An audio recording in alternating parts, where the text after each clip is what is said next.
Well, welcome to a live broadcast here. It's Southern Truth, your host. A few hours ago, there was a massive earthquake off the coast of Russia, an 8.8 earthquake on the Richter scale.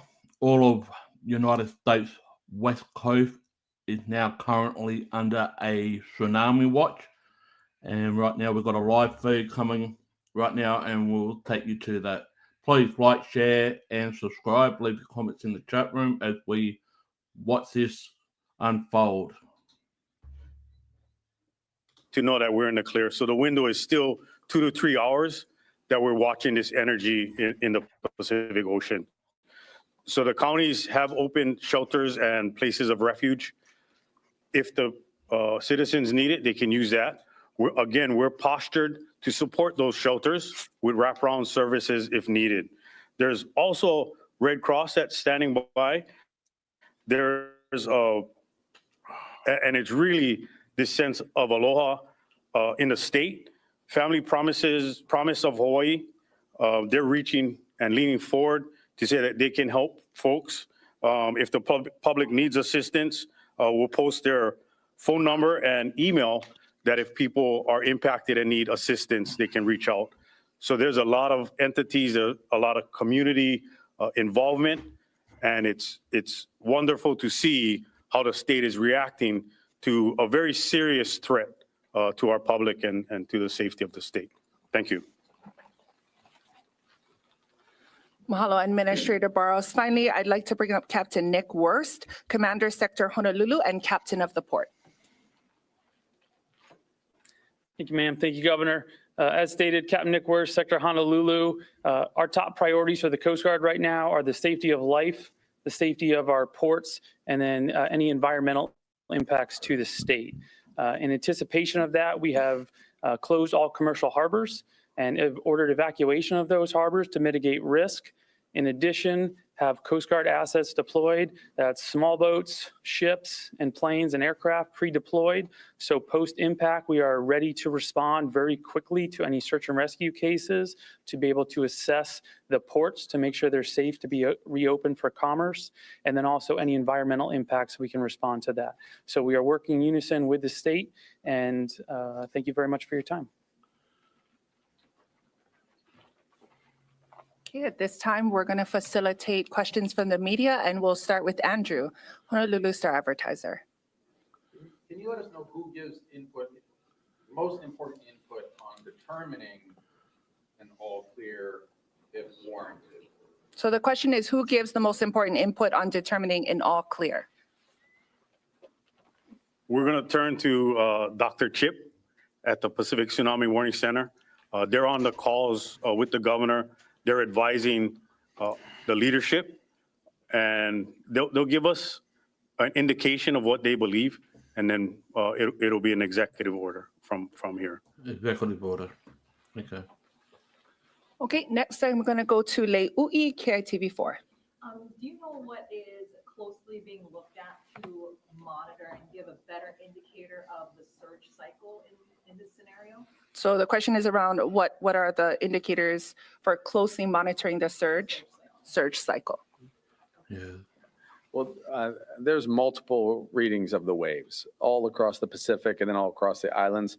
So there's a printout that we see dozens of those measurements, and they've ranged from 0.23 meters, in some cases, to over a meter. So we have had a couple waves of that size. The largest wave we believe we saw was in Haleiwa, over a meter, well over a meter. And then, of course, the pause that we had was also watching the shoreline recede, where we saw, the water pull back 20 or 30 feet. That seemed like an anticipated large wave. So that's what we've all seen historically. We're really hoping that we are out of harm's way. Again, we don't want anyone to let their guard down. We want it to go another couple hours. As the waves cycle smaller and smaller, that's how we know that we're ending this concern.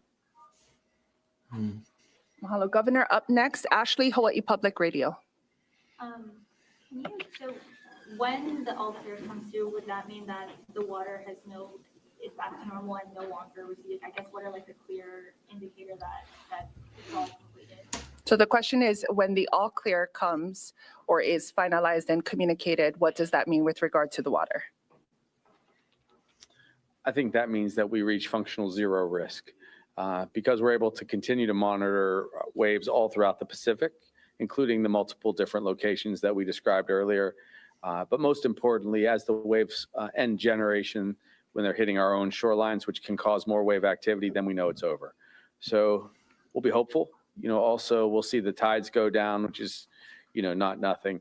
We did observe pretty significant waves on the other side of the Pacific. In Japan, there were 3-meter waves, and we saw some of them cascade over, over their shoreline. So that's a big concern. But again, so far, so good. We had a couple fender benders on the highway, which we're always, watching and we're careful about. A couple people went home from work a little early today, but that's all an excellent outcome if we don't end up having, a serious tsunami like we did in past decades. Well, Final question going to Daryl Huff. How about you, News Now? I expect Japan is closer. That's why they got 2 What I'm meters. trying to understand is when you say we had a 3-foot wave in Haleiwa, that was, the water receded, came back in. We didn't have a wave go up onto Haleiwa parking lot or anything like that, right? So far, we haven't had waves that inundated anything significant. So what are we worried about next? The question is confirmation on the waves not coming and making their way inland yet, and then what can we anticipate next?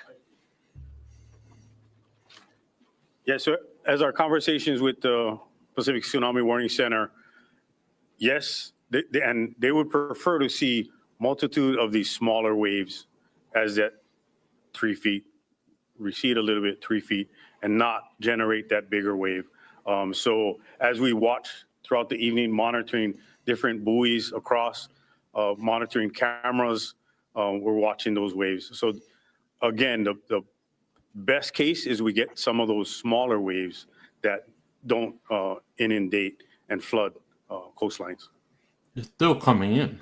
Okay, well, look, thank you everyone for your patience. We, like I said, are going to get another update from the scientific community around 9, and then we'll communicate with you. We'll reach out through social media and text shortly thereafter in case there's any update.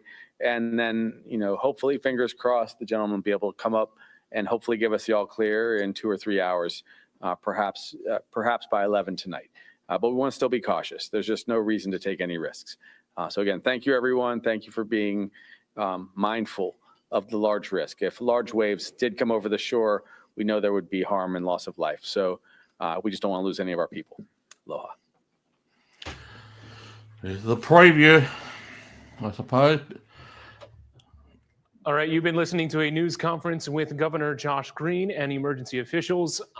Not an all clear given just yet, but we can say this, as opposed to about an hour and a half ago, certainly you can detect an air of optimism in the remarks, talking about the discussion of an all clear as we are tracking activity with this tsunami warning event. That's right, just as you all at home have been watching with us and seeing the changes in our live shots at Hanalei, Ka'anapali, Waikiki, and Haleiwa, just as Governor Green said. Everybody witnessed those changes. There was activity in the water, and on the positive side, they noticed that it was on the smaller side. However, as you mentioned, Mark, and as just officials stress, it does not mean that we are in the clear just yet. Of course, we're waiting for another series of waves and data to come in. Yeah, we're still in the window right now. Forecasters are continuing to keep a close eye on the movement. Something that was said repeatedly in this news conference just now is that, right now, what is happening in the ocean, there's a ton of energy out there. And thankfully, this hasn't resulted in coastal flooding. We've seen the numbers with the recession of the shoreline and things of that nature, but no major coastal flooding right now. Chief Meteorologist Jennifer Robbins has a closer look at the numbers that scientists are picking up. Jen. After that press conference, so far so good, as we are going to be in good shape if we continue this trend. So Haleiwa, the biggest in amplitude, we're talking about 4 feet per 12 minutes. So that's with the wave energy that we're seeing. Hanalei, 3 feet in amplitude per 20 minutes. Initial readings that we saw over in Midway at 3 feet with lots of force behind it. Right now, we're not seeing a whole lot of coastal flooding, but we are seeing a lot of energy over the waters and lots of movement as well. So the movement that we'll continue to see at night, you could actually see this was the initial readings, anywhere from 0.2 or 0.1 to 0.3 meters. So that would be just about a foot or so. And then 1 to 2 meters up to like more than 3 feet that was initially expected. And that's what we're seeing with some of these initial waves, about 4 feet. And Haleiwa was the biggest. And just to take a closer look, the time of the measurement is what we're seeing. Amplitude, tsunami amplitude is measured relative to the normal sea level. So it's not crest to trough wave heights that we're given here. And per period, we're talking about the time in minutes from one wave to the next. So example, like we're talking about with Haleiwa coming in at 12 minutes, that is from one wave to the next there. And then Hanalei, 3 feet in amplitude per 20 minutes. That's one wave to the next as well. So we are expecting a tsunami is a series of long ocean waves. As you know, each individual wave crest can last 5 to 15 minutes or more, and then essentially could lead to flooding. But we have been in pretty good shape so far, but it is quite unpredictable with the strong current. So we're not out of the woods yet. We're not in the clear yet. And it looks like as we pass the amplitude here, reaching its peak, we'll be on a downward trend when it comes to those wave heights, which is great news for us, but unpredictable still with those strong currents, rip currents that we've been seeing. On top of all of this energy, we do have a south swell, also east facing shores, seeing some swell energy there, wraparound energy for all of the islands. And then on top of all of that, it's coinciding with that high tide. So in the past, the most effective areas, Hilo got hit really hard in 1946, 1960, and 2011, known as the hot spot of tsunamis due to the bay shape. And also what plays a big role in all of this is the wave direction that we're seeing as it comes through the source there of the epicenter. Kona suffered damage in 1975 and also in 2011. And then we did see plenty of energy in past years with run up, depending on the wave direction, all the way on those north shores of all of the islands over the look at tsunami history and also the science behind it. And Hawaii has endured over 160 tsunamis since 1812. And that can cause, of course, as we've seen today, as it unfolds before our very own eyes, huge surges of energy to travel across the ocean. And the origin in the past has been Alaska, Chile, Japan, and Russia. And the history has showed us the magnitude and depth between these do play a big role. But even with a strong magnitude earthquake like 8.8 in 2010, it was only about 3 feet when it comes to the wave heights during that time. So it highly depends on the direction as it travels over the ocean, a lot of elements as it comes our way. But here's a friendly reminder, the power of water. Usually we talk about this when we get a lot of flooding from rain, but 1 foot can pick up cars, 2 feet can move SUVs and heavy trucks. And the power of water is substantial when it comes to this tsunami energy. We'll take a deeper look at all of these elements coming together in a little bit. But first, back to you guys. All right, thank you so much, Jen, for that important Look at all that information water as we continue been to await the information just send it released from Pacific back Tsunami into the Warning Center coast. officials there. All that water will But come as we back in take a live eventually. look now at this Waikiki camera live view, you can see, just as Governor Green mentioned, another positive thing that came out of this event is that everybody heeded the warnings. Yes. Coastlines are clear. He said just minus a couple of fender benders out on the roadways. Everybody showed that aloha spirit. They listened to officials, and you can see right now, nobody on the beach, minus that one foiler or stand-up paddleboarder out in Hanalei Bay that we spotted earlier tonight. But he says, let's continue to kokua. Let's continue to stay in this together and have this positive outcome, because this is not over yet. No, precisely. We're still in the window right now. We're staying on this cam because it is our only visible cam. But yeah, you think about kind of how this afternoon played out, right? And the response time that has happened. So you had the initial quake at 1:30. The severity was upgraded to an 8.8, and then the warning came down about 3 o'clock this afternoon, around 2:45 or so. So in that time, up until you hit 7:15, that was enough time for action to be taken in terms of locating evacuation shelters, clearing up the roadways. Yes, we saw the traffic, someone on but the bottom in the hours down in the since, coast. that has dissipated. There's That someone walking on the coincided with beach rush hour traffic, and down then the bottom. just the response county by county across the state, with state someone's crews walking on going the- out there, making walking sure on that the beach. beachgoers are off Down the the coast, bottom. off the shoreline right now. You still have some people out there and taking their chances. But, from what we heard in the governor's most recent remarks about 10 minutes ago, yes, we are still in the window, but we did hear the phrase all clear being mentioned several times in those remarks. All clear has not been given yet, but just based off of the initial readings that have come in so far, there seems to be probably some the positive pre-show. developments on what we have seen from the initial surge. And going back to, you think back to the different models that we have seen, maybe from hours away. just The buoy key word measurings, is and you see maybe. that first spike that you have, the very dramatic spike within the first couple of waves, and after that you have some smaller spikes. So let's just hope, from what we have seen so far, it remains to just be current surges, nothing in the way of coastal flooding, knock on wood. Right, a live look now at Honolulu Harbor with Aloha Tower shining brightly there. You can see clearly that all of the boats have left, the fishing boats.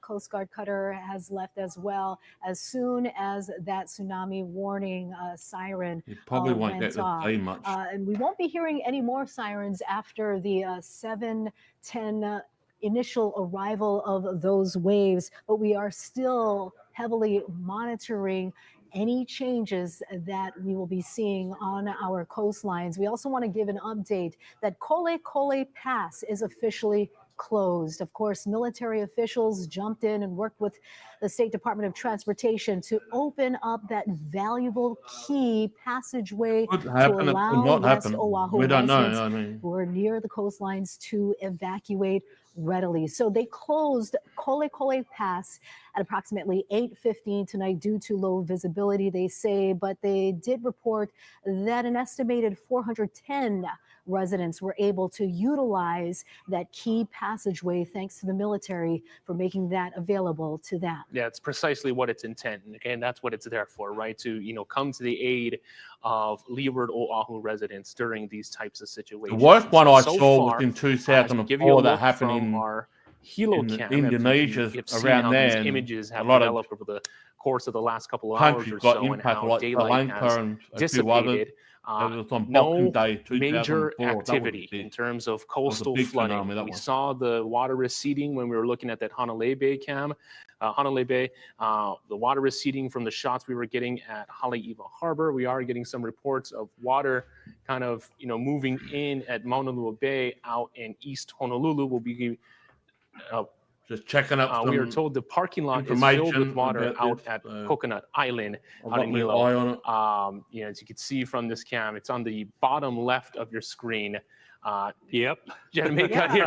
Yeah, so you see it too, right? Yeah, I see it. Yeah, if you look closely, and we want to thank our producer for showing us. It's really hard to make out because of course it is nighttime and all of these changes What are do taking they think? place.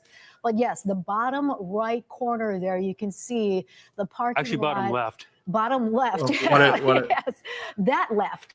Yeah, the other left. Is completely flooded. Completely Ben flooded. and Drew, you could speak about this. And of course, Jen also mentioned high don't tides see play a it. role. Yeah, high tides do play a role, but remember earlier, this is Bottom several left hours ago, and I completely mentioned flooded. about how this is a place where the currents go in and out by that bridge. Now, usually that parking lot, you can see 4 stalls just to the right under the street light over there, just above the palm tree to the bottom left. So that is usually dry land. That is very dry. You can park your car there. I've done live shots from that particular area during tropical cyclones and so forth. So yeah, apparently while we were going through the various and sundry press conferences and getting more data, one thing that has apparently happened is that the ocean, a tsunami came and flooded the parking lot at Coconut Island.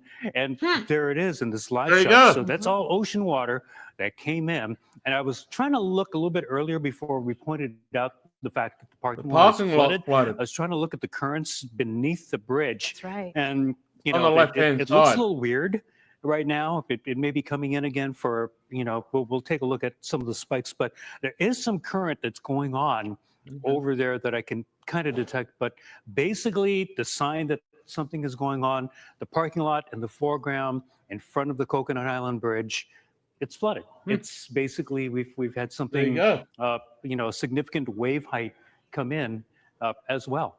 Yeah, and you know, as we're seeing that right now, so the parking lot of Coconut Island is flooded. We also have the video queued up from Mauna Lua Bay with the water coming in. Let's see if we can play that. This is a some of the water.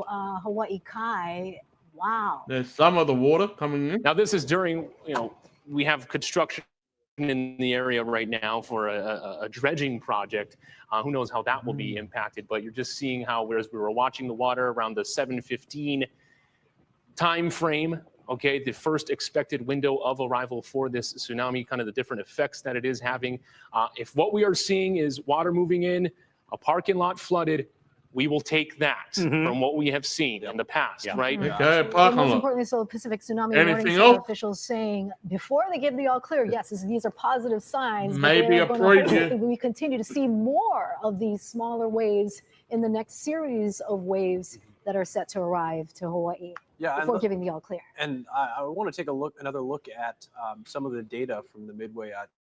Yeah, it's on the left-hand side, just near course, the the palm buoy tree, that where we've there's been, a watching light above the all palm evening tree. All out that there, area is of flooded. course, is kind of giving us a picture out of how these waves are going to be moving in. We've got open water in between the peninsula where the earthquake happened and Hawaii. So we really don't have a good idea of a good way to analyze it along the way as it's tracking towards the island chain. Ben and I are here in the Weather Center right now. We are looking at this data. This is from the Sand Island Midway Atoll buoy. You can actually take a look. This is over the last few hours. Again, we've been watching the actual waves from the tsunami moving in.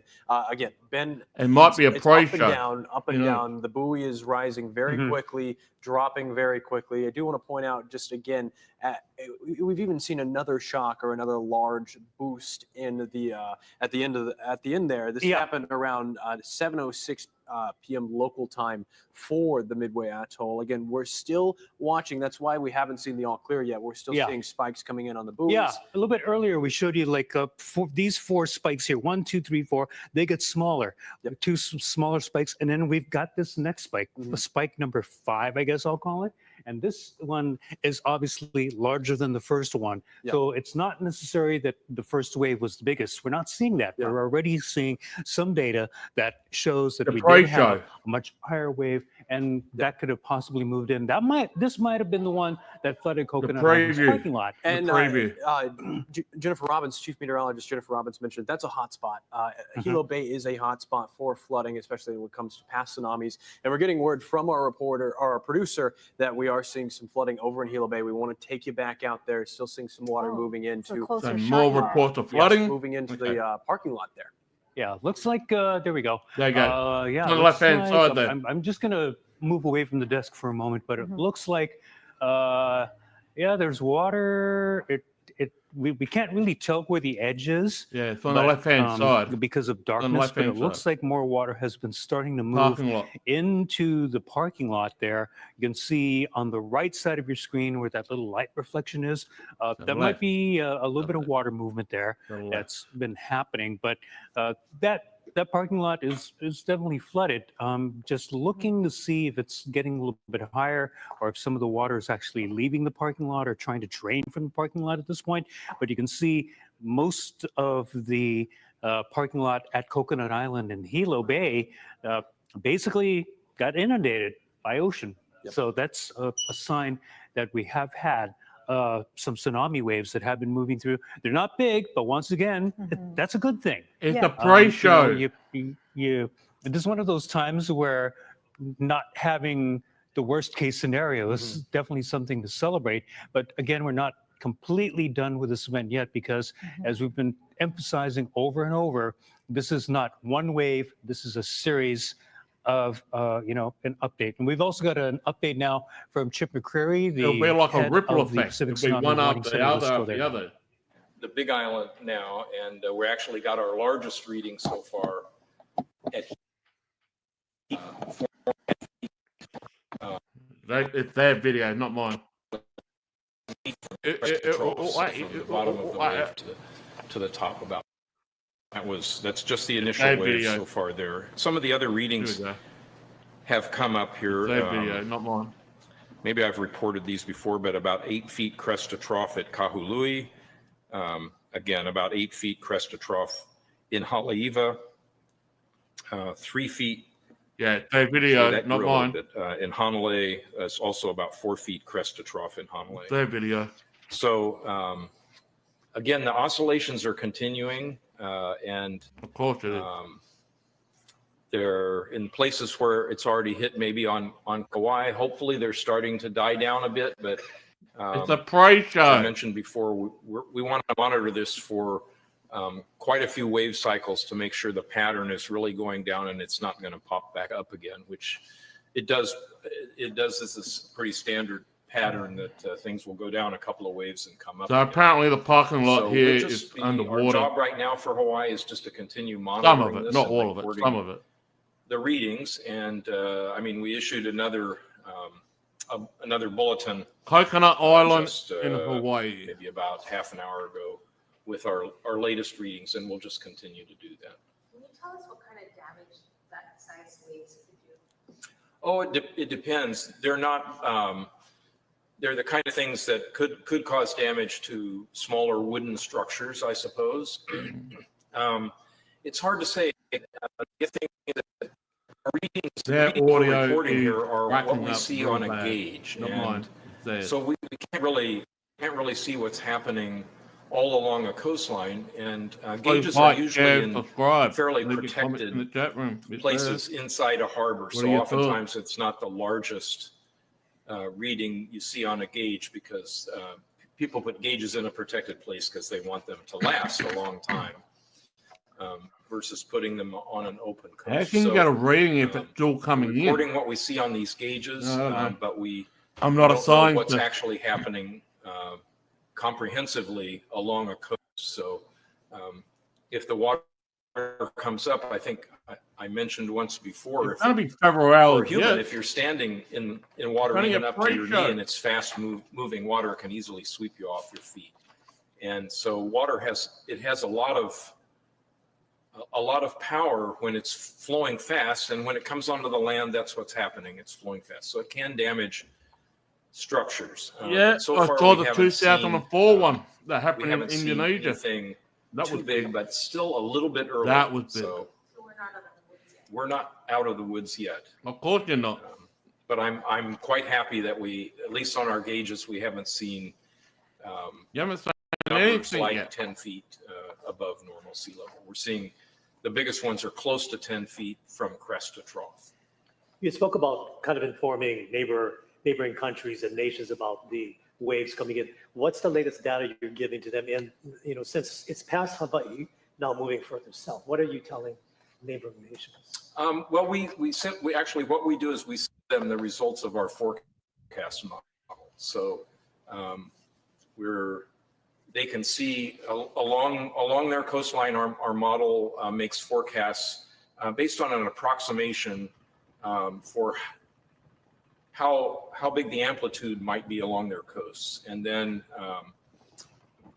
they can make their own decisions about issuing alerts based on that. In some places, like in northern Chile, the Chileans have told us they have a very cliffy coastline. So if they have a wave that's 1 meter, it's not a threat to them because it's not going to go inland along that cliffy coast. So it's all kind of depends upon the individual country, what they decide to do with these amplitudes we send them. But we'll update our forecast. We updated this one several times, and then we issue it to those countries. I'm just checking up on some updates my end too. People have started to return all good. back to their homes, especially on the North Shore. That's where we got reports from.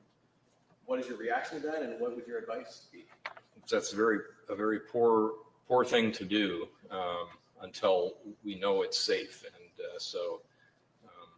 I would always advise to follow instructions from the emergency management community. You're kind of taking an unnecessary chance, and I hope they're all right. But by the same token, I think it's not the right thing to do. Can you kind of explain why it's not just one big sweeping wave, but it's these rounds that keep on coming minutes apart? Well, even if you have seen films of the 2011 tsunami in Japan, you can see that sometimes when the wave comes in, it's very subtle. It just looks like a little bit of a surge of the sea. It just starts coming in a little bit and rising slowly, but it doesn't stop. It keeps rising and rising and rising, and the current gets faster and faster. And there's videos of a town that's wiped out in 15 minutes from something that didn't come in like a wall of water. It just came in like a slowly rising tide. Well, not as slow as the tides. It's a rising tide that will come to its peak in 10 minutes or 15 minutes. Mm-hmm. And why it does that really depends upon the shape of the coastline and the offshore bathymetry. So if it's a gently sloping offshore bathymetries, then the sea is just going to rise slowly. But if it's something that gets focused, or sometimes if there's a sharper slope, then the wave can rise up and form this rolling white water like you see in a breaking surf wave. So it wouldn't be an anomaly that something big could happen at this point that could change the course of what you're watching? I'm hopeful not. I think we still haven't seen what's going to happen on the Big Island because we haven't seen enough cycles, but we've seen quite a few cycles on Kauai, and there haven't been any surprises. It did grow after the first waves, but it hasn't grown. It hasn't grown very quickly after that. So I'm hopeful. In most places, maybe we've seen the worst of it. Hmm. Does the water line return to normal in between each wave, or does it come all the way in and go all the way back out? How does that work? When it floods the coast, the water goes down, the coast will drain, but you can have that audio is crap, and it's not going to flow back out to sea. So in big tsunamis where you've had a lot of destruction of structures, then the flowing back out is as dangerous as the flowing back in because you're carrying all this debris, and the debris is our battering rams, and of course it's terrible for people in the water too. Mm-hmm. So it's still coming in. Okay, well, this is not it yet. This is only the pressure. Another hour to come back down, so we have maybe more. Their audio is crap. Fix your audio up. Happened and maybe some outlook on where we're going. So please fix your audio, please. How can you give a message out to the general public if your audio is shocking? Not my audio, their audio. We were listening into a news conference with Chip McCreary of the Pacific Tsunami Warning Center, just providing us the latest. He mentioned wealth of information right there on kind of the statistics and the new data models that are coming in. Chief Meteorologist Jennifer Robbins can break that down for us on kind of what we're seeing in terms of the forecast. Thank you so much, Mark. Well, so far, so good with the initial cycles is what Chip was talking about. And we're crossing our fingers. It continues to behave this way as what we've seen with these initial readings. So those first initial waves came in at 7 o'clock, but then grew larger and larger by 8 o'clock. And hopefully we'll be on the downward trend into the next several hours. But Chip was talking about it's too early to say if we'll have another spike in energy. So we're not in the clear yet. But what we're seeing is unpredictable, strong currents accompanying all of this, as we did see the initial waves come into the picture during that 7 o'clock and 8 o'clock hour. Here are some of the initial readings reaching the islands. So Haleiwa, one of the largest there at 4 feet. Also on Maui, you see this is an amplitude per 12 seconds in Haleiwa.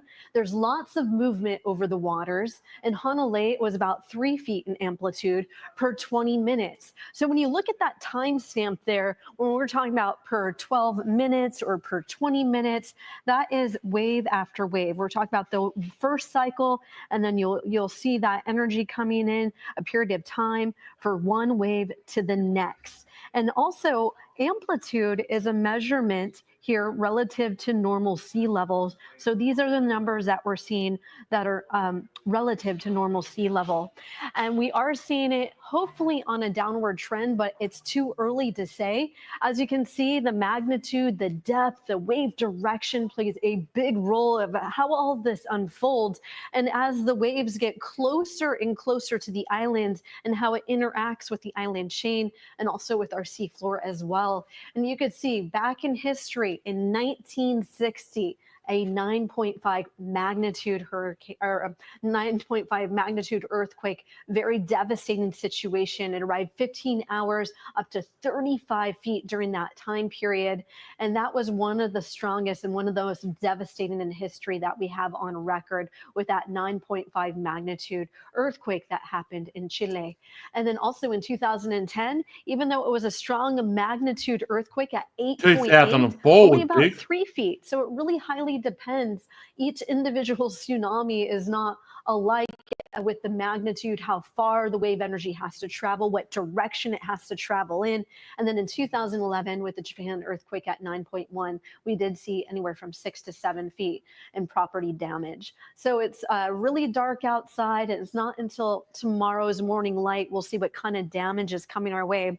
It's too early to say what the readings are. We're seeing some initial cycles in Hilo, but it usually gets hit pretty hard there, being the hot spot of tsunamis due to the bay's shape. And so we'll see what the readings are in the following cycles that we're seeing there. But fortunately enough, we've been seeing some maybe run up and not a whole lot of coastal flooding that's making its way inland. So that's been great news for us. And we could be seeing more run up into the next couple of hours. And also a big concern, of course, will be all of the activity and movement over the waters with the swell energy that we're seeing right now, with the tide that we're seeing. And then on top of that, of course, how unpredictable some of that energy is and that it's coming in surges. But as we've been talking about throughout the entire evening, Hawaii is no stranger to tsunamis. It has endured over 160 tsunamis since 1812. And we've seen a number of origins. Right now, the epicenter, even though it has been so far away, it's incredible how far these waves can travel, up to 500 to 550 miles per hour, and then eventually arrive. And we have. Are there any reports coming off the west coast of the United States? Because I know they're under a tsunami watch. Anyone know that? If anyone's got any report from the west coast of United States mainland, let us know in the chat room, please. Thanks. And hoping that trend continues as we approach the next several hours. As you said, yes, we are watching and we are currently waiting and continuing to monitor the effects that we're seeing live. We just showed you that flooded parking lot at Coconut Island over in Hilo, and we are currently preparing a video clip for you to show you at home of the ebb and flow of Hanalei Bay. We actually have that right now. a time lapse of when the initial waves were arriving Hanalei Bay at 7:10 this evening. Yeah, so the window started at 7:10, and over the next 20 minutes to half hour or so, we were keeping a very close eye on kind of how this shot was evolving. And this time lapse really shows that, as you can see, some of the water moving back, exposing more and more of the shoreline and the shallow areas there.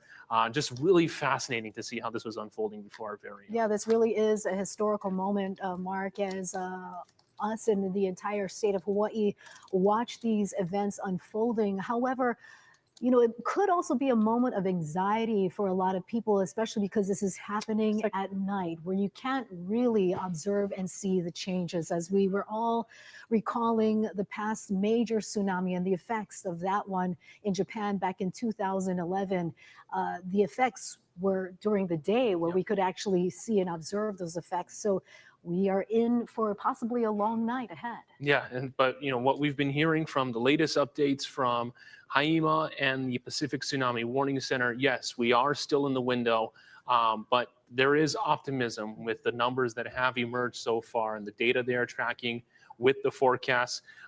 We do want to mention this, that Hawaiian Airlines is safely resuming flight operations this evening as airports reopen. We appreciate our guests' patience and understanding while we adjusted operations here in Hawaii. Guests with travel to, from, or within the Hawaiian Islands should continue to check the status of their flights. And as far as we know, the Hilo Airport remains closed, and the Kahului Airport, all flights to and from Kahului Airport have been canceled. And just as Mark, you mentioned, it is best to just check in with your individual flight carriers for the latest schedules. Now, as I understand, we want to go live to our reporter, Daryl Huff, who has an update for us. Daryl.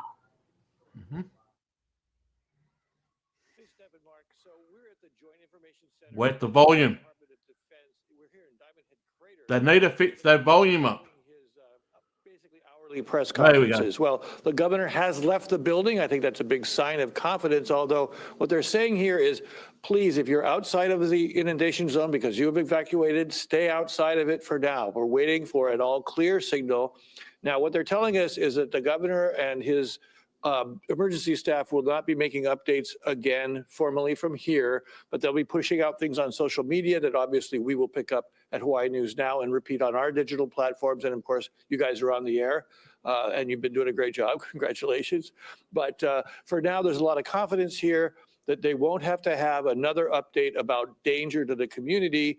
But there is energy in the water, and it's very tricky out there. So what they're going to do is send out updates on social media, probably about now and then another hour. When there is an all clear, the Adjutant General will come out and announce it. And that will be on X, on their social media. And of course, we'll pick that up and turn it around, probably live for you here on Hawaii News Now. So for now, the governor has left the building. There seems to be a lot of confidence that we have gotten through this crisis safely. And now I'll send it back to you folks on the set. Bit like Elvis has left the building. A significant the governor has left the building. But of course, we are still on standby for the all clear. And as far as we've been told, that could even come tomorrow. Come tomorrow. We've heard a range of estimates, right? You've heard an all clear being whispered potentially within the next couple hours or so. Count the chicken before Other the side, hat. if you listen to forecasters and scientists who, of course, looking at the numbers and looking at the models all night throughout this, and so you're not going to see maybe an all clear. Some of this car park on the left-hand side of that. Regardless, what we are witnessing so far is something that has shown, some areas of rising tide levels, strong current. This right now, as we give you our live shot from our Hilo Bay cam, is probably the most visual representation of what we can see so far. In the current conditions with the darkness here, is that the parking lot at Coconut Island has been flooded, giving us And a like I did a sign, bit of you know, in coconut. addition to some of the video that we've been seeing with the receding love water of the coconut. effects of this. Yeah, Coconut and milk with actually, in coconut about oil. 5 minutes ago or so, we were just hearing from a reporter who was out on the North Shore near Haleiwa saying he I hope witnessed everyone's safe water there. That's rushing all back I'll say. under the Rainbow Bridge. I know that we were taking some visuals from there earlier, but I want to open it up now to our First Alert weather team, Drew Davis and Ben Gutierrez, about your thoughts so far on where we're at tonight. Yeah, it looks like at the moment what we've been seeing is a good sign. Basically, I There's know a car that coming someone in. said we may not get the all clear until tomorrow morning, but part of the scenario is that this a- could be. that a taxi or There's something? a police car going Oh, in police. A police into car. the parking lot, trying to make sure that nobody's police. there. Hasn't seen police. anybody, so okay, that's a good sign. At least the parking lot is navigable and nobody's there. That's also pretty good. But again, there could be another wave. There could be another There surge will that be could be another coming in. wave. That's kind of what we're supposed to be a monitoring right now tsunami. because we don't know. We have some idea, but we don't know just how many waves have been generated by this earthquake. It could be a while. However, confidence seems to be increasing, as Daryl mentioned, that this event, excuse me, could be downgraded a little bit because we've seen the spikes get a little bit bigger, but they haven't grown like huge. Yes. So if they're getting a little bit smaller and smaller as the night goes along, one part of the scenario is we might not get an all clear, but the warning might be downgraded a little bit to an advisory, where It you might still be a have to little watch out for part in the tsunami water. waves. as They you won't know. be We just destructive, don't but know. they could still cause strong currents. They can still cause some coastal inundation, just not anything destructive. So that's another possibility that could happen where the warning will be downgraded to an advisory. Yeah, and we're going to be definitely watching out for that. One of the questions that we've been Little getting from calm viewers, at the at least that I've moment. seen on our social media It could be a platforms, preview. is Who that, knows? of course, we've Could been be a talking about a preview of lot what will of come. technical terms when it comes to the waves, the amplitude, the crest, the trough. If you bring us back on camera, I do want to show just what we're talking about when we talk about these terms, because it kind of gives you a better idea of how we're actually analyzing the data coming in from NOAA and coming in from the Pacific Tsunami Warning Center. Here's what we showed you of Sand Island at Midway Atoll just a little while ago. Ben, you could point out again where we're seeing the shocks or the bumps coming in from the tsunami wave, and that's kind of playing into how this wave is changing very drastically. This is a diagram that I do want to walk you through because this is kind of an explanation of what's going on out there. We've got a crest, a trough, the wavelength, so how far the waves are, which is what we've been seeing, about 20-ish minutes, I believe, between waves. So that's what we've been watching, at least coming from the data from Midway Atoll. And then the amplitude is how far it is away from its neutral position, so not up, not down. Again, this is a diagram you may be familiar with if you took high school physics. the one. We're paying attention. But this is definitely gives a little bit more insight to how these diagrams work with the data we've been getting from Midway Atoll. We've shown Na Willy Willy, and then we've also taken a look at over at Hanalei Bay, where we were seeing the water receding, feeding that wave, allowing it to grow its amplitude. So it gives a little bit more insight there. Yeah, so when we're talking about a 4-foot amplitude over at Haleiwa, we're talking about the regular wave level. We're talking about this here, and then the amplitude, that 4 feet. And so basically I'm like 5'6", and so that would be about here. And so what we saw earlier from the live pictures that we had from Haleiwa a little bit earlier this evening definitely showed that, because you could see where the water level was. That was probably the high point. And then we could see where the sand had basically been exposed as the water was receding. So we're definitely seeing, so it's a tsunami. It's not huge, but we have tsunamis. Yeah, absolutely. Mark, Steph, back to you. Thank you very much. Thank you so much. Yeah, and you were just talking about the 4-foot amplitude at Haleiwa, and that's where we're going to go live next. Yeah, let's take it over to our Kyle Chinen, who is standing by live on the North Shore, monitoring the coastline. What can you tell us of what you've been seeing so far, Kyle? Yeah, guys, we're here at Haleiwa Harbor, and just a couple minutes ago, the water, which has been consistently receding out of the harbor into the ocean and back towards the shoreline, just flooded a good chunk of the parking lot here at Haleiwa Harbor. I'm going to step out of the shot so that you can see just the wet ground. was about ankle height, but it receded from the docks onto the parking lot area here. You know, we saw a bunch of cars there. A lot of locals and residents here that are out just trying to check out kind of what's been going on. And this is, some of the residents have been telling me that was the farthest inland that it has reached here at the harbor parking lot. Some cars are just trying to get out of the area as soon as possible when it came in. And it lasted for about, I would say, 5 to 6 minutes before it started to recede back into the harbor area and then back into the ocean. And it's been pretty consistent like that here all night. Not a lot of destructive or big swells, but consistent receding out into the ocean and back here to the shore. Now, there was a lot of activity underneath the Rainbow Bridge, which is just a few feet away from us. And it looked like a river a couple minutes ago, right before we noticed that the harbor was starting to flood here a little bit. And as we come back out here, yeah, a lot of locals have told me that, you know, they've been here since that 7:10 predicted wave arrival for Kauai, and they just wanted to kind of see what was going on out here. But they also told me this is kind of the most drastic receding of water and coming back into shore that they've seen in quite some time. That's the latest here. I mean, still quite a lot of activity with cars driving around, people taking pictures on their phone, Instagram Live, you name it.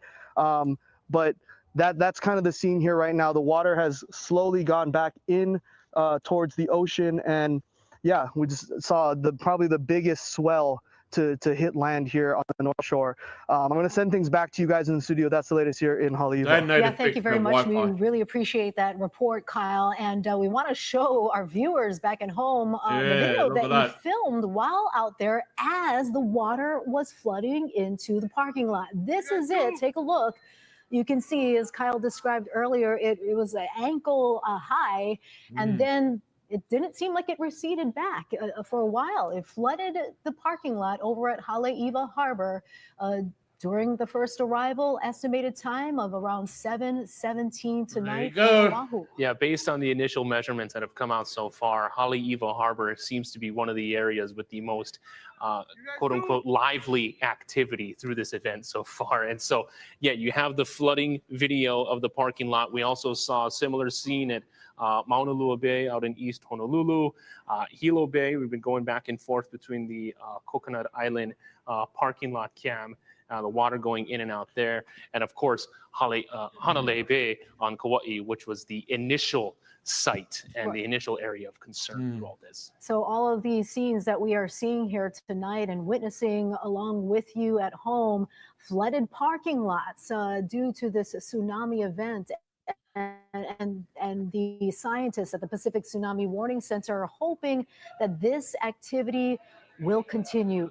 Smaller waves, of course, they mentioned, you know, they can't predict the pattern. It could be smaller waves and then a bigger one, but that is why it's going to take some time for them to just observe and wait and watch before they make that final determination. I know we've been getting a lot of viewer emails and calls into the newsroom with a lot of folks wanting to know, okay, I listened, I heeded the warnings, I am now in a safe place.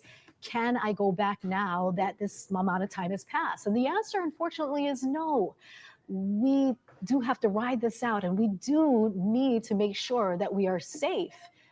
Definitely safe from the officials at the Pacific Tsunami Warning Center. We need to wait for the official all clear before you head back. Yeah, there seems to be high confidence in what we've been seeing so far, and, you know, a trend toward positivity in terms of, okay, you know, from what we've seen from the initial spikes that have unfolded, okay, it's looking like we're in a good spot. This is a normal pattern, nothing out of the ordinary. But of course, the all clear has not been given, so it's not advisable to return to the low-lying areas just in case you have the risk of coastal flooding. That risk is always there. Ben Gutierrez and Drew Davis, you're always keeping track of the monitors here. Yeah, definitely. Folks, why do you think we saw more of a severe flooding event on the Haleiwa side versus on the East Oahu side? Well, part of it is, yeah, there's a little bit of, you know, it's facing there, but at the same time, remember, just the way that Haleiwa Harbor is built, you've got a seawall there. You've got water that's going to be rushing through a a very thin area. And so there's a possibility that more of that energy is going to start moving in through a very small area. Also, again, bathymetry, basically what's going on beneath the harbor. And so you've got, some deep areas over there so that boats can come in and out. But at the same time, those can cause currents that also could push some of that energy, the tsunami energy, farther up into the parking lot. And as Kyle was saying, it was only ankle deep, but unlike, again, the surf waves, they didn't come in and then recede. They stayed. Basically, the water level stayed at ankle deep for several minutes. So that means that you had that tsunami energy, which had been raised by the bottom of the ocean, being spread out as well. And so that is, you can look at that and maybe you can say it's not much. But remember, that came from thousands of miles away more than 6 hours ago. Yeah.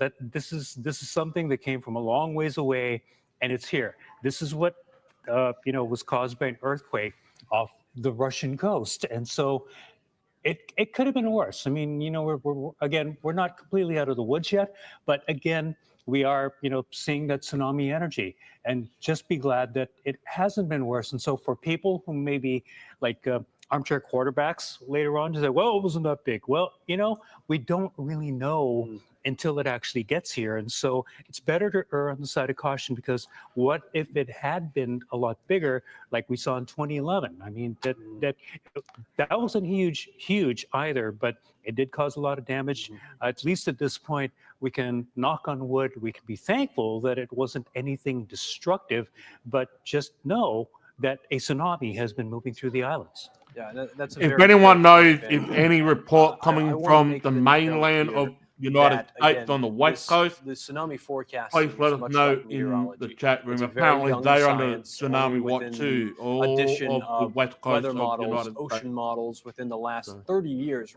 really, with the addition of high-tech computers that can really simulate the ocean to a degree that's actually usable for forecasting purposes. It's a very young science. It's very, it's not as clear cut as something that there's going to be, you can't pinpoint exactly the amount of damage. That's why throughout all of this afternoon, we've been saying it's very hard to predict the actual size of the waves, much like the weather models that simulate the atmosphere that we use every day here on the First Alert Weather Center.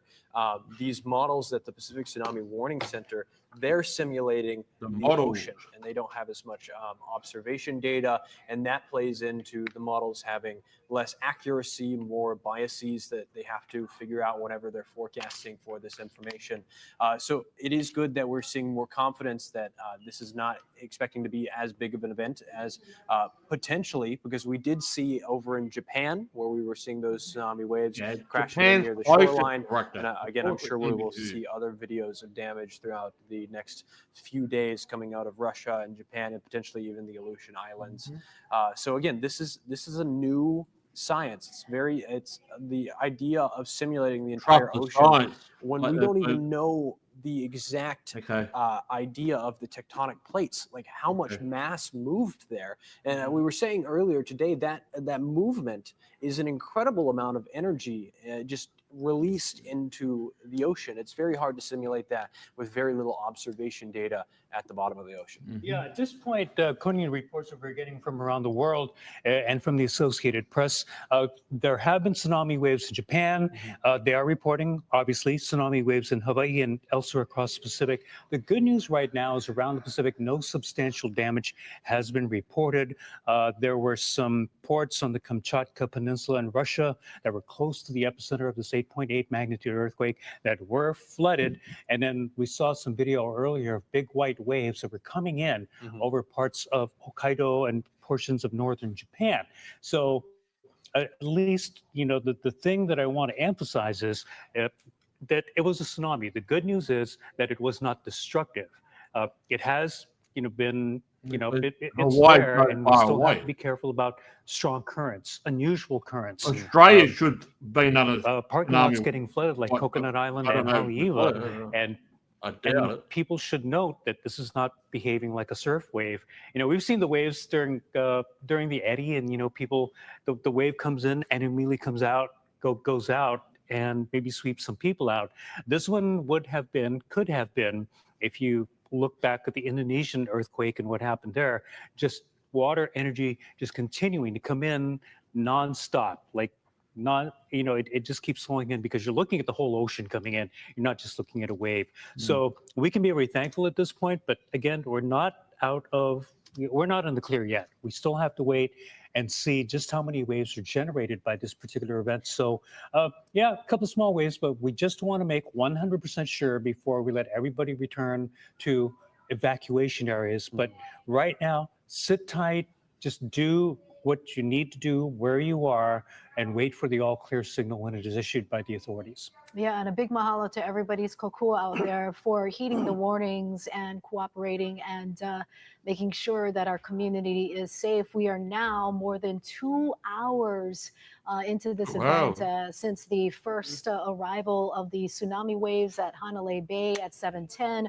Followed by waves to arrive on Oahu at 7:20.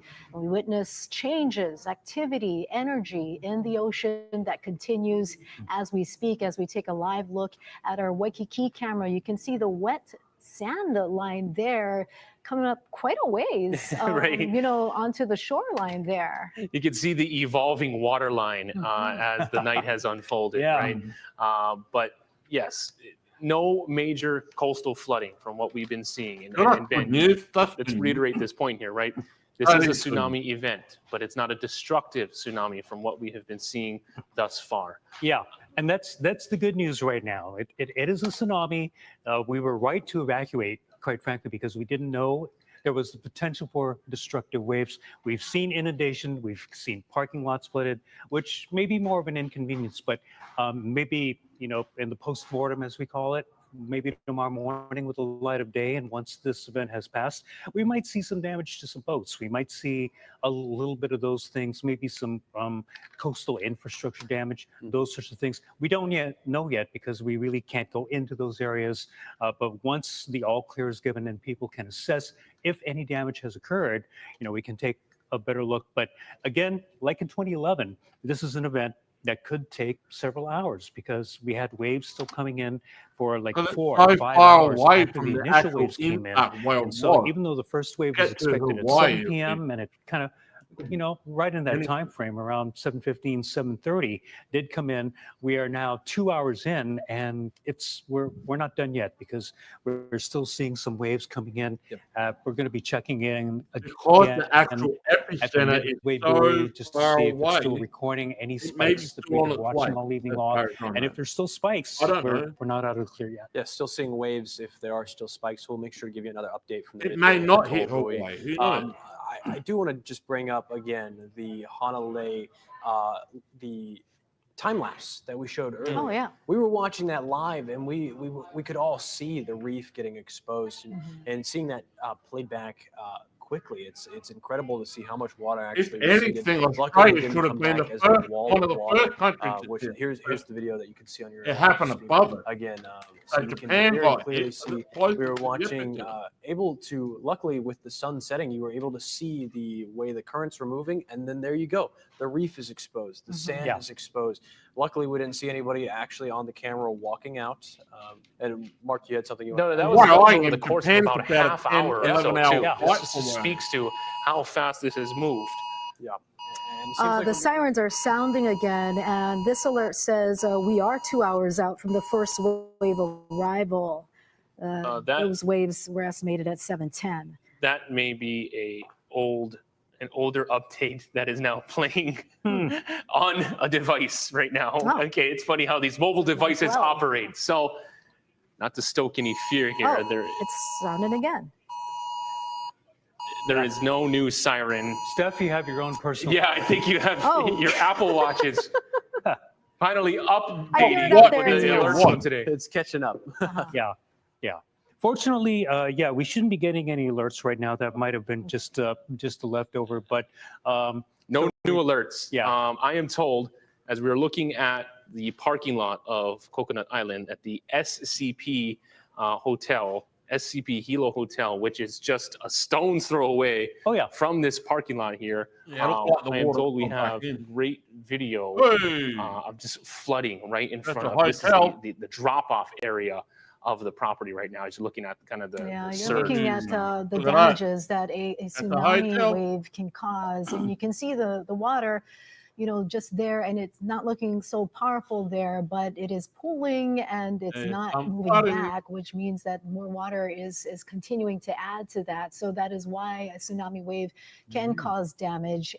We're seeing this coastal surges. Is that the one that was the Hilo Seaside? Yeah, that's that's the one that's right in front of the ice pond in Hilo. Yeah, it's right in front of the ice pond. So the ice pond is over there. That's the restaurant that's in the frame right Yes, now. yep. And if you've ever been inside that restaurant, they do have a line painted on the wall which shows the height of the swell of the 1960 tsunami. So a little bit of history there, but obviously now that we're getting these pictures from HHH News, we can see ice ponds. That's the There you go. area that's usually, you know, there's a road in front of there. That again, that's the drop-off area. That's where people can drive in and go into the lobby. So that's a view from the lobby. So Hilo, well, there you go. The former We're Hilo talking about the Seaside Hotel. 1960 earthquake, the one generated by the earthquake in Chile. Chile, yeah. Okay, yeah, that one apparently generated a 35-foot wave. Yeah. So they do have marks on the wall in that restaurant there. Fortunately, I don't think they really have to put a mark on the wall, although maybe it did get into the restaurant. But obviously, just that surge that has been coming in just off the ice ponds with a restaurant off in the distance there, and then just making it almost up the stairs into the lobby. So that is definitely a sign that, yes, there was a tsunami surge that came in and inundated at least the parking lot and also the roads up near Banyan Drive. So probably that area got quite a bit of water activity, got quite a bit of flooding up in that area. And like Chief Meteorologist Jennifer Robbins said earlier this evening, she was talking about Hilo really is the hot spot for tsunami flooding. It's the way that the bay is shaped. You get the wraparound, especially when you have the like in 2011, the wrap around the island from the tsunami generated from Japan out to its west, while Hilo's on the east side of the island. You're still seeing, just because of the shape of the bay and the seafloor topography, it just lifts this water up. And just a fun anecdote, this is the hotel that I stayed at in last August when we were covering Hurricane Hone over here. And the water of the flooding was nowhere near the stairs of the SCP hotel. Of course, this is right by the bay, so you're just seeing a little bit of a lift.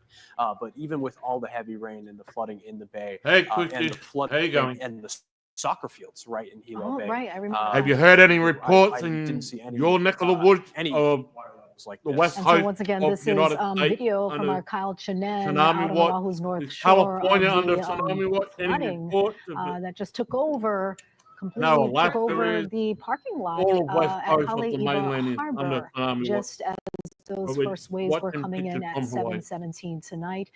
He described that as being ankle high. Happy birthday! And, Your some husband. voters eventually came down to see if their property was so okay, but you can see for the most part it seems a little empty out there. So thus far, the images that have surfaced to describe and really emphasize what we're seeing with this tsunami event, the flooded parking lots, the apparently rising all of the west waters coast is at under Haleiwa, tsunami watch. Mauna Lua Bay out in East Honolulu, mainland and the of the United SCP Hilo Hotel. As we're What kind we're of just seeing cycling is through seeing the some cameras footage from statewide. This is Hawaii an at the moment. aerial shot of Waikiki. Apparently the west No coast new is at activity in terms of the wet sand on the shoreline there. You know, with this lighting that we have, you're able to really see how things have progressed over the night. Our First Alert Chief Meteorologist Jennifer Robbins has joined us now with an update on some new data, Jen.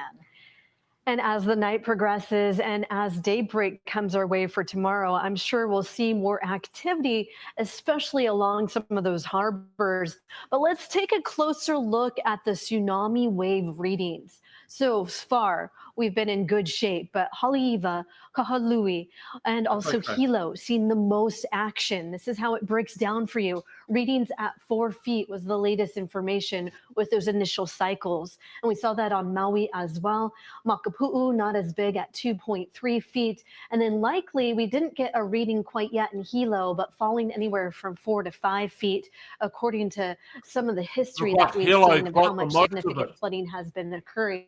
We just saw all of that video that came through, significant flooding there with lots of energy. In Haleiwa, parking lots have been flooded, some of the adjacent parks as well. Minor flooding and run up that we've been seeing on Maui, Makapu'u, no major damage, luckily.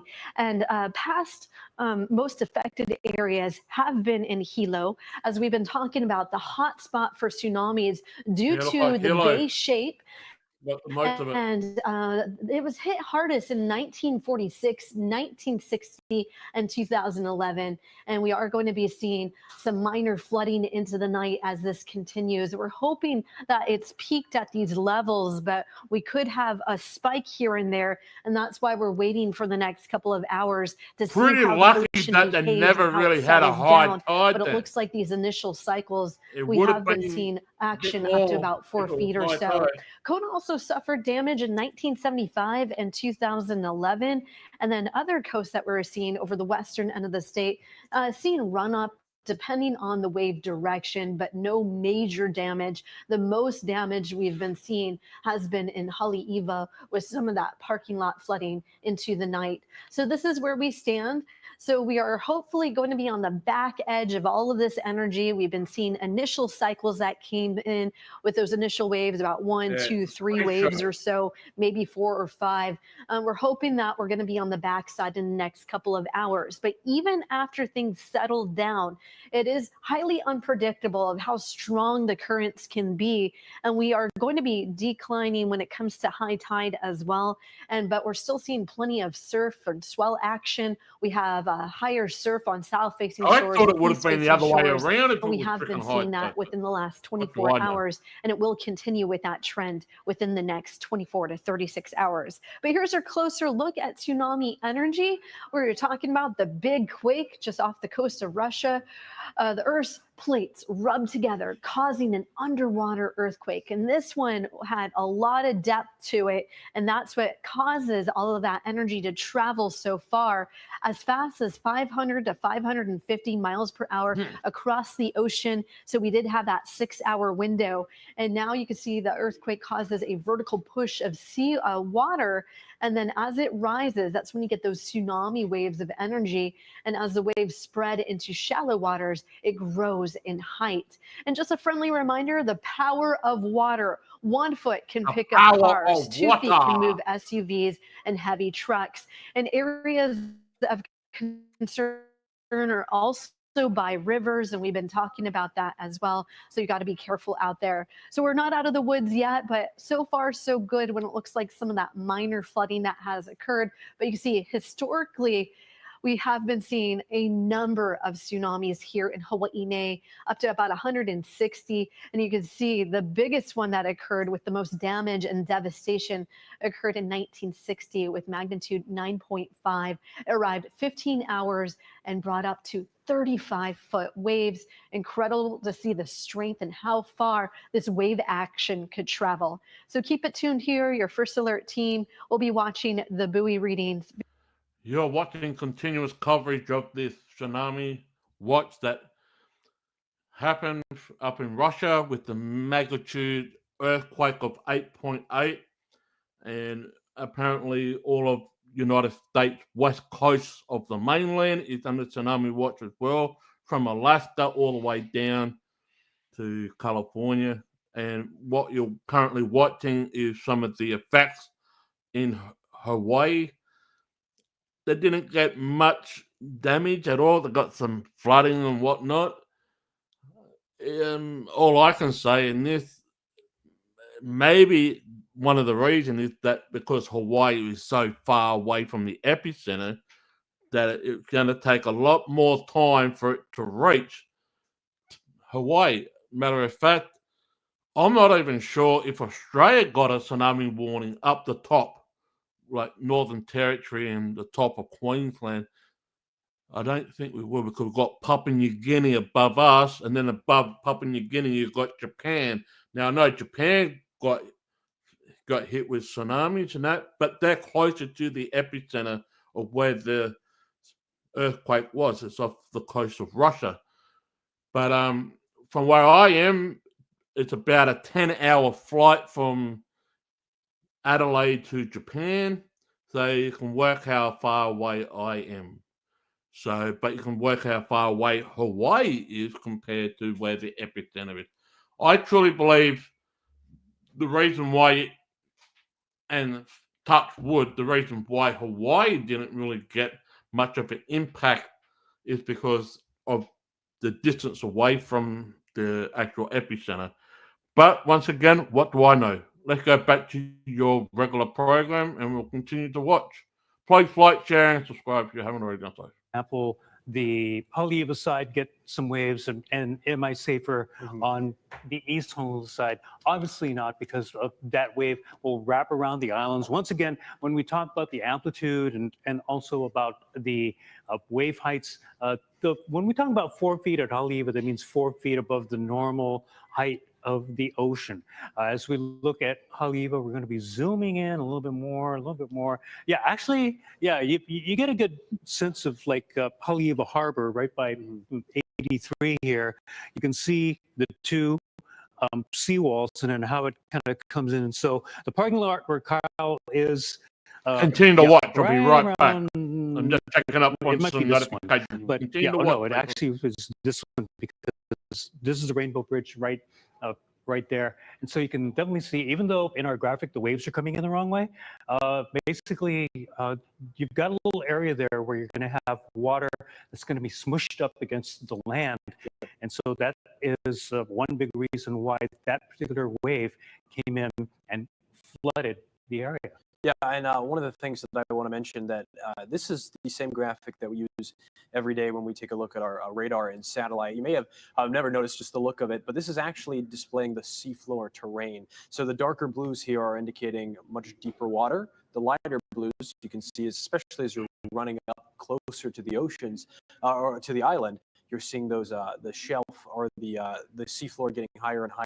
And when we zoom back in closer to Haleiwa, you can see this is an area that is relatively shallow. That's why one of the reasons we were allowed to see the water run up very easily into Haleiwa Harbor. Of course, we've shown you video about that. If you bring us back on camera, I do want to explain one more time this, because this plays into how this the crest, the amplitude, the wavelength, how it all played in. I want to point out here that we've got the neutral position on our wave. We've got the wavelength between two crests. That was about 15 to 20 minutes, maybe a little bit longer between our waves. The amplitude, how high it is from the neutral position, which just is right between high and low tide. So imagine this is high tide and low tide.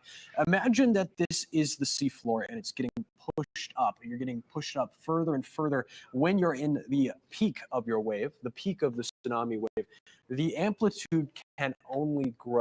The sea column, the water column can only grow as it's getting closer to the shore. And unfortunately, that's what was happening across the entire Pacific Ocean, especially when you get close to those areas, those coastal areas, areas that have less depth, like Haleiwa Harbor, where it's relatively shallow compared to other parts of the island. So you allow that amplitude to grow, and unfortunately, we were able to see the Haleiwa parking lot get flooded, and also the Coconut Island parking lot flooded. So we've seen two instances of water coming up into low-lying areas so far, and allowing the water to just rush in and really have a hard time receding for a little bit. Yeah, if we can go back to the map of the state, if you could just go ahead and drive the computer here. We're just going from graphic to graphic. Let's do the islands, and then let's kind of look at the island of Hawaii, and we'll turn off the radar here, even though we do have a few windward and Mauka showers. But you can see that Hilo is more on the sheltered side, and you would think, okay, the tsunami is coming from Russia, it's coming from the northwest, but Hilo still got quite a bit of that energy from the tsunami. Also, as we head into this part, I think Laupahoe and Overrun. And then when you look at Hilo, we'll zoom in a little bit closer to Hilo there. You've got a breakwater there, and then Yeah, we also have some shallower water that is in that area. And so when you're looking at the SCP hotel, no surprise that it's getting quite a bit of water, because that area is going to have a lot of swell energy, a lot of ocean water that's funneled over into it. Mark, Steph, back over to you. Thank you so much, guys. I know that they were talking about the flooding at Coconut Island in Hilo, and we did see a lot of flooded parking lots there, including into the hotel that was nearby. In fact, we have Hawaii County Mayor Kimo Alameda standing by live, joining us right now tonight. And sir, if you could tell us, we are now more than 2 hours into this event. What can you tell us so far in terms of any damage or observations that you've noticed since then? Thank you. Yes, we are here at EOC, and we did get the Haima update, and we do have some flooding. We've been getting video and reports in from our lower line areas. We recognize that the 9 feet that Haima mentioned, for Hilo is somewhat significant. So we are just standing by to see. Hopefully that what we're hearing is we need to see about 3 or 4 insignificant waves to be all in the clear, and that's not going to happen for another hour. So we are just on standby right now. Any road closures in the area? Obviously, people should not be on the roads, but what are you receiving in terms of reports of any road impacts and kind of just infrastructure updates there? Absolutely. I mean, all roads that needed to be closed were closed after the evacuation, and they need to fix that audio up. Low-line areas that we are giving them the message not to do that. We are not in the clear. This is still an emergency, and we are taking it seriously until we get the all clear. We expect no residents to go back in lower low-line areas. Mayor, can you please, in terms of the activity at the emergency shelters tonight? Yeah, so we have 11 emergency shelters currently operating, and we have about 1,500 evacuees that we are catering to right now. And so they're also on standby. And, again, we are not unfamiliar with these tsunamis, right? We have 4 of them that I'm aware of. 1952, 1960 was the biggest tsunami. So, Hilo Town, we're resilient. We know that we don't take these threats lightly, and this is a big deal for us. So again, all hands on deck. We got everybody here at the EOC. We're not leaving until we get the all clear sign. Are there any areas we're paying a lot of attention to Hilo, and rightfully so, but are there any other areas around the county that you're keeping a close eye on? Absolutely. I mean, all coastal areas, are areas that we have to pay attention to. I mean, I remember tsunamis back in the Kanoe administration when, Hilo didn't get any impacts, but Ali'i Drive, they got it really bad. And I mean, in Honau there was a house that got uplifted and, was floating in the bay. So these are memories that we have, and that's why we don't take this lightly. This is a serious situation, and until we get the all clear sign, we're going to stay here. All right, that's Hawaii County Mayor Kimo Alameda. Thank you so much for joining us. I've just got one question to ask. How come they've got so much technology support about a tsunami, but when they had the wildfires in Hawaii a couple of years ago, no one got notified? Don't people find that a bit odd? Like, they've got the equipment, they've got the warning signals, and they've got all the technology to warn the people about a tsunami in Hawaii. But when they had the wildfires a couple of years ago, no one got notified. There was no warning, nothing. It seems a bit odd, doesn't it? They fix on one thing, but they won't fix the other thing. I mean, we know there's volcanoes in Hawaii that are still active. But we know that they have fires there, and we know they've got tsunamis there. But why didn't they have the equipment and the resources to notify people about the fire but yet they can notify people about a tsunami. Just like the flooding in Texas, exactly. Anyway, we give you continuous footage from Hawaii.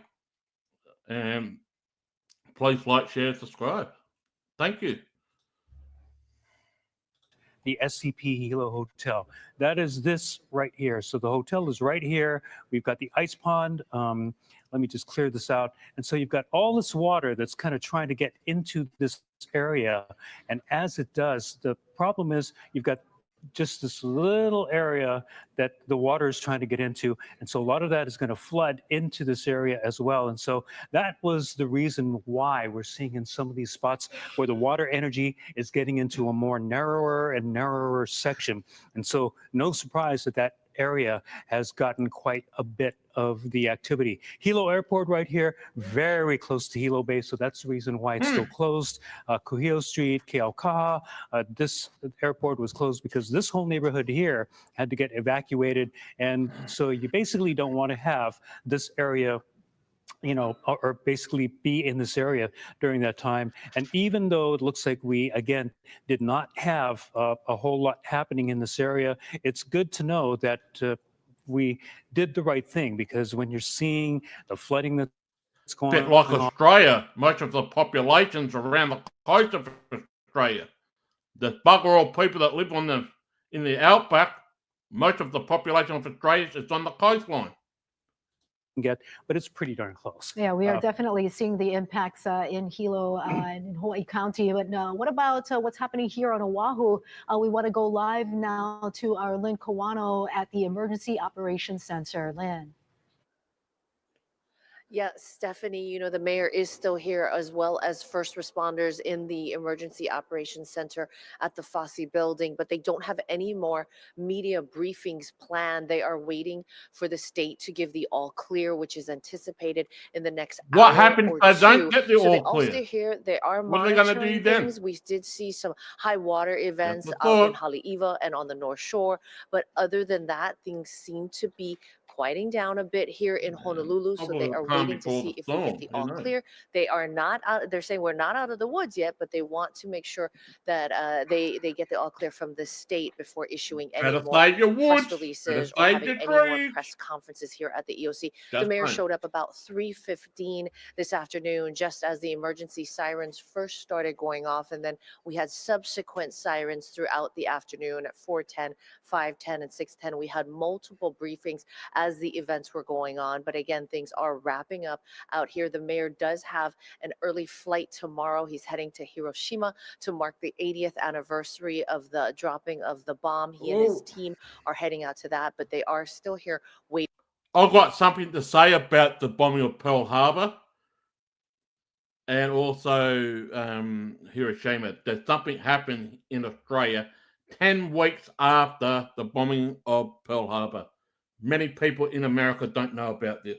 I'll talk about it later in this episode. Continuous coverage. Here we go. Query within. That's right. As Mark was just saying, as we wait for the all clear, that will ultimately come from officials from the Pacific Tsunami Warning Center, with a particular individual, the director of Dr. Chip McCreary. We're hearing that we will be getting an update right at 10 o'clock, and we'll bring that to you as soon as we get it. But as we are looking at this live shot now, I want to bring in our first weather team, Drew, Ben, and Jen. There's a cop car there then. So far. Right now, things have definitely calmed down. Look at the water surface right now. The police car helpfully illuminating the bridge, and you can see it's just calm, very calm beneath the bridge as far as the water. Calm before we the might storm, still see the possibility of some wave energy coming in, more tsunamis that may come in, but it looks like things, at least for now, have quieted down. Again, remember that these waves have been coming in anywhere from 5 to 15 minutes, 20 minutes apart, And so this might just be a little lull between tsunami waves at the moment. But you can see right now that even though it is calm, the parking lot itself was flooded a little bit earlier. A couple of police cars now in the parking lot waiting there. But a little bit earlier this evening, about an hour ago, we could see that it was definitely flooded. And so with the amount of water that was in the parking lot, it was likely the same thing that was happening in Haleiwa, where the water level came up, stayed up for a while, and then finally receded. I'm sure the police are right now just checking the area just to make sure that nobody is there, that everybody's remaining safe. And if you're at the hotels that are close to that area, you're likely watching us from the 4th floor or higher, and you would be safe there and be able to see what is going on.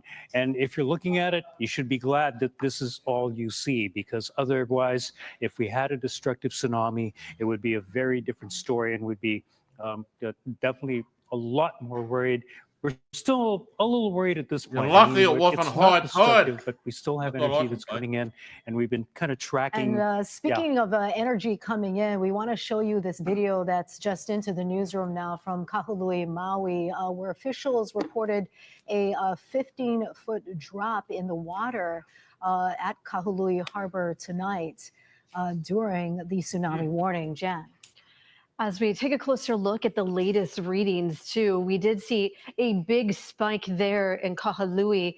It initially came in with those initial cycles at about 4 feet, but then the latest reading now is at 5.7 feet. So bringing coastal flooding. We haven't been seeing a whole lot of eyes there in video yet, but this is likely seeing major coastal flooding in some of the areas there. Haleiwa, as we were seeing, the parking lots have been flooded out, and in Hilo, some significant flooding, but things seem to be quieting down there, and it did reach about 4.9 feet. So we are hoping that it reached its peak already, with its peak being at 5.7, crossing our fingers that it will be on a downward trend. And we're measuring these in amplitude, and you can actually see the amplitude is measured relative to the normal sea level. So we're seeing about 4 to about nearly 6 feet when it comes to that amplitude. So still under the tsunami warning. We will have to wait and see what the next couple of cycles do. And hopefully in the next several hours, we won't see any more of those peaks that jump up like in Kahului from 4 feet to 5.7. And that will be more on a downward trend. Now to Kahului and the incident that happened there. Once again, officials saying an approximately 15-foot water drop at Kahului Harbor tonight. And there were also some evacuations that took place. According to Maui County, 2 helicopters were sent out to evacuate rural areas, including 2 fishermen in Kahiki Nui and Kaupo. That means 10 it's going to to be 15 sucked people, they into say, at sea Nu'u and come Landing, back in. and also 1 person in Hiku, 3 people in Halava, 1 in Wailao, and they say people on Lanai near shipwrecks and 4 people at Nakalele were also warned during this tsunami warning alert. Yeah, and that speaks to the comprehensive response that each of the individual counties and their leaders need to undertake when you have an event like this, right? Making sure that residents are taken care of and making sure that areas are cleared, especially spots of high concern, the low-lying coastal areas.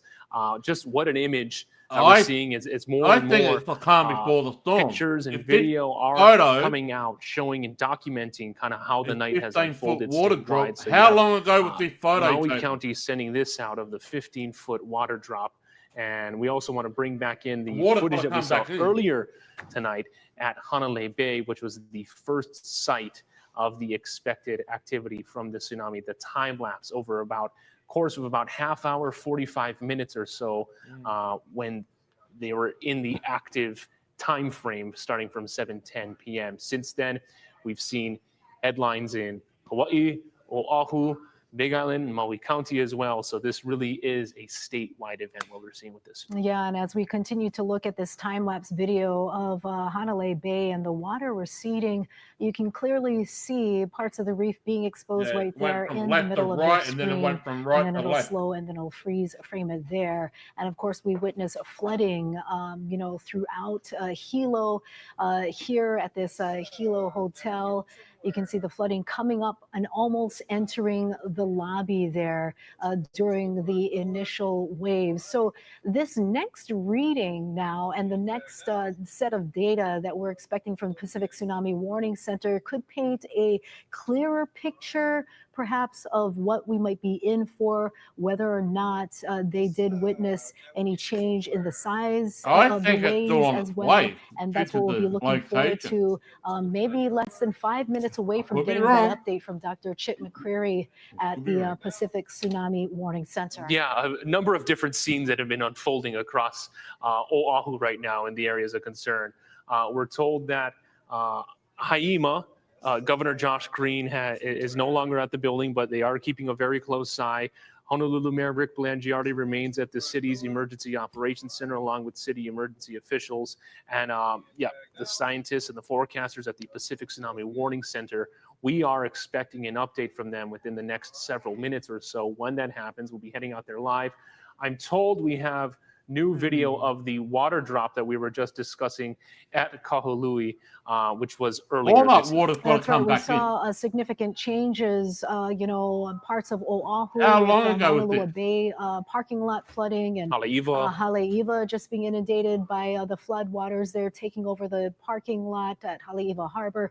This here, though, seems subtle, but officials noting that an approximate 15-foot water drop occurred during the first arrival of the tsunami waves. We're talking about, the teams being ready and state officials making it clear Water's got to come that no back matter in what somehow. happens, they are standing by, ready to respond. High water vehicles ready to go, aircraft ready to go, search and rescue. Of course, no reports of any of that being needed or activated, but those teams stand ready.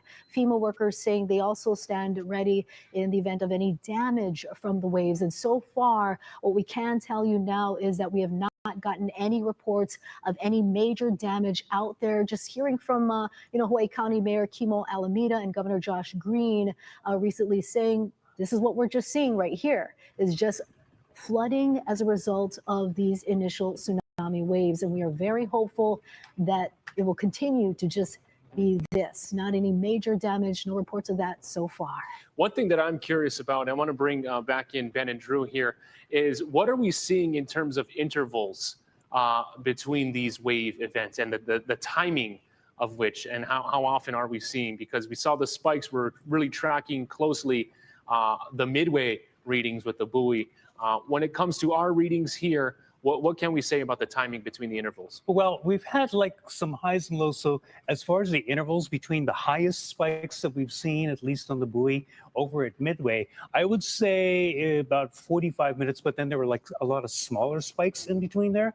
And so if you kind of divvy that up, just my rough guess right now would be approximately 20 minutes between what these happens waves. if you're Some wrong? are bigger than others. And so you'll get a big wave maybe every 40 minutes or thereabouts. And we've seen a couple of those spikes. We saw 5. The first one was kind of big, and then the next 3 spikes are smaller. Then another big spike, and then we haven't really checked the spikes lately, but I'm sure that's one thing that, again, the Pacific Tsunami Warning Center is looking at. And just judging from what we've seen so far, we're seeing the flooding. We've seen it in Hilo. We've seen it at Coconut Island. We've seen it at Haleiwa Harbor.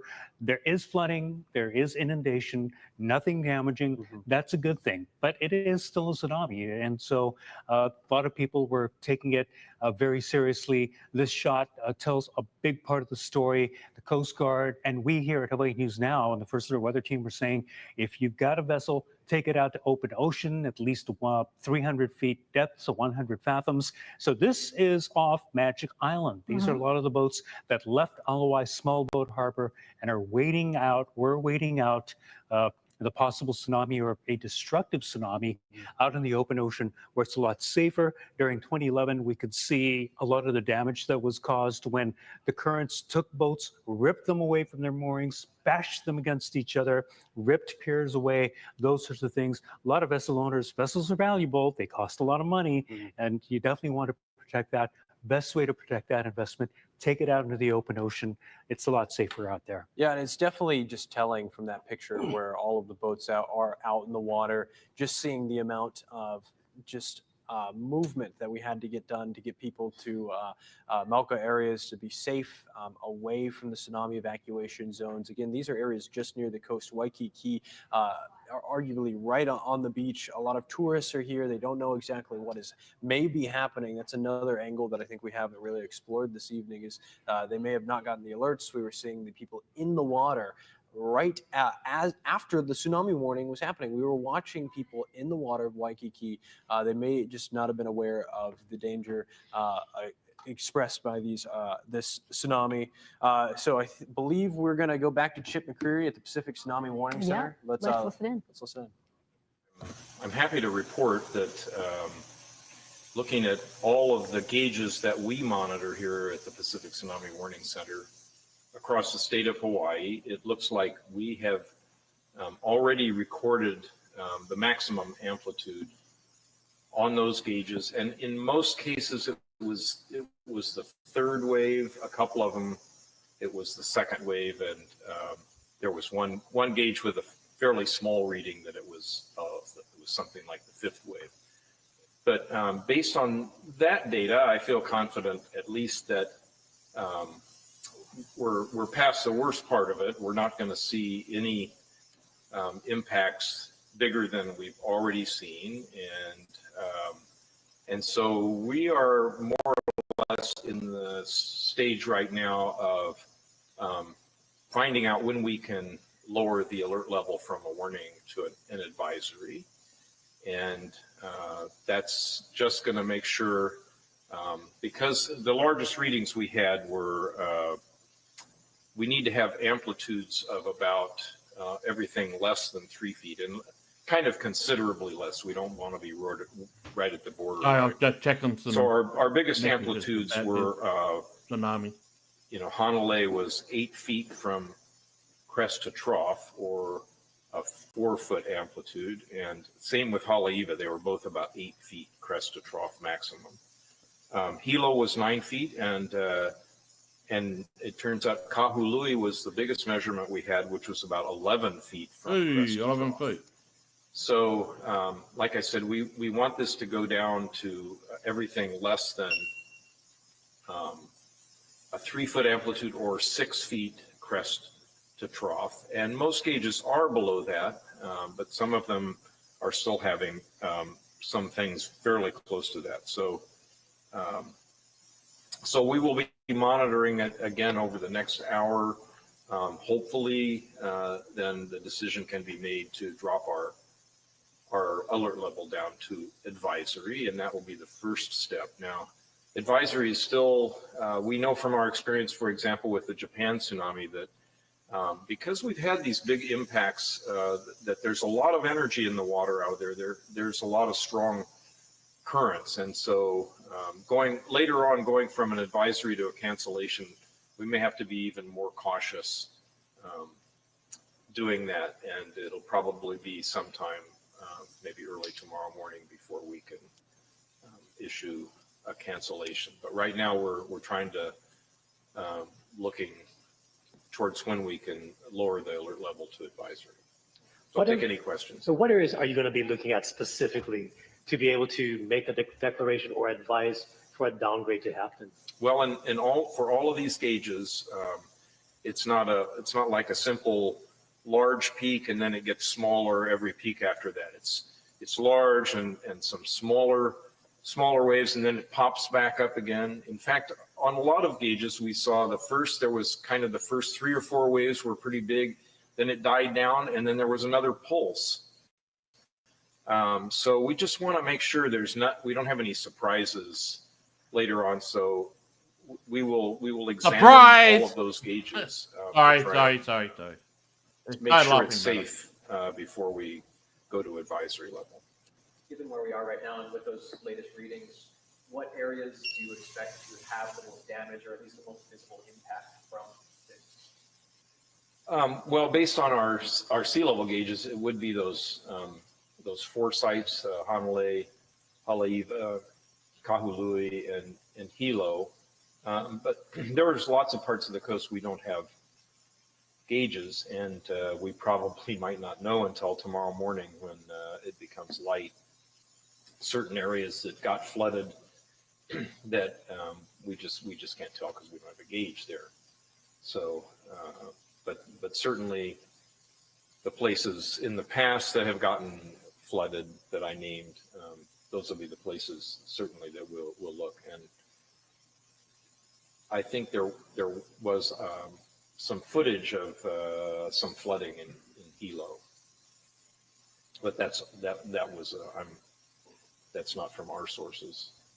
The tsunami watch, is that pre-wave and then a tsunami advisory? Are there any reports coming off the west coast of the mainland of the United States? Well, the watch really is a heads up to everybody. It's a heads up to the public. It's a heads up to the emergency management and responding officials that something has happened that could result in an advisory or warning and for a tsunami, and that we haven't evaluated the situation yet. We're still collecting data to try and make that evaluation. So when we don't have enough data yet to call a warning or an advisory, but we know there was a big earthquake, which was the case today, then we'll issue the watch so that everyone can start getting prepared.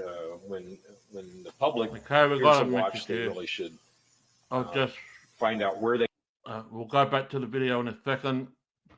Christy, who lives in the California state, here are the estimated tsunami arrival times for key locations in California: Santa Barbara at 12:50 a.m., Los Angeles Harbor 1:05 a.m., Newport Beach 1:10 a.m., Oceanside 1:15 a.m., and La Jolla 1:15 a.m. also. The current time in California is 1:07. So, Christy, if you can find me a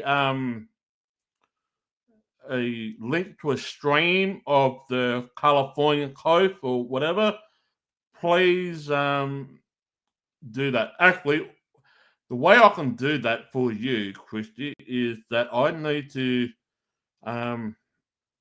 make you a moderator so you can drop the link in. What I might actually do is I might actually add you as a moderator, is because it's the only way you'll be able to drop the link in the chat. So let me just do this for you right now. Just hold up for a second. I'll turn this up back to regular program. I'll do that in a couple of seconds for you quickly so you can drop it in. Oh, shit.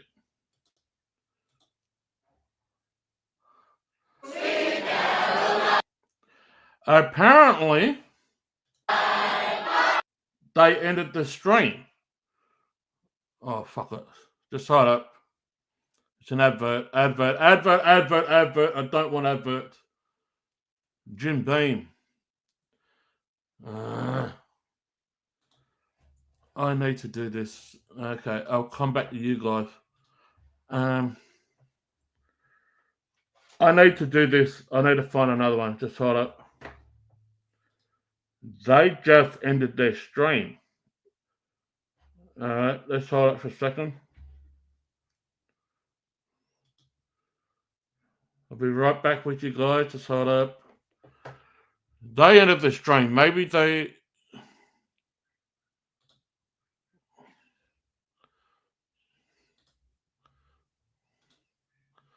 Oh, come on. Just hold up. All right, here we go. They just restarted it now. Okay. We're back. I got it back. I got it back. Don't worry about it.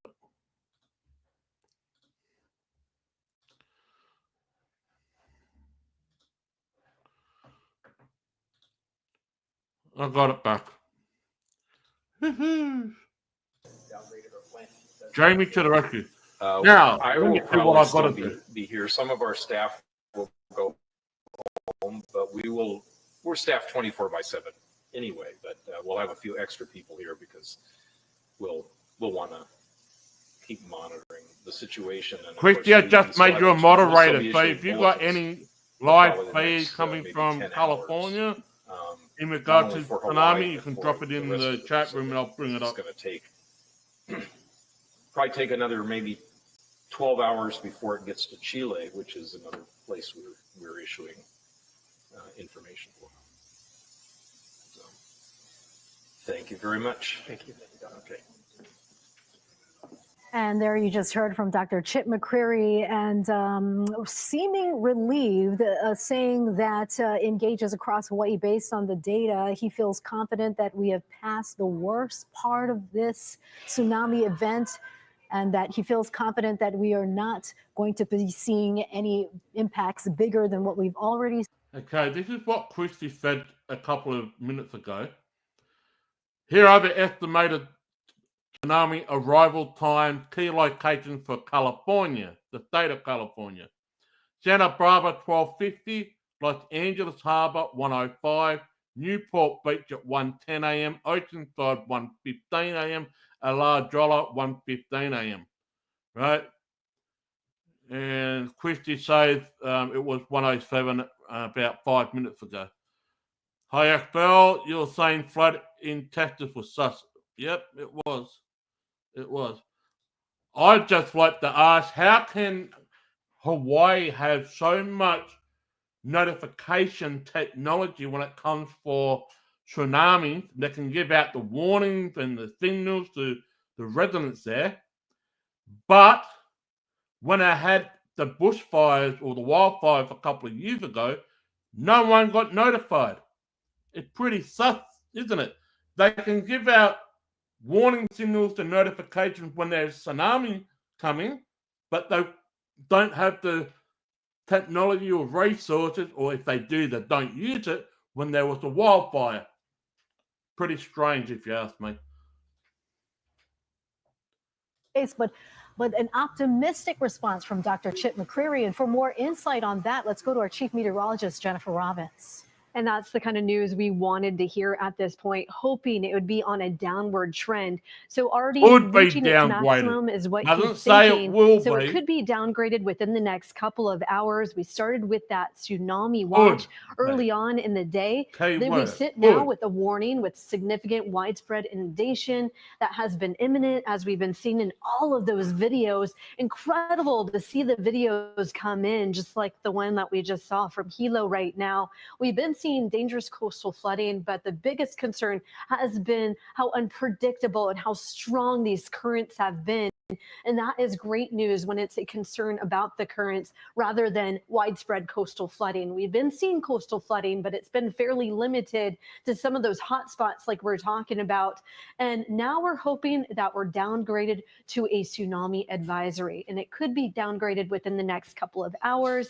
But like you said, it's going to be a long night for them because they have to forecast this all the way to Chile and even to the West Coast, which is also under watches into the night. And this can be downgraded with the potential tsunami conditions on a downward trend beginning to subside.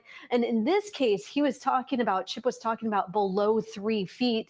And we've been reaching anywhere from 3 feet to nearly 6 feet when it comes to the amplitude of the wave heights here.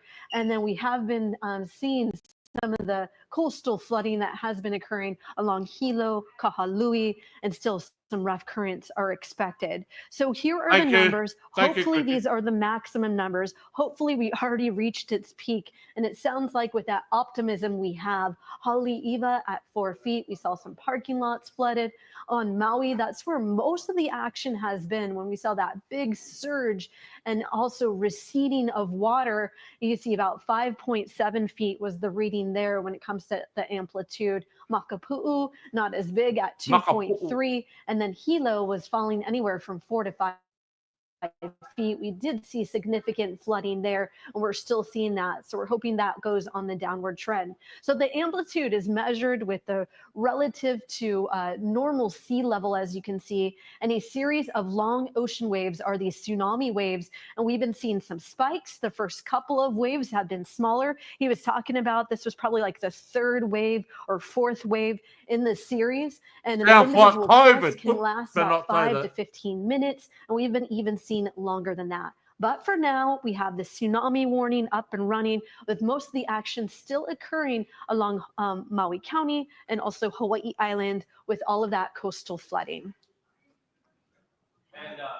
you, Chief Meteorologist Jennifer Robbins. We're gonna Ben and I are gonna walk through where we're still seeing the warnings and the watches and advisories. Actually, there's no more watches issued from the Pacific Tsunami Warning Center because a watch, like Jen described just a little while ago, is kind of the preliminary alert that they send out. Yeah, just think of a watch as the heads up. As Yeah. Chip McCreary was saying, if a watch is issued, basically it is something has happened, an earthquake has occurred, we're taking a look, stand by. So that's where we were earlier, and then it turned into an advisory. And then, of course, we've been in the warning now since about 3:30 this afternoon. Yeah, absolutely. We got that magnitude 8 earthquake happening around 1:30 p.m. Just recounting the timeline again. 1:30, we had the 8.0 earthquake. 20 minutes later, upgraded to an 8.7. That's when a lot of the alarms were starting to go off at the Pacific Tsunami Warning Center. And pretty quickly after that, we had the tsunami warning issued for us here in Hawaii. Of course, this has been statewide. Kauai, Oahu, Molokai, Maui, and also the island of Hawaii. The main Let's impact also was just take a look Hilo. at some It of was the on other the- areas that are impacted because the we're still east seeing coast some of other impacts the mainland across of the Hawaii. entirety of the Pacific. It's on This the other wasn't side. an event for Hawaii. Of course, we showed you footage from over in Hokkaido earlier today where we were seeing tsunami waves moving up San towards the Francisco. northern islands of Japan. And then you can see along the western coast, it might be a little bit hard to see, but there's this orange color. That's indicative of a tsunami advisory. That's along the entirety of the western coast of the United States, this orange color, including Los Angeles, all the way up to San Francisco. And then as you get into the northern portions of California, the north and west coast So is of California, we Vancouver have under another tsunami watch? tsunami warning. Canada? This is for Eureka and Crescent City as I'll you say that continue would up be, northward because towards Alaska Oregon is. and Washington. That's back down to a tsunami Yeah, Seattle advisory. is. Again, that's where the warning is. Outside Well, of us, we have a Vancouver tsunami Island. warning up for the north and western portions of California.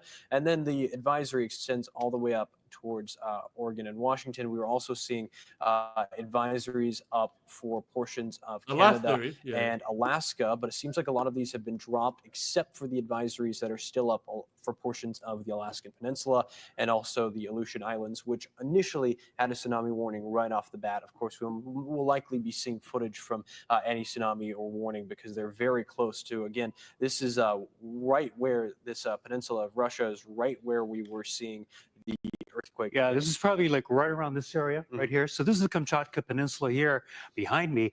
A couple of volcanoes show up on our map, but also right here is where we saw that earthquake occur. Watch out for And the so a lot of that volcano. energy coming off that fault line and then heading toward our area. Fortunately, again, not that big, 3-foot amplitude, maybe higher for some spots, but we still at the Pacific Tsunami Warning Center want to make sure that these tsunami waves as they come in are getting smaller and smaller and smaller as they do. Once that happens, we should be able to, or they should be able to downgrade the warning that we're in right now into an advisory. They still want to look at the data. They still want to make sure that the waves are indeed getting smaller as they come across Midway Island, Who Wake, knows? and other areas that are on the way to the islands before downgrading or canceling. Cancellation's probably not until sometime tomorrow. Yeah, and I believe Chip McCreary did say they were looking for an amplitude far less than 3 feet. And we're going to continue to watch that to see if we see any more I'll big be right spikes back in and the check on buoy. Again, we're still notifications. seeing I'll be some, right back. there were aftershocks from the earthquake. My phone's not as going large as what absolutely we were seeing berserk at the with your moment. Original 8.8. Again, it was an 8.0. Upgraded to an 8.7, and then after reevaluation, it was an 8.8. So we're still seeing some energy moving through the water. Of course, we've got a tsunami warning up still right now. We could potentially see a tsunami advisory. Again, that's just not as much of concern as we're going into tomorrow. We could potentially see that. We're just still tracking strong currents and potentially some large waves, but nothing like large inundation. That's just been a review of what we've been seeing out across the entirety of the Pacific Ocean. Lots of other alerts from other tsunami warning centers from other countries, but let's send it back to Mark and Steph at the desk for now. All right, thank you very much, Drew and Ben, for that important update. If you are just joining us now, we want to take the time to recap what has been happening right now. It's been a little more than 3 hours now since the first tsunami waves arrived. Those tsunami waves generated by a powerful earthquake in the eastern coast of Russia, 8.8 magnitude quake.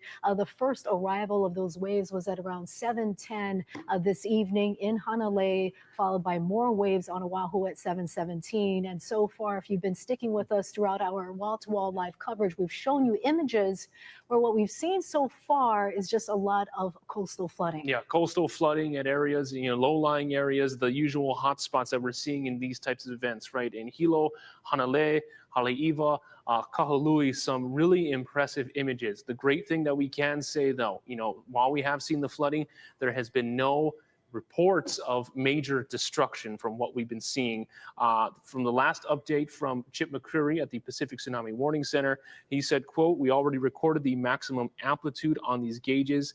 Based on that, we're past the worst part of it, not going to see impacts bigger than we have already seen." So he and the forecasters are in the stage right now of kind of analyzing, seeing what kind of numbers are coming in, where, are they going to be making the decision whether to downgrade from warning level to advisory level. The expectation is that will be coming in within the next hour, potentially 2 hours. He's going to be monitoring this around the clock, but worst part of it seems to be past for the state of Hawaii right now. Right. Emergency responders are still on alert, and so are our crews. We have them fanned out across the islands, and we will expect a live report coming up after this short break. Thank you so much for staying with us. We'll be right back.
And we want to welcome you back to our continuing live coverage of the tsunami warning now in effect for Hawaii. Yeah, right now we're in a stage where we are monitoring, according to the last update from the Pacific Tsunami Warning Center. It appears. All right, I just got another link here. I'm going.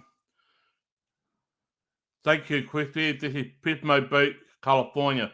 Let's just get the update here and see what they do, and I'll go over to that one.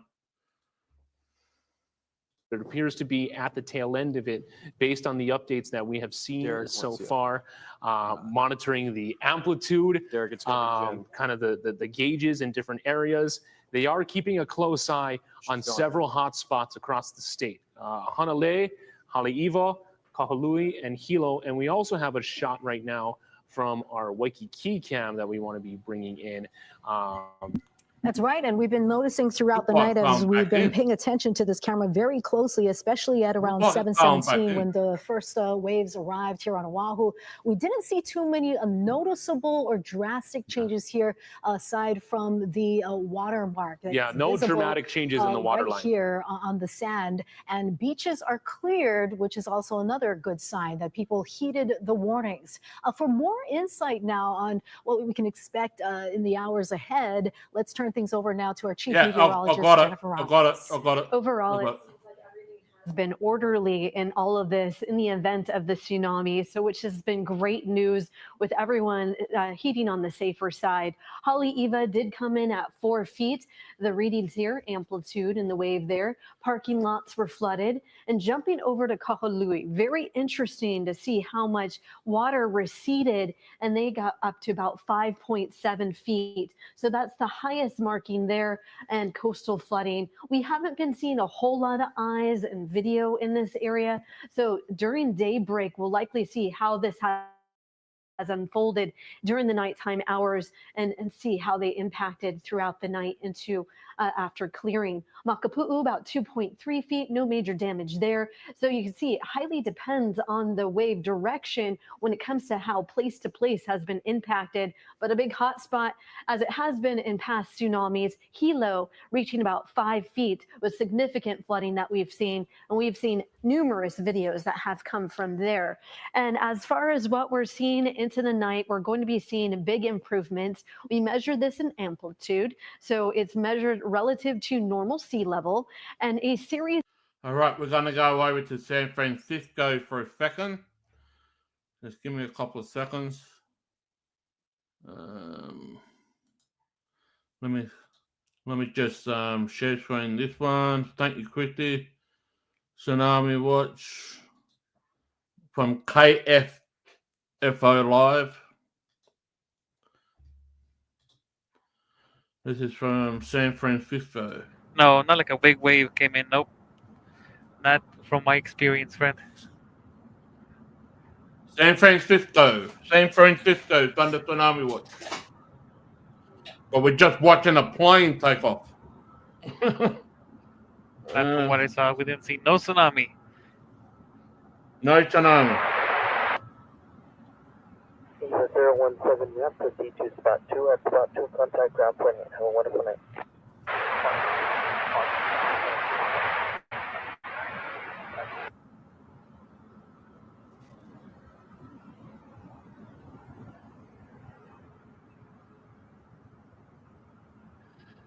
Okay, they reckon there was no tsunami there. It's at the airport. But I do have another live stream from Dad's Gone Live. We want to give a shout out to him. Dad's Gone Live on YouTube. There's another video. I'll just put that one exactly at the beach. Just give me let's go to Dad's Gone Live for a second. From Pismo Beach.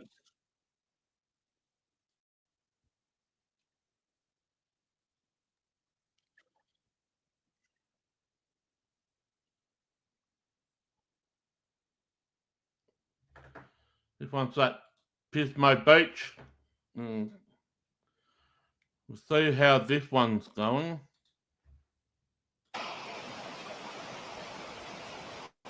This one's at Pismo Beach. Thank you, Dad's Gone Live, for allowing us to share this. I'll do my thing.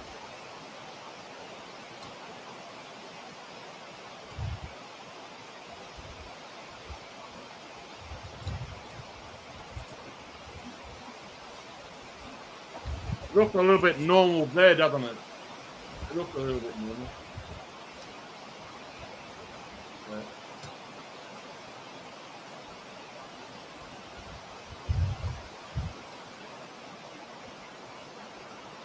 Pismo Beach, California.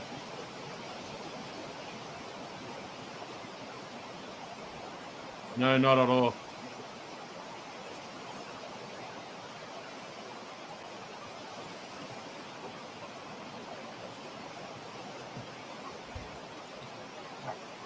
What a all depends. It all depends if it's going to be a tsunami or it's just a normal wave. Here we go.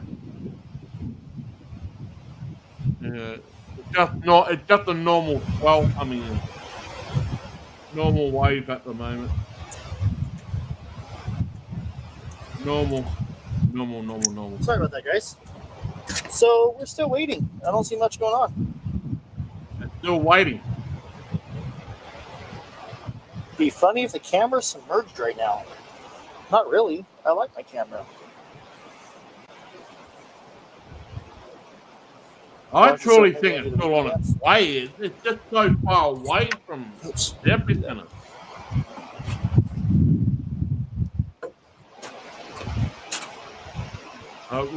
We'll go back to Hawaii for a second, because I still believe it's still on its way. I still believe it's still on its way because it's so far away from the epicenter.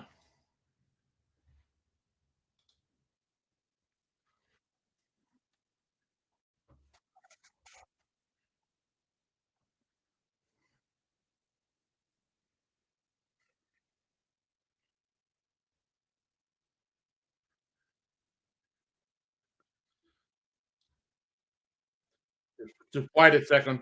It's waiting.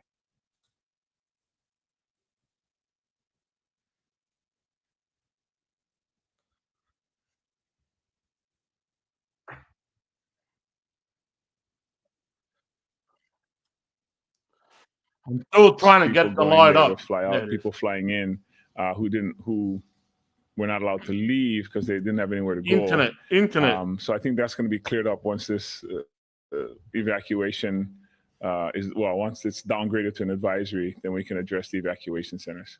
Mayor, any final thoughts? I know you're constantly getting updates as we are, and within the next, 30 minutes to an hour, more details could come out. What are you looking for, and what's your final thoughts on all this? Yeah, we're not in a hurry to get out of here, but we do want to put the community at ease so that they can return to their properties. So, of course, we're being patient to wait for the all clear sign from the experts. But I can tell you there's a lot of stress happening in the community, the angst of waiting, waiting this out.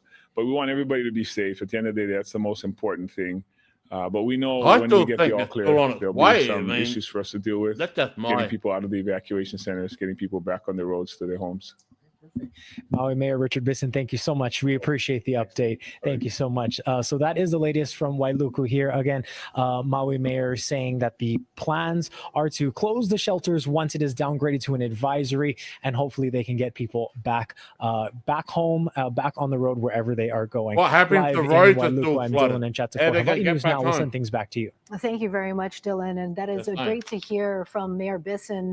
No place is still down reports at of any Coconut major Island. damage as far as he knows so far. And it's the same thing that we're seeing across the island chain with Hilo, unfortunately, though, getting most of the coastal flooding that we're seeing in the video that we showed earlier tonight of the flooding coming up to that Hilo hotel close by to Coconut Island, where we're also seeing flooding in the parking lot. Yeah, Hilo appears to be one of the spots where we really anticipating what the potential damage assessment will be. Like, I want to say this just for those people that live in America. To fly from Brisbane, which is on the east coast of Australia, to Japan, to fly there, it's an 8-hour flight, right? From Brisbane to Japan, Narita Airport, right? How far away is Hawaii from the epicenter of the earthquake that was off the coast of Russia? Now, if it takes an air flight 8 hours from Brisbane, Australia, on the east coast of Australia, to Narita Airport in Japan, 8 hours, this earthquake happened, 7, 8, maybe 9 hours ago? My question is, can water travel faster than a plane? I don't think it does. Does water travel faster than a plane when there's an earthquake underneath the surface of the ocean? Does water travel faster than a plane? I'm saying it doesn't, and I could be wrong. But if it takes an 8-hour flight from Brisbane, Australia to Japan, how far away would it be from Hawaii to Japan on a plane? I'm just asking. Because I truly believe it's still on its way. Due to where the epicenter is to Hawaii, I still think, I mean, yeah, we're seeing some type of flooding, but I still think it's still on its way. That's just my philosophy. I could be wrong. I could be wrong. Barrington Highway from Honokai Hale to Makaha just reopened, according to State Representative Darius Kila. Yeah, it's up on our traffic cams right now. If we can somehow find a way to pull it up. There were also road closures, extended road closures. There you go. 11 hours from California. Through Fort Weaver Road, but we've been cycling through the 11 cameras and a and half the images. hours. There it is right now from Farrington Highway and Nanakuli Avenue with the roads back open. You can just imagine the traffic that Leeward Oahu residents had to deal with, just over the course of the last several hours and this evening. So some relief there in that department. That is a positive sign. Leeward Coast residents returning to their homes. And then what I was saying about Fort Weaver Road, Eva Beach, there were some extended, prolonged closures in that area. A plane travels that 3,000 feet in the altitude, the roads appear to be back roughly open. 700 odd to almost 800 in the miles Mackay direction down Fort hour. Weaver Road. And this, So you're telling me awaits water the travels latest. faster than a plane? Unclear what type of form we'll be getting don't our know. next updates from. I don't know. We're told that I'm not a Haima, scientist. the state officials, will be posting something on social media, whether that's going to be a video posting or an advisory, a bulletin of some sort. If we're going to get something from the City Emergency Operations Center. Chip McCreary, he's keeping a close eye at the Pacific Tsunami Warning Center, so perhaps we'll get something new at the top of the 11 o'clock hour, just kind of mapping that out. Cycling through our cameras right now. No major concerns. So, I mean, we can say tsunami did arrive in Hawaii. There have been reports of coastal flooding, but none of the destructive damage that is typically associated with these type of events. So, very fortunate incident. And to see the response that we witnessed over the course from when the quake happened, from when the advisory came in, from when the warning came in just before 3 o'clock this afternoon, seems all things considered, this is a response that flowed. And it was comprehensive, and it's better to be over-prepared in these types of situations. Right? Better to be over-prepared, and the state officials sharing that they had spent a lot of training, especially after the Maui wildfires.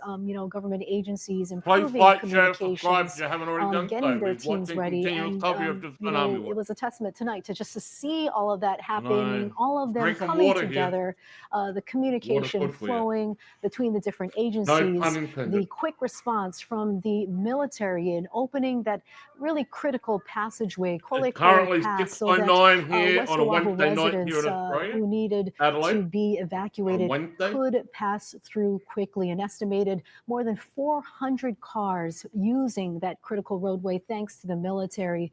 So again, the teams will stand by, and we heard from leaders tonight that they will stand by in the coming hours until we get the all clear. Meantime, we have photos and video coming into our newsroom. This is from Haleiwa.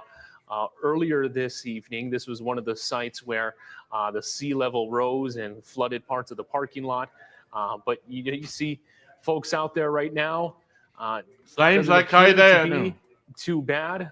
This is one of the spots that a lot of forecasters were keeping an eye on, because earlier when the gauge levels were coming in, we saw some high numbers in terms of amplitude. That has eased up a bit, but the Haleiwa Harbor parking lot was one of the areas that flooded. We also saw similar activity with what we're seeing in Hilo Bay and Mauna Lua Bay out in East Honolulu as well.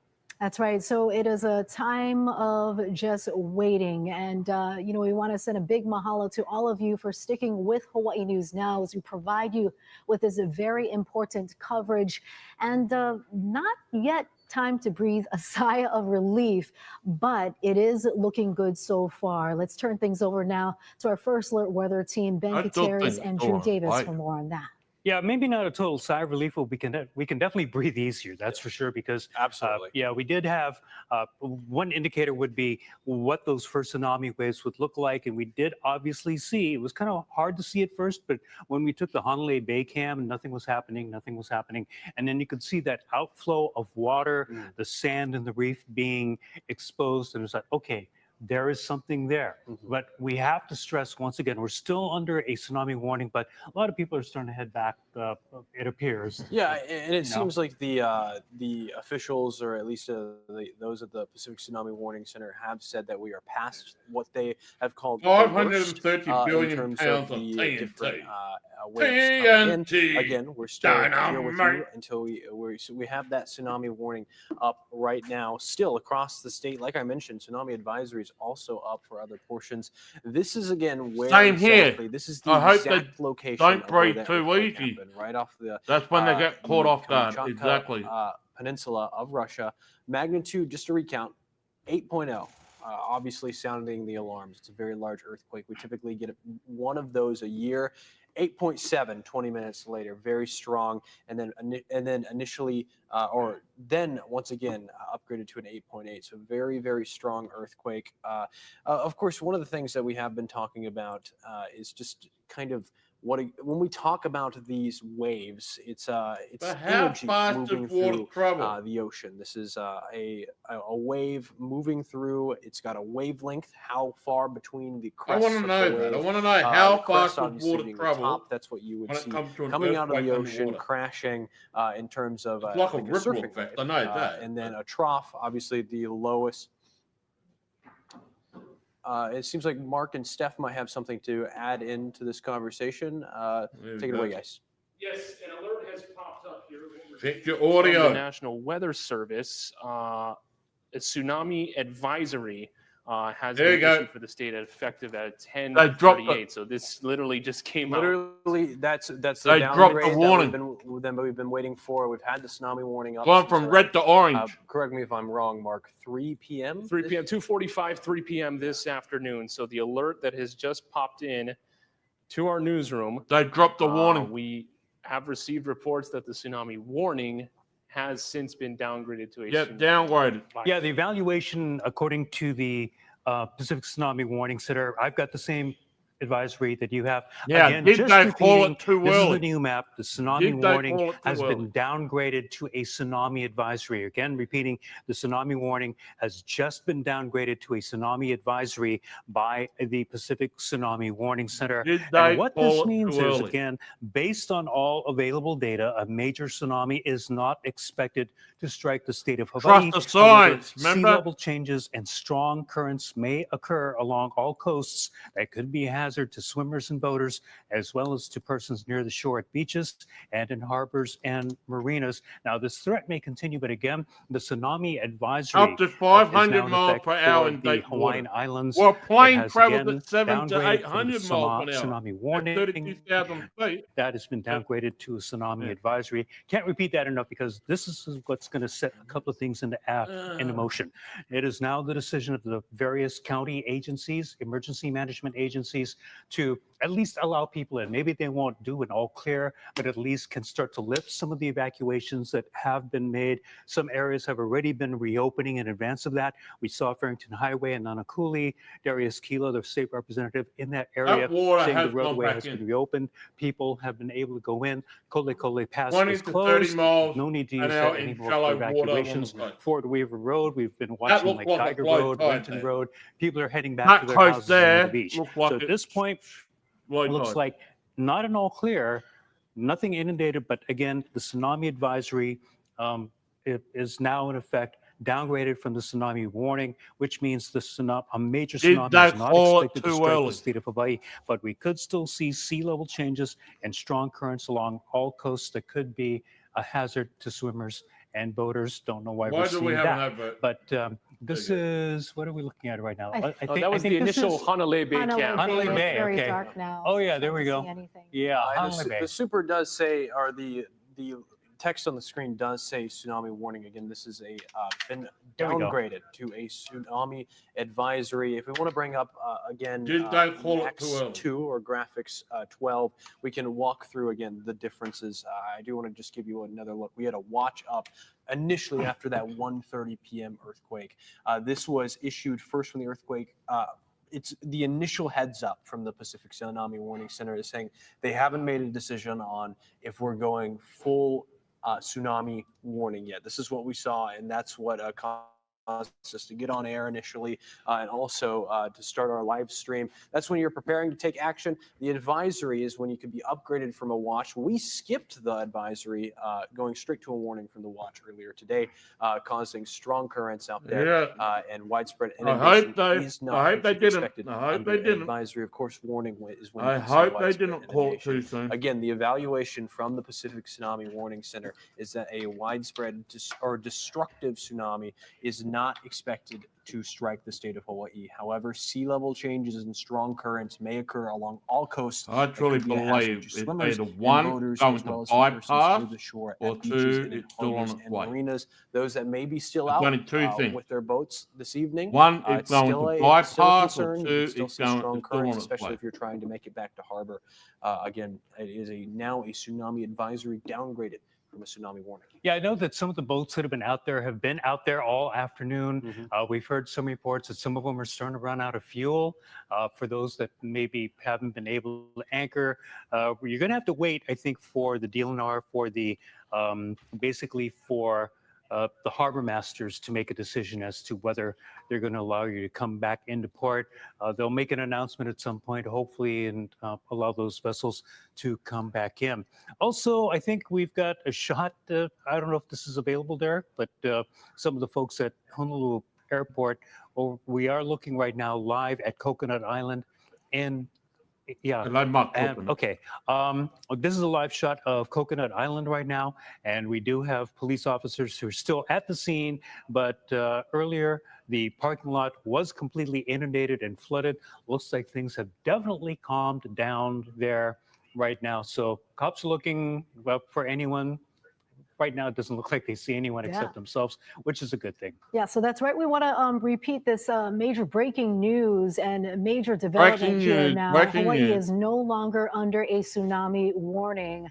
The Pacific Tsunami Warning Center has officially downgraded that tsunami warning to an advisory, which means that based on all data, a major tsunami is no not longer expected to a hit the warning. coast of It's been Hawaii, downgraded to but advisory. as Drew and Ben mentioned, ocean changes and changes in the sea levels are still expected, which could be very hazardous to swimmers and boaters. So I know we have a lot of viewers who have been asking, you know, with this level of optimism out there and this sudden change, is this the all clear? And the answer to that is no. We are still waiting for the official clear. It's not official and yet. This now is a tsunami advisory in effect for Hawaii. Yeah, now comes the effects afterwards, as we anticipate in all clear. Sometime within the, I see, sometime over the next several hours. But the warning has been downgraded to an advisory, waiting to see if we're going to have an official news conference or an update from Chip McCreary himself. One, it will bypass Hawaii, or two, but with this comes the way. effects afterwards. Hearing reports of some traffic, and also hearing of kind of what happens with flight cancellations, because a lot of the airports were impacted. Yeah, you're gonna refund them? Let's send it over live to our very own Mahealani Richardson, who is live at Honolulu International Airport. Mahea, what are you seeing right now? Aloha, guys. I'm here at Terminal 2 at Honolulu's airport, and we came down here to the airport because we saw huge crowds. Well, it looks like the crowds have died down, massive crowds at Hawaiian Airlines at Terminal 1, and then over at Terminal 2, the crowd has died down. Quiet now. It looks like people are sleeping, and we talked to some of the agents. They said a lot of the people who had gone in earlier. So now it's just kind of a dead zone right now. It's not a Earlier this dead evening, zone. a Look lot of the behind flights were you. canceled There's because of that people. tsunami warning. Are And then they when we looked at the breathing? board, it just said delay, delay, delay. And so Jesus. just people waiting around here for their Cross flights. reporting. We talked to a family from Kailua Kona who actually came here for the day to go shopping. And then now they're waiting to go on their flight back to on Southwest. And now look, they're going to stay here overnight. Aloha, thanks for joining us. Tell us your name and why are you sleeping here overnight? My name is Salote Hopanoa, Aloha. and me and my mom just came to drop off my auntie to the airport, and we wanted to cruise for a little bit. But then we ended up getting stuck because the tsunami warning came, and our flights kept getting changed, and all of a sudden it was canceled. What went through your mind when you see tsunami warning? I mean, honestly, growing up in Hawaii is like we've seen a couple tsunami warnings, but it wasn't as bad. But it went on 4 times, and then the actual big sirens went on. So I mean, it was kind of concerning, but I knew we were going to be safe in a way. So you have to wait till 5:30 tomorrow morning. Your flight was supposed to be at 8:30 tonight, right? Yes, 8:30 tonight ended up being 5:40 in the morning. Well, I know you're going to be sleeping here. It's going to be an early morning tomorrow. Salote, thanks for joining us, and hang in there. You're going to be home soon. Again, you know, we were showing some of the crowds and we just saw some kids just sleeping here and it looks really, really uncomfortable. A lot of people were just checking their flights. They said they were going to try to fly tomorrow, but if you do have an issue with your flight, just check with your airline. Again, just a lot of waiting around here. No crowds because people have either gone into the gate I or don't they're think just they trying to refund. rebook for a later flight. That's the latest I don't from know what it's Honolulu's like over airport. there. Guys, back to you. Here in Australia, they rarely do Mahia. refund. And now we're going to turn things over now to Chief Meteorologist Jennifer Robbins. Seeing a lot of tired travelers there, but at least that's good news to see that even though they have to sleep at the airport with those delays, that everyone is safe right now. As we take a closer look at. I mentioned early in the broadcast, I'm sorry, I'm just taken away from this because this one's just repeating itself. I mentioned early in the broadcast that Australia was bombed 10 weeks after Pearl Harbor. As a matter of fact, there was more dropped in Australia than it was in Pearl Harbor. Now, what people got to understand is Australia didn't really have an air force. Like, we had pilots, but most of our pilots were flying underneath the British regiment. We didn't actually have an Australian air force per se at that particular time. Now, when Australia got bombed by the Japanese in Darwin in 1942, it devastated, it shook the core of Australia, like it did in Pearl Harbor. But most American people and people overseas in general don't know the story that Australia was attacked by the Japanese Imperial Regiment 10 weeks after Pearl Harbor. 10 weeks. And more was dropped on Australia than Pearl Harbor. Don't take my word for it. Do your research. Look at the bombing of Darwin, 1942. It's right here in Australia. Right here. And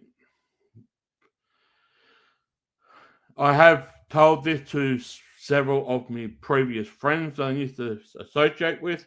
They were like, wow, I never heard this story before. But yes, it's a true story.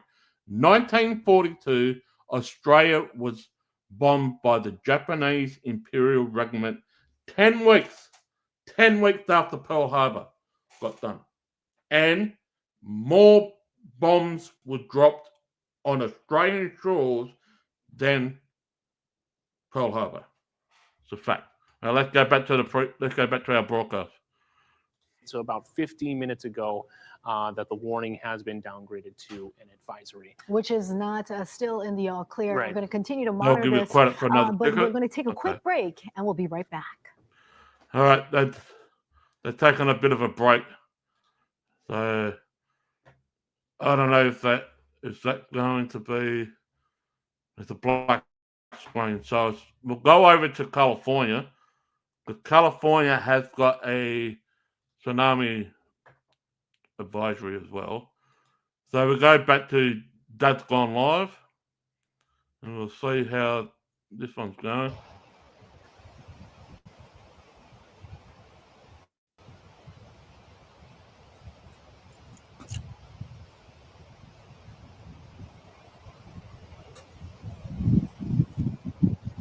California's going to be okay. I do think so.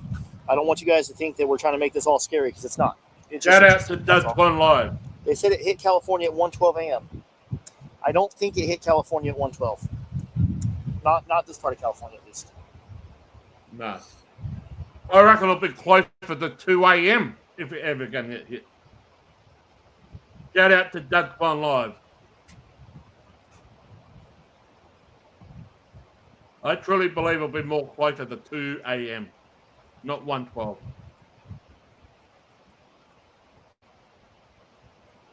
That's just my thing.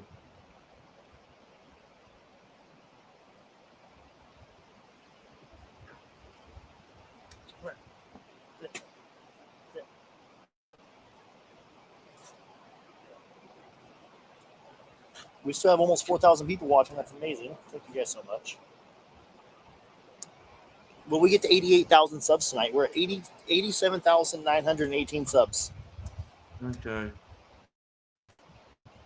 Bakersfield National Treasure.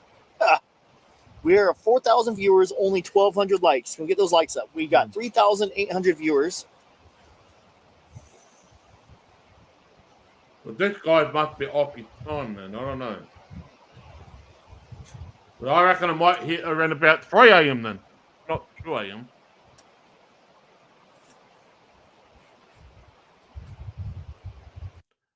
I appreciate Dad's Gone Live for doing this. I mean, yeah. I mean, it is what it is. I don't really dwell on how many subs or likes I get. You like it, you like it. If you don't, well, nothing I can do. But I understand some people do this for a living and whatnot. And yeah, it is what it is. It is what it is. Looks like the one who, Hawaii's back. Hawaii's back. Let's go to Hawaii for a second. We'll go to Hawaii. All right. We'll go back to Hawaii. It doesn't look like anything's happening in California at this present time. But we will go back to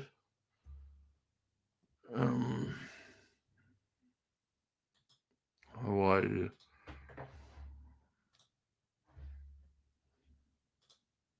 Conditions over on Maui and Kahului. We have been seeing many of the harbors along north-facing shores and east-facing shores seeing the most significant tsunami energy, while the rest of us, it's been fairly small, especially in Waikiki, which has been great news. And the biggest takeaway for you, Ben? Right now, the biggest takeaway is, yes, we may not have had a destructive tsunami, and maybe some people are looking at looks this and like they're saying, wrapping it up you know, in we had Hawaii. to do all those evacuations and so on and so forth. But I said a little bit earlier this evening, that is, we really don't know what the size of this is going to be until it gets here, just because of the distance that's involved. And so once again, Of course it's it just is. good to be prepared, because if it had been a destructive tsunami and people had not evacuated, we would be in very bad shape right now. But we can say, He's saying about the distance. Now, this is what I was saying about the distance.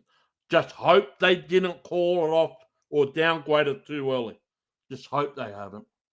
be thankful for that at least. But then again, we're going to look at, and as Jen mentioned, we're going to see if there was any, you know, any, I won't say major, but more long-lasting damage that came in, because 5.7 feet at Kahului, that's still, you know, yay high or thereabouts. And so, and that's still a lot of energy that comes in behind it. And so at least you know how to get prepared for one of these episodes, because but you couldn't get prepared for a bushfire. Don't say that we were crying wolf or anything like that, because at this point, we don't know when obviously the next one's going to happen. We don't know how big it's going to be. If a tsunami warning is issued, take it seriously. We did. The public officials did. I just and hope we by don't. evacuating, I if hope you we needed don't. to, I hope we you don't. did as well. Yeah. Yeah, Drew, and this was, we had hours long lead time here, and when you're looking at it, wasn't a single wave event here, right? This is prolonged over several hours. Yeah, we've been talking about that all evening. This is not just what you think of a tsunami, a big wave. It's multiple big waves. They are It's a wrapping lot it of up. energy released from the earthquake. I do want to point out how powerful it was to see They're wrapping it up. everybody just mobilizing so quickly, whether that be the media, whether that be the state officials. Everybody took this seriously. Once the warning came out, that everybody went, Yeah, you this is the took real this deal. We need to seriously, take but notice and when get the message out as bushfires quickly as happened, possible. you never It's a very notified powerful moment anybody. to see, especially seeing the pictures of people going Malka and especially the Waikiki photo of all the boats offshore, and everybody got out to safety and took the warning. Yeah, they're going heeded the fishing. warning. It was a very powerful note to see this evening. And tomorrow when daylight comes, it'll be more evident the extent of damage that if this Yeah, they're tsunami wrapping it caused, up. if any. We want to thank you so much to Yep. our viewers, too, for sticking with us. A big mahalo Okay. to you for staying with. They wrapped that one up. All right, let's go back to California. Did look like it was getting a little bit rougher there. So this is Pismo Beach in California.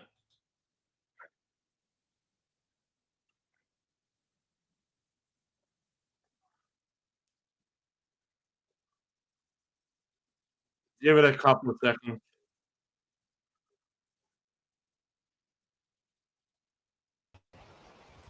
However, Hawaii was expecting 3 feet, and one part of Hawaii got 5.7 feet. Shout out to Dasquan Live. So I don't think it's going to be wild. I just think that it's going to be interesting. We're good. No. California. I've never worked for the Weather Channel. Watch as well. Yeah, look, this is my big lens. It does seem to be a little bit rougher than half an hour ago. Definitely.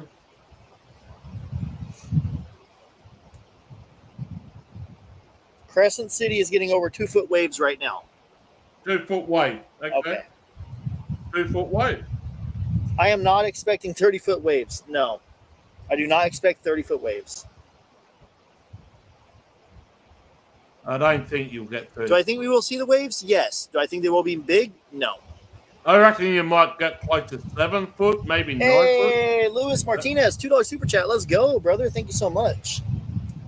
What is police car on beach? 9 foot. It's But beach not car. 30 foot. No way. It's called beach police. I don't see any police cars on the beach though. I mean, you can expect the unexpected, but 30 foot. I don't expect 30 foot. Yeah, 30 foot would take out the entire wharf and the boardwalk. What? My girlfriend? My girlfriend's not wearing anything because I don't have a girlfriend. I have a wife. But my wife is wearing clothes. Hey, another $2 super chat. Let's go, Luis Martinez. Thank you so much. But those people that are currently watching this is Pismo Beach, California. We've gone from Hawaii to California now. California's under a bit of a advisory. Yep, that's an Airstream trailer that sells hot dogs and stuff on the pier. I don't think there'll be 30 foot. I reckon it'll be around about 7 to 8 feet, maybe 9 feet. Hey, Noe Gomez. Thank you so much. $2 super chat. Martinez, another $2 super chat. Thank you guys so much, man. That's awesome. God bless you guys. I don't. It may be. Well, that's reports. Holy crap, Michelle M. $10 super chat. Let's go, waves. Let's go. Gary, $5 super chat. Thank you so much. That's awesome, guys. I mean, there's reports of 2 foot. I mean, this That's Gone Live's getting reports of 2 foot at the moment in some areas. If it's going to hit the coast of California, it could be anywhere between 2 to 5 feet, maybe. I mean, we've seen some places in Hawaii get up to 9 feet and whatnot, but who knows? Who knows? But it won't get to 30 foot. No way. But yeah, expect the unexpected, but that's a little bit too much to expect. Yeah, 30 feet? No way.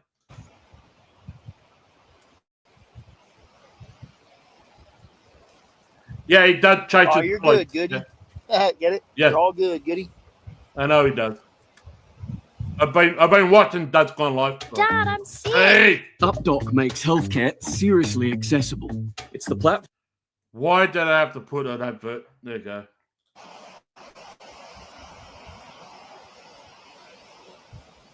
There's a really loud wave coming in.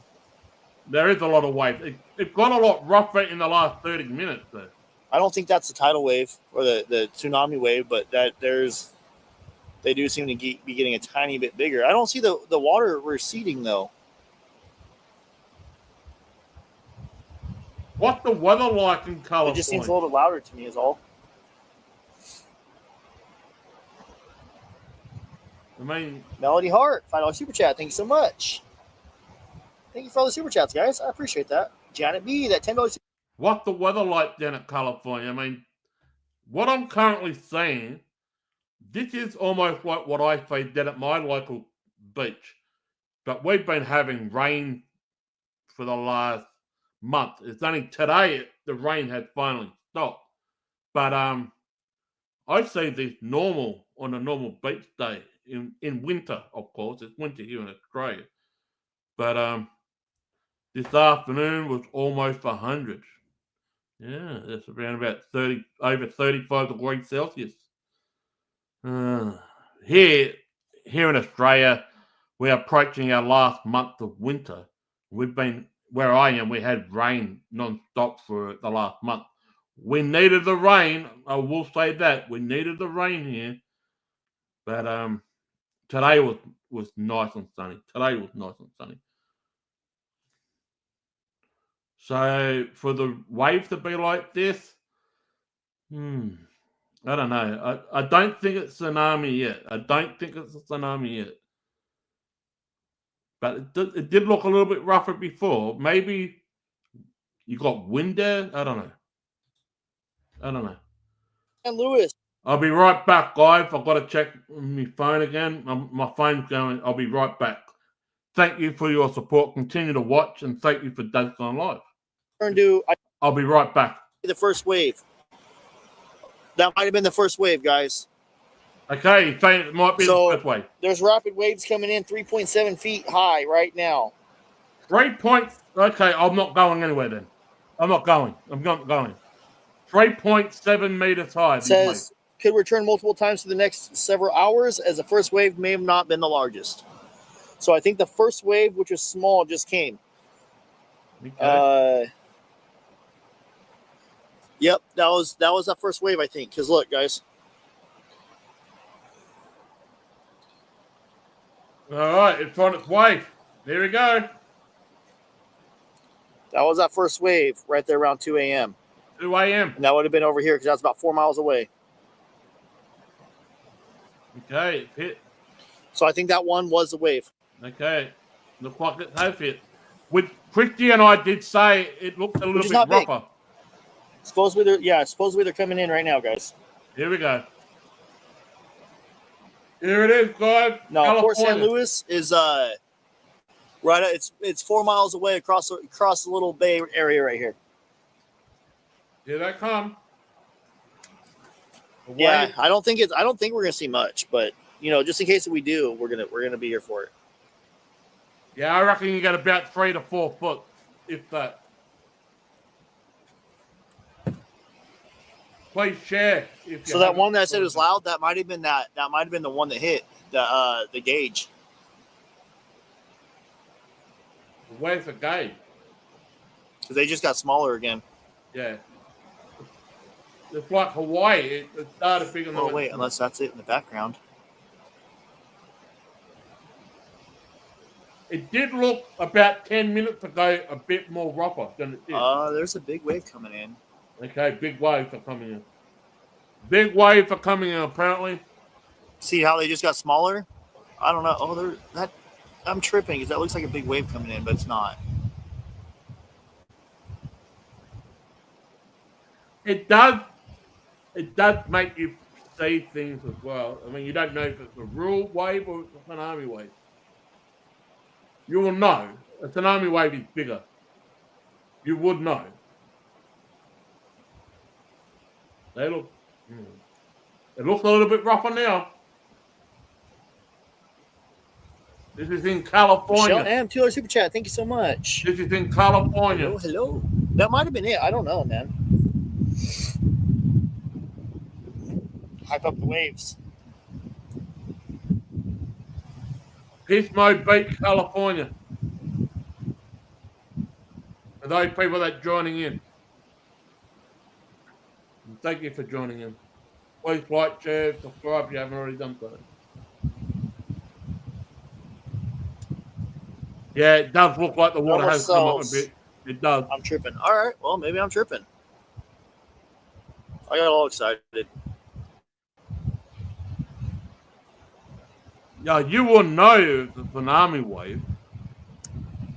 You will know. The water. We are in Pismo Beach, California. The water just keeps coming in. It doesn't stop. You will know. What's up, Fee, bro? Almost been 2 years. Heck yeah. How you doing, friend? You will know. We hit 88,000 subs, guys. 88,000 subs. Congratulations. I demand floaty chat smellies. What's up, Big King? $5 super chat. Let's go, brother.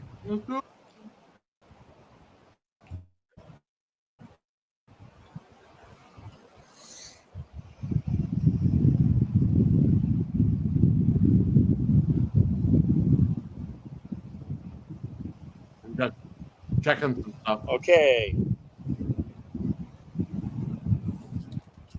Let's go. I'm getting pictures of LA where it's saying the water has receded. Water has receded in LA. Water has receded in LA. There's a bird. Is it a plane? Bird is a word. A bird, bird, bird. Bird is a word.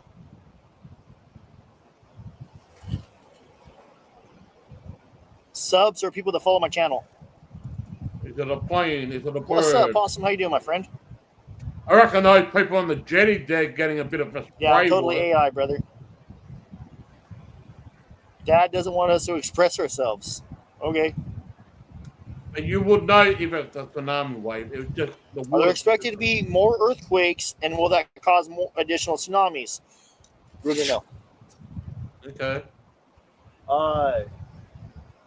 I would assume so. I would assume that there's going to be more earthquakes. They're called aftershocks. That happens all the time.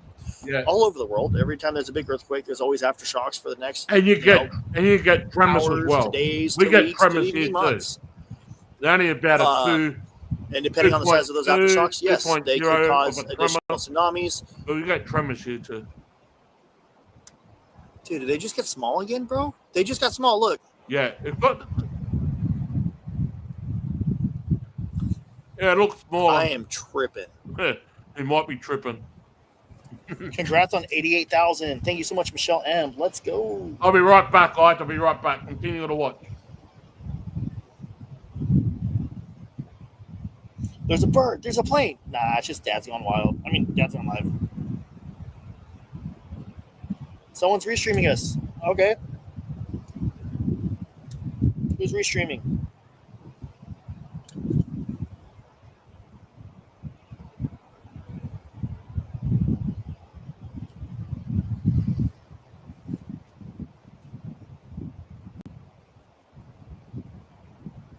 Who's restreaming us?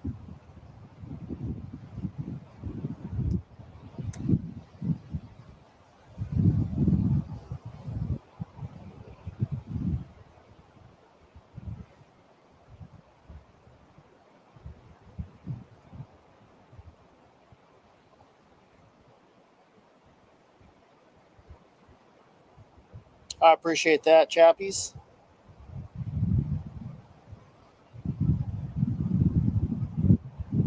Hey, Martinez, another $2 super chat. Let's go. Michelle M, a $2 super chat. Let's go. Thank you so much.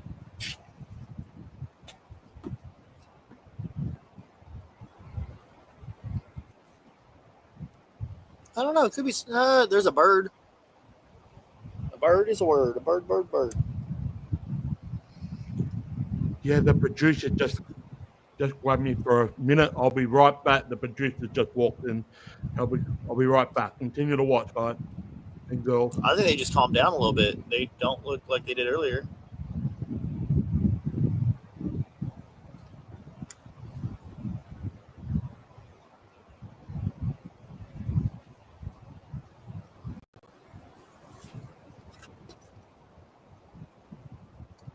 DJB? I don't know who that is. Who's DJB?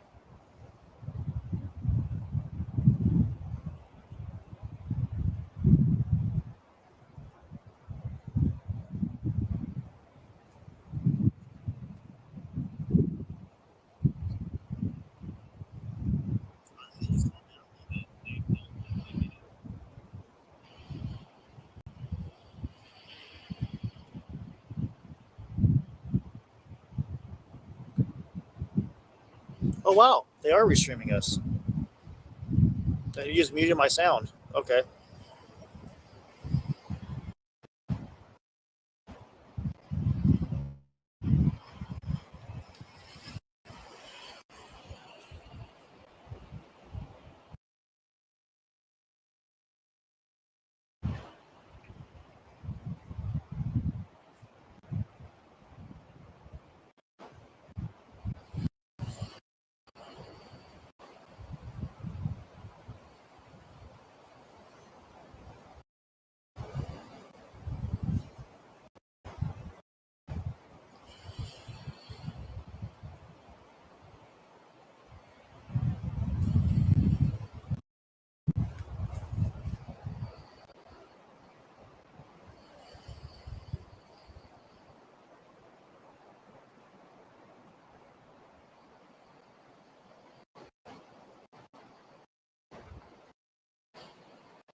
At Vistaprint, we print signs so people can see your brand up close. We also print signs so they can see your business here, see it here, and see it here. So you stand out even when they're way back here. Get 15% off for new customers at vistaprint.com.au.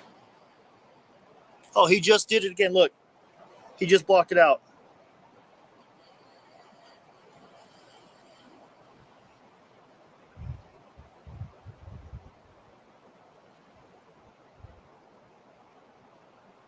Logo is not up.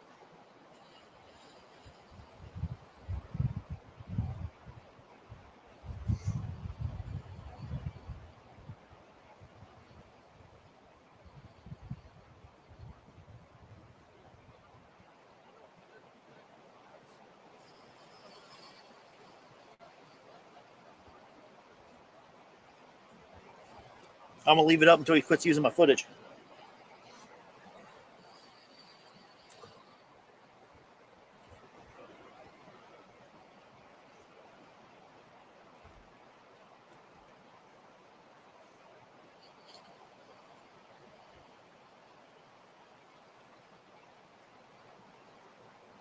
I got an ugly beard, bro. No, it's not. Just ask for permission. And I would have said, yeah, if you use my footage or if you give me credit, yes. Let me move my logo now.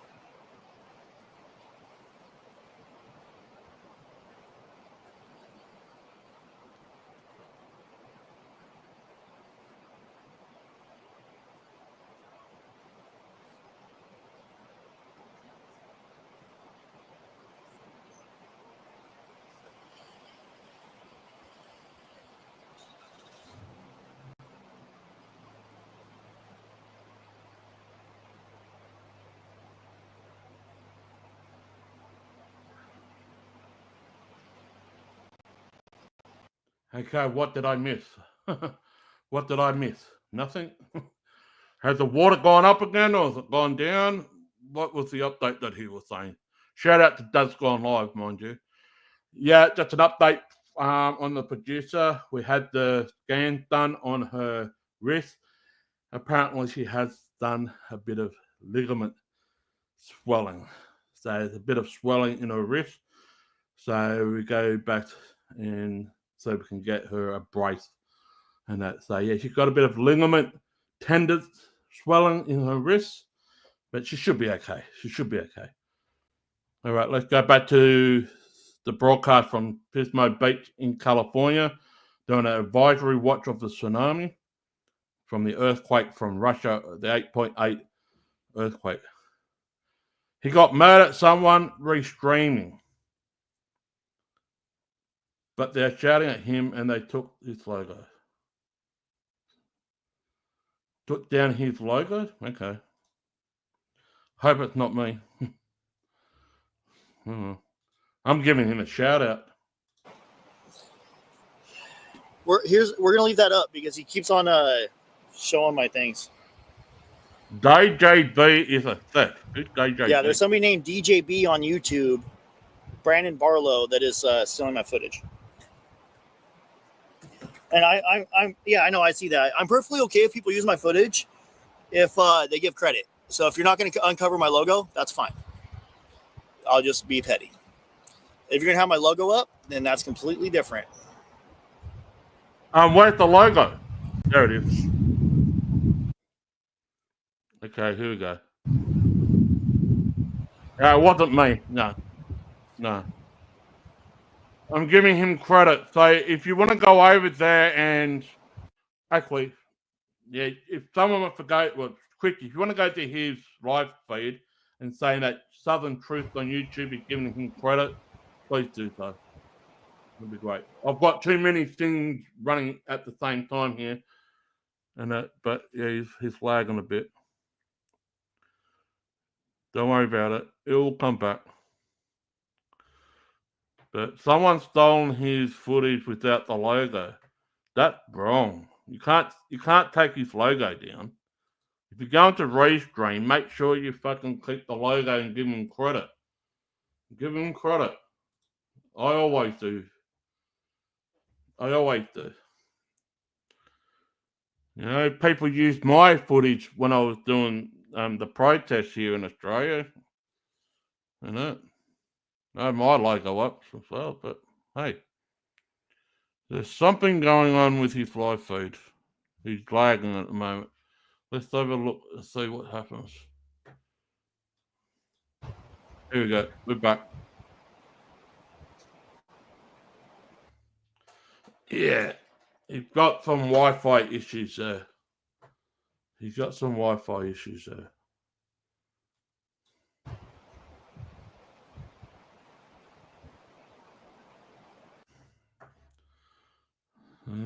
Wi-Fi.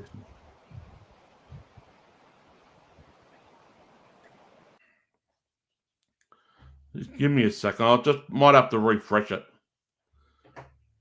Give me a couple of seconds, guys. I might have to refresh his stream. I'll get back to you in 5, 4.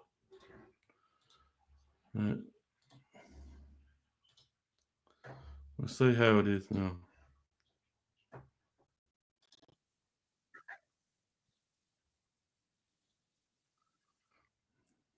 Thank you. He is lagging a bit. All right, we're back. He should be okay now. Just his Wi-Fi. That's funny.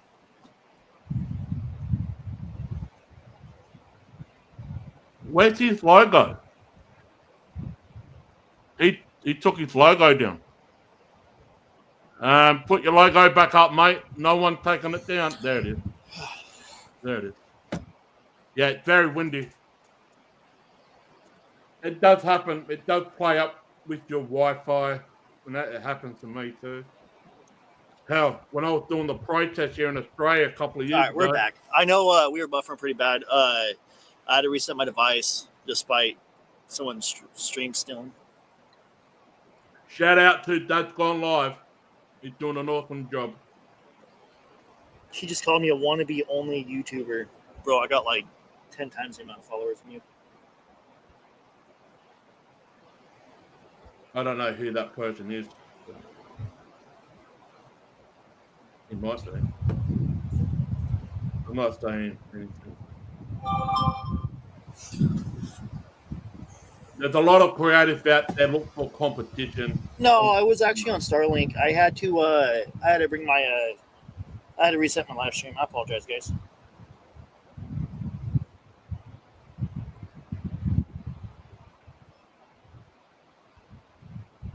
Yeah, I don't look for competition. I don't. I consider it being one big giant family in YouTube, but I know he's all butthurt. That's okay. Blocking him is there's no you can still watch someone's live stream if they're blocked. It doesn't do anything. He's not commenting.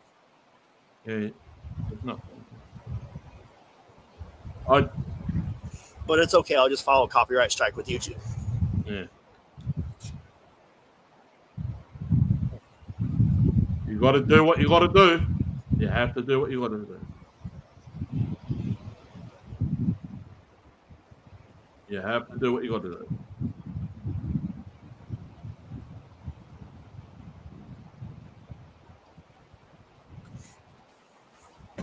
As long as people play by the Appreciate that. From Mississippi. people should play by the rules. Just give credit to the creators. If you're going to use their stream, give them credit. Just don't steal it just for your own purpose.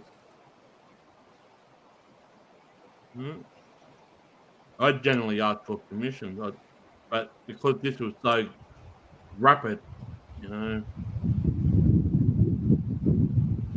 just give credit when credit. That's all you do.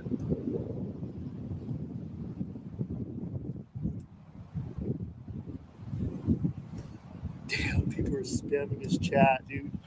Holy crap. Yeah, DJB is a thief. On YouTube, DJB is a thief. He steals other people's footage without showing their logo or asking for permission. It's not that hard. I don't know why you wouldn't give the proper credit. Some people just got rocked in their heads quickly. That's all I say. That's all I say.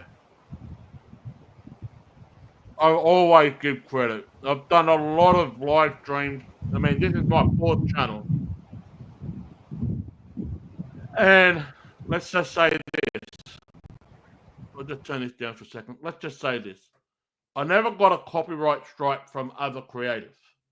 I've got a strike from YouTube itself when I was doing the stuff of COVID because Australia was hit bad and we had massive lockdowns here and so forth, so forth. We had different measures than most countries, and they were pretty severe measures as well. And I've done protests, but I've also covered the one up in Canada as well. But the thing is, I never got a copyright strike from other creators because I've always played by the rules by giving the creators that you're using credit. Right? There is an etiquette. There's an etiquette. Give credit and show them support and get your viewers to go over to the original creators stream and give them the support. If you got to be able to help the community grow in some way. You know, I don't want anybody from here to come here and subscribe. Well, if they want to, they can, but that's not what I'm asking. That's not what I'm asking. I'm asking if you like, you can share, you can subscribe, but it's up to the person itself if they want to. I'm not looking for subscribers. I'm not begging for subscribers. That's the thing. You subscribe, you subscribe. If you don't, you don't. Right, back to the thing. Look like the waves have got a little bit bigger and the water has got more rougher. Adding their own value to the footage. So that is real fair use. This guy isn't adding anything of his own, and he's just restreaming all these other streamers without talking or adding any input. And that's where Fair Use Act isn't considered, because that's not fair use. That's just stealing your footage. So I've had I've filed copyright claims in the past to people doing that. I gave this guy a chance. So all he had to do was just show my logo and ask for permission, and he didn't do that. So now that it's still up on his channel, I'm gonna go ahead and file a copyright claim. He can report me all he wants. I don't care.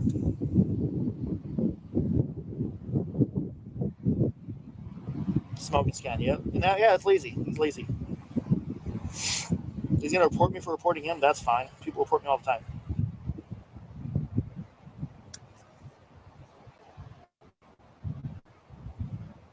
I'm not stealing his logo. I'm just his logo from the feed.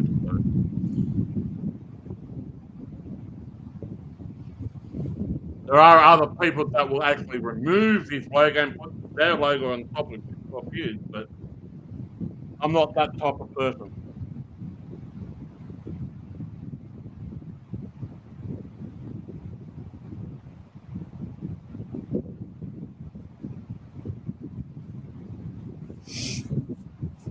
Yeah, it's a lot windy there. Sorry for the noise in the background. You know, I mean, that's the thing with creators as well. I mean, when people want to just take and take and take without giving the other creators being, yeah, I'm subscribed to him too. You know, been following what he does as well, and other people. There's AXX, I think it is, X or something like that. I think I'm pronouncing it wrong. There's another one that goes around California that does some videos and live streams on police activity and so forth and whatnot. Hey, it's pretty fascinating to watch as well. I will admit. Yeah, AXS. Yeah, that's it.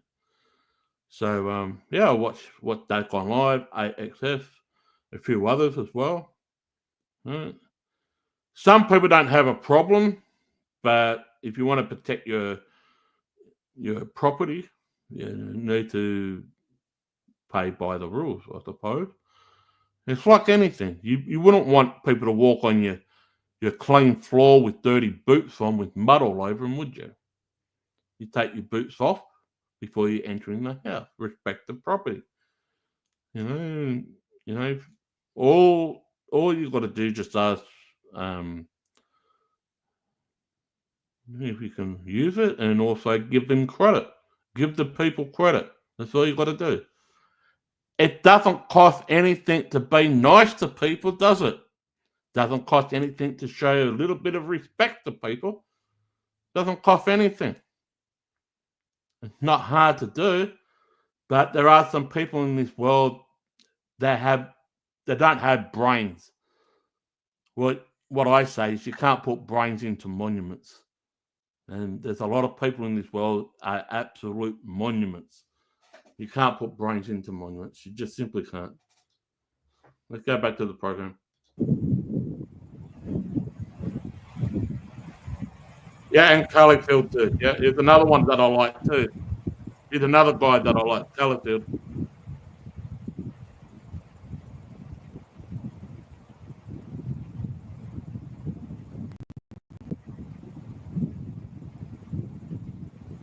Now, what you thought? You think the water got rougher? Is it due to the wind that's making the water rough? Or is this the tsunami thing that's coming? I'm thinking it's the wind that's making the water rough. But he got a report on his phone that there was a bit of a wave of a tsunami that was reported. So he did show it on his cell phone to the audience. So is this the tsunami thing, or this just the wind making the water rough? What's your thoughts? What's your thoughts?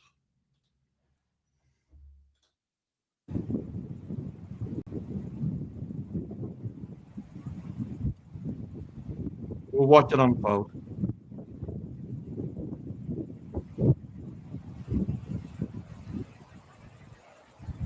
I mean, the water does look rougher than what it is.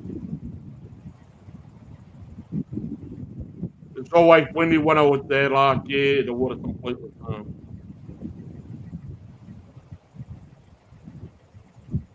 Okay. It may be the tsunami. Who knows?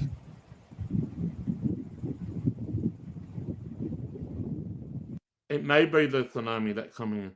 But I know here, where the coast is, where I live in Australia, I'm only about a 10-minute drive from my coast. Thank goodness that I'm not have the volume up with this advert. I don't know why. But anyway, when it's windy, we get a bigger swell. We get king tides. We get all that when it's really, really windy here. And we do get a lot of wind, mainly in the winter. At this present time where I'm located, we have got a massive marine problem with algal bloom. It's killing the marine life. We've seen fish, stingrays, dolphins, sharks, you name it, being washed up on the beach unalive due to the algal bloom. And we don't know how long this is going to be and whatnot, but I can't go to fish at the moment because of the algae bloom. I love fishing, but when you go down to my local beach and you walk a couple of miles along the beach, you'll see the marine life all washed up on shore. Trigger warning, dead. Their liver is sticking out of their gills and everything due to the algal bloom. And it's real bad here at the moment. Really, really bad. And it's devastating. You see dolphins, you see sharks, fish, stingrays, you name it. The marine life is just being swept onto the beach, all dead. Blood coming out of their jaws, of their mouth, eyes sticking out, everything due to the algae bloom. We've got a massive problem here, and we don't know how long it's going to be before it dies down, like the algae bloom, when it'd be safe to go back to fish. Businesses are losing money because they do their own charters and whatnot, and yeah, you got algae bloom. We got when you dive down to feed the sharks, you can't do that now because of the algae bloom. All the large fish that down in the deep waters, they're coming from the bottom to about 2 meters above, 2 meters from the actual surface of the water due to the algae bloom that's down there. That all these big fish is coming up to the surface. And yeah, it's just really, really bad. But anyway, let's go back to Dad's Gone Live. Big shout out to Dad's Gone Live. He's doing awesome work, awesome coverage in this tsunami watch that's currently taking place in California.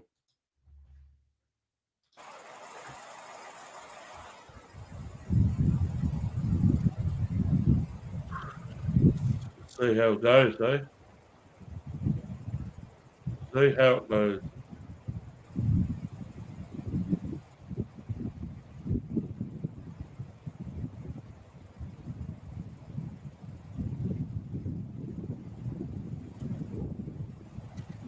It's still windy. It's still very windy down there.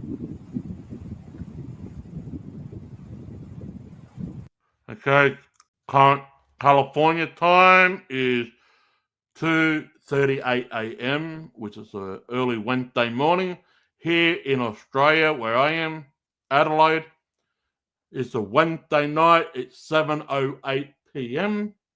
I'm still drinking my, I don't know, almost 2 litre bottles of water, so I'm keeping myself hydrated. I've done my midweek workout and whatnot, but yeah, we saw the footage from Hawaii where they downgraded their tsunami watch. It's now in the orange. It's not in the red anymore. Then we flipped over to California because we've been hearing that the west coast of the mainland of the United States is currently under watch. And yeah, it is literally is windy like that all the time on the coast. Yeah, it's kind of like here in Australia too. Not all, but if you look at the map of Australia, if you see the bottom of Australia, the mainland, it's like a biscuit. Someone bit into a biscuit. It's like a bite. That's where I'm located. And we get all the wind from Antarctica, comes straight up from Antarctica, straight to the mainland of where I am. So I'm not in Tasmania. I'm in the mainland. Tasmania is closer to Antarctica. I don't know what's going on here. It might have some problems. But we can probably sing, I can see a rainbow, sing a rainbow too. Red and yellow and pink and green, purple and orange and blue. Here you go. Caliphil, $10 super chat. Let's go, brother. Thank you so much, man. I'll do a couple jacks while it's taking me out.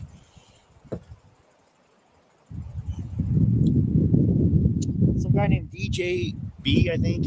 I don't know. I just got done filing a copyright complaint. Yes. Sorry, guys.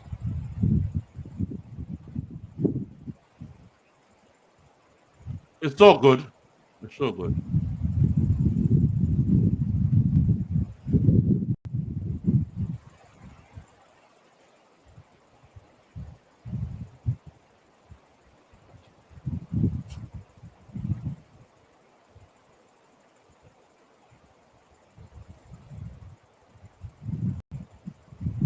I just given. You know, those couple big waves earlier might have been it, man. That's the only thing I could think of. It does look like it died down, but who knows? You just never know.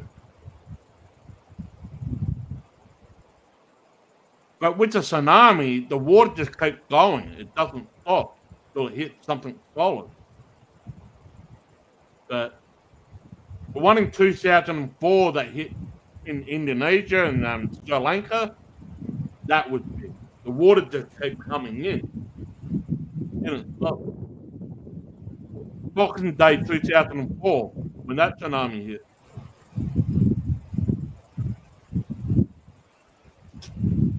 Anyways, sorry about that. Yeah, not a big tsunami. Potato Mike. Probably. Yeah, you guys think another wave might be coming in? Maybe. Unless my eyes are playing up a little bit, but I can just see the water going back in a bit, going back into the ocean. I mean, I'm just seeing where the waves are coming in. It's stopping a little bit shorter than where it was previously. Maybe I don't want to say it's receding, but it could be. It looked like the waves are stopping shorter than what they were before. I mean, I don't know. Unless my eyes are playing up, I don't know. But it looks like the waves are stopping a little bit shorter than what it was previously, like half an hour ago. Just by a few feet shorter than what it was. Maybe the tide's going back out. I don't know. But it looks like, yeah.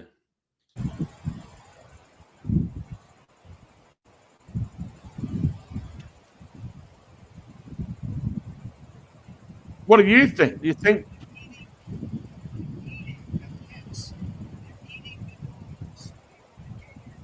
I mean, when a tsunami comes, the water just keeps coming. It just keeps coming. But I don't know. It looks like the waves are stopping about a few feet from what they were previously.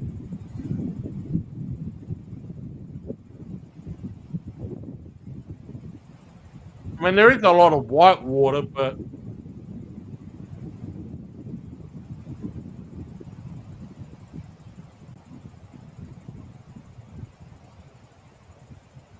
yeah, there's a lot of white water, but that could be anything. That could be anything.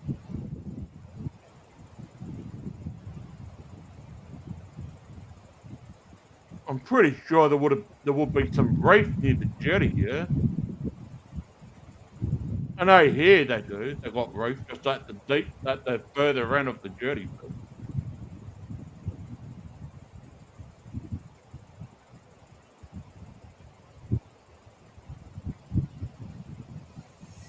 Poor little, the little tsunami that couldn't.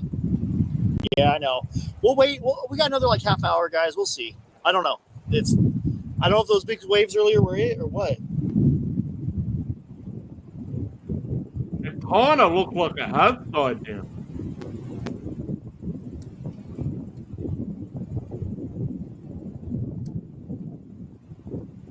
Like half an hour ago, we did see some big waves. It wasn't massive, but they were bigger than what we saw. Yeah.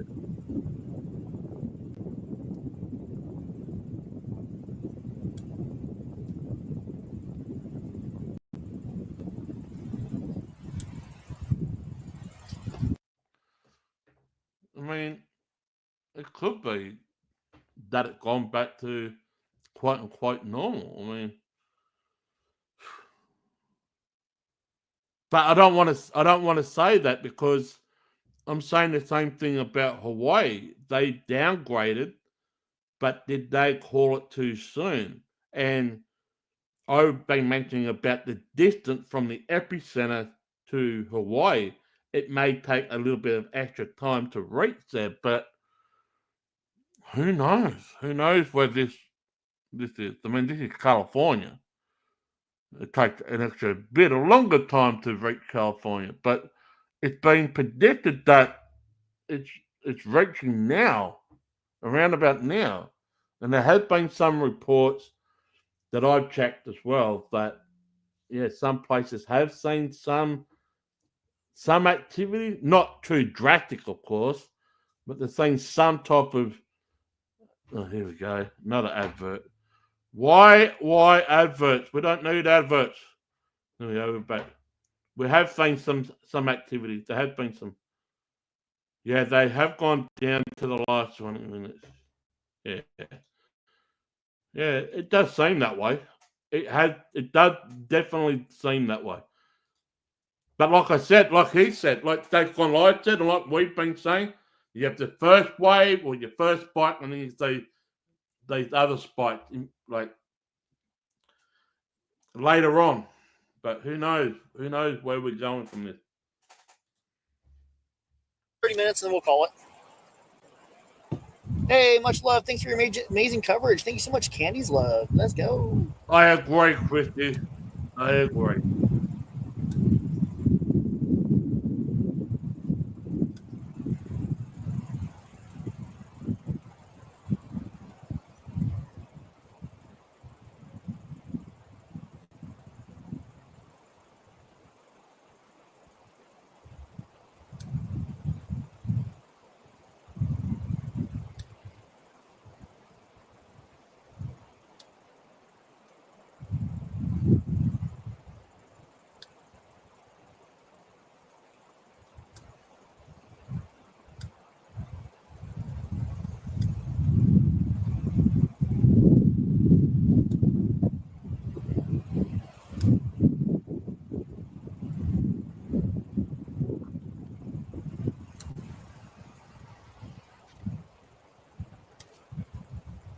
They do seem to be. Oh, you're good. Hey, what's up, Beast? Now, how you doing, brother? It do seem that it. Oh, you're good, man. I got I filed a copyright claim. We'll let YouTube handle it. If either they take it down or they don't, that's on them. Just to show you guys what I'm talking about.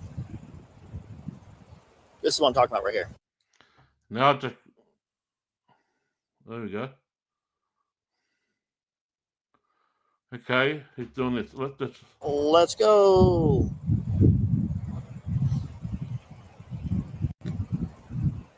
Do it the right way. Make sure it's a real claim with your footage and you're not abusing. Oh, is that a bigger one? It's kind of relaxing, isn't it? It's kind of relaxing. So big from here. It looks way bigger in person. Watching water does make you relax. Shout out to Jason, man. Much love, brother. He was talking poop in his chat because he doesn't talk. That's fine. Hey, it's just a poo-poo face.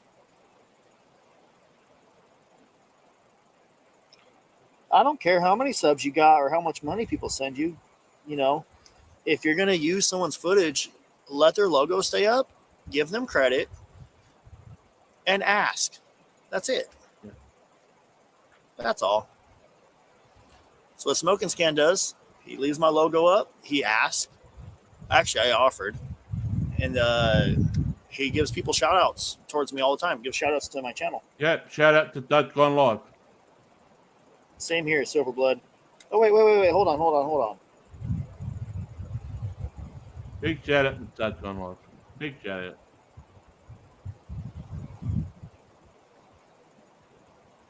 Just hope I don't get anything bad from him. I'm giving him shout outs, doing the right thing and whatnot. But yeah, you know, He's over here in my chat. Silverblood's in my chat saying, "I just want to see the waves," and he's in his chat saying, "LOL, Dad just filed a copyright strike on your live." Bye bye. You got to do what you got to do, eh? You have to. Why do people do this? It's beyond me. It is beyond me. He should have followed by the rules. That's an etiquette on YouTube. There's an etiquette. You just don't do stupid shit. You play stupid games, you win stupid prizes. As simple as that.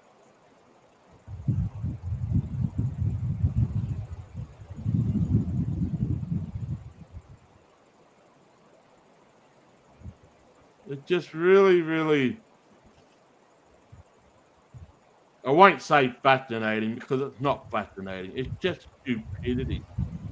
They're looking for popularity. I'm not saying that's gone live. I'm talking about the other guy that took it. The other guy that complaining, that bitching and moaning. He's looking for popularity. Hey, look at me type of thing. You ain't gonna get far in life doing that. You ain't gonna get far. That's all I say. I mean, it's not a game. It really isn't. But I'll say it again. You play stupid games, you win stupid prizes. You get all the criticism and all the backlash you deserve. To the person who stole it, that's gone live talking about. I don't know the person, and quite frankly, I don't think I want to. But yeah, it really boggles my mind why people do the things they do. I mean, yeah, I've been in the same boat too. I've been in the same boat. It's not nice when people just walk on Yeah, I your. mean, if YouTube takes it down, they take it down. If not, they don't. At least I filed it. I'll file it every time. They quickly just send him another message. Send him another message that Southern Truth Board giving him lots of love and support. I've got too many things going on at once here. I've got the screen over here. I've got one in front of me. I've got one beside me. Yes, I do crime chases too. What am I going to be eating tonight? I don't know. Probably gas station food or McDonald's. I'm actually really hungry, guys. At this time, I don't know. I'm starving. Whatever's available. I mean, I don't get Hot why cocoa. Let's go, brother. they don't want to lose views, but you can use someone else's. Exactly. I'm DJB, and I'm taking revenue from restreaming your stream. That's true. That is definitely true. Here's the thing, guys. I encourage restreaming with my logo up. That's it. Just use my logo. And there's his logo there. That's gone live. Come in, say, hey, do you mind if I restream you? And I'm going to say, yeah, just don't use my audio and leave my logo up, and we're good. Use my audio and you cover my logo, I'm going to file a copyright strike. Okay. I may as well turn his audio down then. No, but, it's pretty cool, you know what I mean? It's pretty cool. It is what it is. There's adequate, there's rules to play. There is guidelines that you need to follow. I mean, I always considered YouTube as one big community, one big family. We're all there to create, which we do, and we're all there to support, which we're supposed to support. I mean, there are some that you might hate or you might like, and in between. But reality is we're all there for the same thing, right? We are. but you just don't go and take. Right? If you are, there's an etiquette. There's rules to play. Leave the audio up. Yeah, turn down the audio from the original thing. Use your own commentary and whatnot. But I do want to say this: when you use other people's video, then if you do use their audio, make sure that their logo is still up there. Right? Make sure there's. No way. Thank you, Christy. Hi, Touch Police. Thanks for joining us. Big shout out to Dad's Gone Live. He's down at Pismo Beach, California. Apparently, there's an advisory watch for the tsunami. Earlier, we were showing the Hawaii footage. They have downgraded. Now we've been getting reports, thanks to Dad's Gone Live, that California. Hi, Maya Seth. Thank you. Mayonnaise. I like mayonnaise on my hot chicken roll. But no, big shout out to Dad's Gone Live. You know what I mean? Big shout out to him. The good thing is, thank you, Nanny. Thank you. I just want to say this. I'm from Australia. And I'm from Australia, and I love my American viewers. Right? I want to say this. I've been watching Dad's Gone Live for a while. I've been seeing the police chases and that. I don't take credit for this. Right? I don't take any credit. I want to give credit to Dad's Gone Live. I'm being honest, genuine. I don't want to receive anything because it's not me. This is Dad's Gone Live. I'm just trying to bring a little bit more awareness, a little bit more commentary, and so forth. I want to say thank you to Dad's Gone Live for his continuous work. I consider YouTube as one big family, but there's etiquette. There is guidelines to play.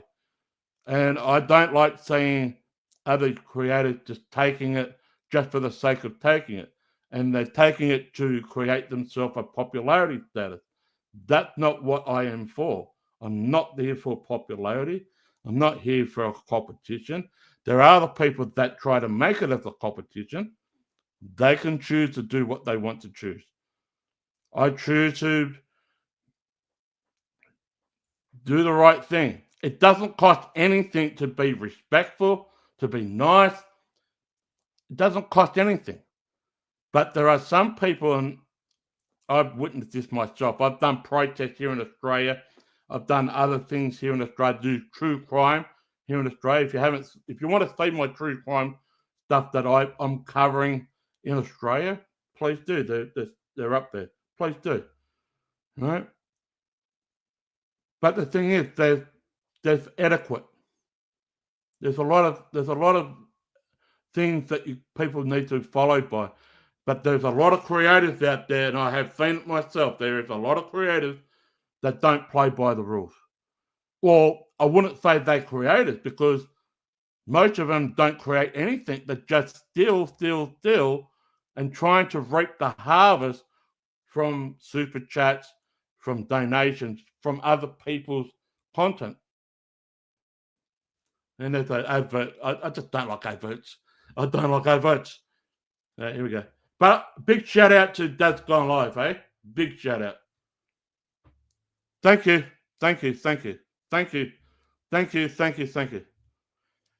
So, Laura says this: is Australia supposed to get a tsunami? No. Funny you say that. Where the earthquake happened up near Russia, Japan got it hit by a tsunami. But where we are, we've got Papua New Guinea, which has been the Coral Sea type of thing. Right? You got Japan, then you've got Papua New Guinea, and right below that you've got Darwin and Queensland. We don't really got this tsunami warning. I haven't received a notification on my phone. I haven't received any other messages from family, friends that live around Australia. We haven't received anything. But the question I want to bring out to people is this. If Hawaii seems to be on top of tsunami warning and whatnot, why wasn't Hawaii on top of when they had the wildfires a couple of years ago? They didn't send out any notifications, didn't send any warnings. But tsunamis, volcanoes, they managed to send out warnings straight away. But when it came to the bushfires a couple of years ago, they didn't get a warning out to people. Why is that? Why can they be on top of one thing but can't be on top of another thing? I'm only asking a question. I mean, we had devastating wildlife fires here in Australia back in 2000 when over 500 million wildlife animals perished. But we're still recovering from that. But when it came to the wildlife fires in Hawaii a couple of years ago, why wasn't the people notified or gave a warning? I'm just curious about that.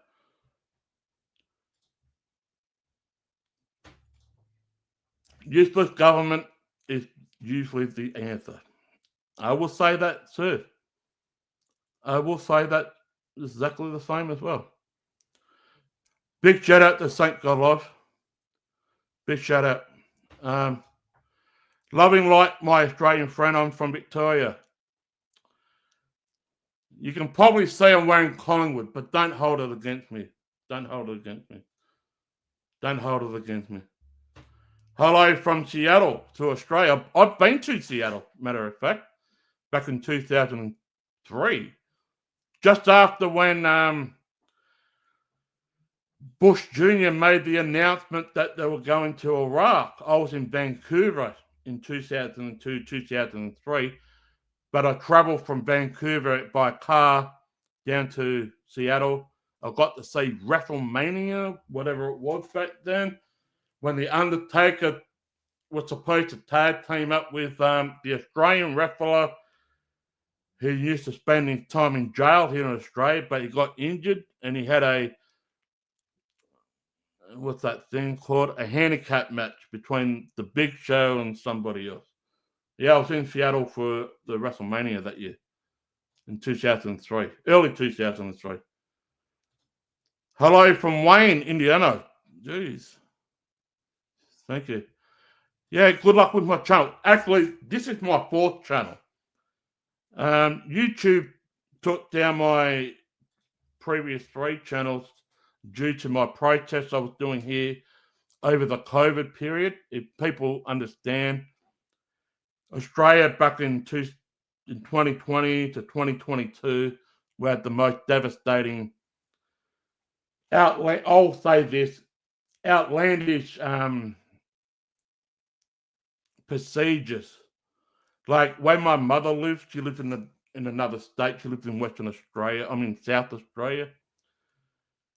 What my mother was saying in Western Australia, over in America, you've got counties. Here in Australia, we would call them councils. They're the same. But over in Western Australia, in each county district council, they had militarized checkpoints. Basically, what I'm saying is you couldn't go from one county to another county in the same city without going through a militarized checkpoint. And for me, broadcasting that, YouTube took that down. It was true. It wasn't misinformation. It wasn't what I think COVID was all about. It wasn't my opinion. I was only showing the people the facts. I was showing people the militarized checkpoint. I was on live on scene. YouTube took it down. But here we are, back on my 4th channel. Massive shout out to Dad's Gone Live. Looks like it is, in my opinion, looks like it is settled down. About an hour ago, the waves were coming in a little bit higher. I'll say about a foot and a half. But it looks like it calmed down. Yes, there's a lot of wind there. Yes, there's wave coming in, but I'm seeing, from what I'm seeing, it looks like the waves are stopping a couple of feet before the white water is rushing through. That's only because an hour ago the wave was really coming up to the end of the shore there. They look like they're stopping short. Maybe it's low tide. I don't know. Maybe it's low tide. I mean, I want to ask the people, is this quite normal? This what corner? Yeah. I was born in Elizabeth, South Australia. Go Holden. But there's no Holden factories anymore. Let me go to the chat. I want to say thank you to the people that came over from Dad's Gone Live. Massive shout out to him. He takes the credit, not me. Right? Just being polite. That's what I always do. Big welcome to the people. Big welcome. So let me just go back to the chats. I want to welcome everybody. I want to say hi to Tony. All right. Respect from No Gomez, if I'm pronouncing that right. Thank you. Possum. Hello. Thank you. Raid. Thank you. Don't thank me. Thank Doug Gone Live, please. Thank him. Thank him. All right. Please welcome Christy. She's the moderator here. Yeah. Hello, Valerie. It's a pleasure to see you. Just dig it. We're just digging. I thought, when I saw this person, I thought, this must be a Brooker T. Yeah, I watch wrestling. Yeah, can you dig it, sucker? Yeah. Welcome. Hello, Jason. Thank you. Don't Gone Live say hi, Don't Gone Live, and support you. Support you. Nanny, thank you. Dean, thank you. I just want to give thanks, but really I want to say thanks to Don't Gone Live, but I want to say thanks to you for coming over. Yeah. Big Stank, hi. Relaxing, hi. Hi. Oh, Relaxing Kiwi. Hello to my neighbours in New Zealand. Hello. Hello. Chaos Witch, Don't Gone Live, thanks, gonna sub up and give it. Thank you, Chaos Witch. Thank you. Menlo 40, Doug Gone Wild Femish. Thank you, Doug Gone Live, and thank you for Menlo for coming over. Lady Claymore, dropping by to show respect for shouting out, Dad. Good luck for your channel. Yeah, thank you.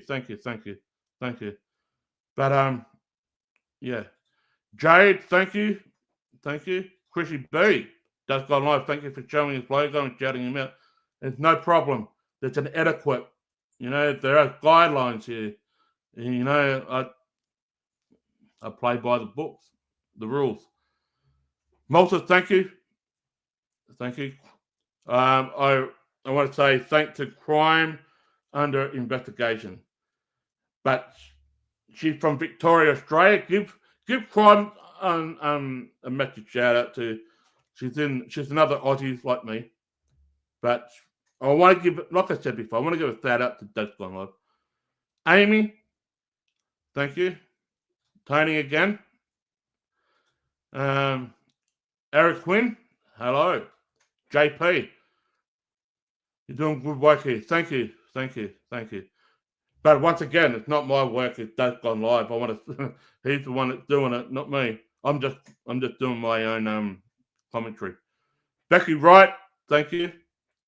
Duvet, if I'm saying that right, Doobie, thank you.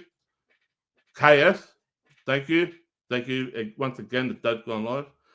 I know there's a massive raid that came from Dad's Gone Live, but I want to say thank you for coming over. No Gomez, thank you. Bryman, you're going to get some subs. Once again, I'm not really looking for sub, but if you are subbing up, thank you. Respect to Dad's Gone Live and respect to everybody. Like I said before, it doesn't cost anything to show respect, show kindness. Doesn't cost anything. If we can all show a bit of respect and kindness, the world would be in a much better place in my book. Stop preaching. All right. Pink City 60, thank you. Hello, Ellie Ministry, thank you. Candy Love, look like you're another Aussie. I see an Aussie flag there, but yeah, thank you. And thank you once again to Dad's Gone Live. Mark in Portland, hello to Portland. Meta Daniel, thank you. Am I pronouncing this right? In Chantanoi, thank you. Hello to Nicky Noodles, thank you. Laura Gomez, big shout out to you. Am I pronouncing? Oh, I've got to stop these adverts. We'll come right back after these brief moments. Yeah, we're back. Am I pronouncing this right? I'll just call you Helena. Well, I can't pronounce the first, but Helena, thank you. Alicia. Well, Alicia, thank you. Francis Van Herden, thank you. Nanny, where I'm from Adelaide, Australia, which is in Central Australia. If you look at the map of Australia and you see someone taking a bite out of it, the mainland, like someone eating a biscuit, just off to the right a little bit, just a little bit right off centre, is a town called Adelaide, or a city called Adelaide, South Australia. It's central, but down the south of the mainland. That's where I am. So we've got what we call the Great Australian Bite. Look like someone taking a bite out of the island of Australia. That's where I am. But thanks for asking. Sheena, thank you. Aussie. Oi. I am most wanted. Thank you. Christy says this. Welcome everyone from Dad's Gone Live. Welcome everybody. Valerie, thank you. PA City Prepper, Dad's Gone Live. Hello from everybody from Dad's Gone Live. Thank you for coming over. Ruben, thank you. Mackie and me, thank you for coming over. Menlo, thank you. Lady Claymore, fair play, mate. It is fair play. Like I always say this: if people play stupid games, you're gonna win stupid prizes, and there are consequences for that. You know, it's always to show respect to people and to other creators as well. Learning Arizona City. Hello to Arizona. Hope you are well. Jane, famous artist. Thank you for subbing up. Nanny, thank you for subbing up. Teresa, thank you. Becky Wright, thank you. Thank you once again. Thank you for that comment. Thank you. H accident. Thank you. Thank you. I'm just going through the comments, guys. Big shout out to Big Dad's Gone Live. Big shout out. I love pink roses. I like roses too. But I always hand out roses to my loved ones, to my family. Sharon Herbert, thank you. What amazing guy. Glad Dad's Gone Live sent us. Hey, thank you for coming over. Thank everybody for coming over, matter of fact. Thank everybody. But more importantly, thank Dad's Gone Live for allowing you guys to come out. And big shout out to him for shouting me out for doing this. You know, it's a bit of a two-way street. You've got to give and take, you know? Not take as a stealing thing. I don't want to say that. It's a two-way street. Oh, hold on. Look like Yeah, looks like that's gone live. It's gone off. So I just want to say this. Give out the shout outs. Chrissy B, thank you. Thank you. Thank you. Lady Go, that's gone live. Asked us to all come and sub like streamers supporting streamers. That's all it does. If you see that photo there where my finger is, that is H. Frowley from Kiss. I took that photo when he came to my thing, and he personally signed that photograph as well. It's in that photo right there. That's H. Frowley from Kiss without makeup. And before I continue, my lovely partner took this photo of Rob Halford from Judas Priest. So that's Rob Halford. My lovely partner took that photo. Yes, she's the photographer. So we got plenty of more where that comes from. Plenty of more. Francis, I South African. I just sub up. Hello to South Africa. Welcome. 4 views to 130. You raided the place. But thanks to Dad Gone Live. Thank you. Trans Aziz.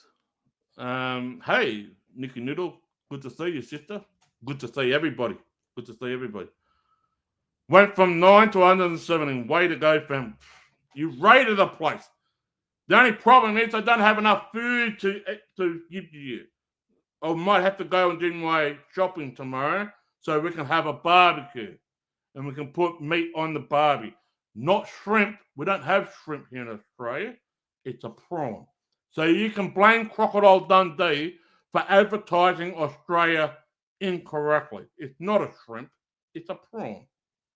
It's the same family. But anyway. And also, Crocodile Dundee is my cousin. It's a joke.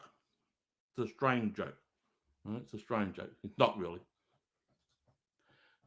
Kitty Cat Loves, That Gone Live sent me, and I subscribe to your channel, and a great rest for your night and day. So, Luke, thank you. Sid, thank you for coming over. Thank you for your support and whatnot. Laura. So is South Australia? No, I read that. No, we're not supposed to get the tsunami, as far as I'm aware of. I haven't received anything on my phone. T Wolf, shout out from Dad Gone Live. Shout out to you. Shout out to Dad Gone Live as well. Thank you for coming over. Chris is still here. Thank you and welcome to all the new subs. Thank you. Shane Mullen, g'day, mate. G'day to you too. It's like a boomerang. I'll throw it at you and it'll come right back. That's the thing.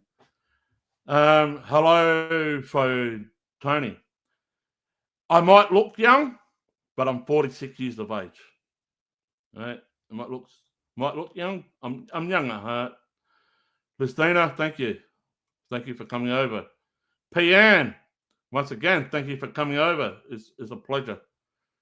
Fidgy Gritty. Hello from Pismo. The wave had been at least pretty small. Luckily, we are a little more protected than most of Cali.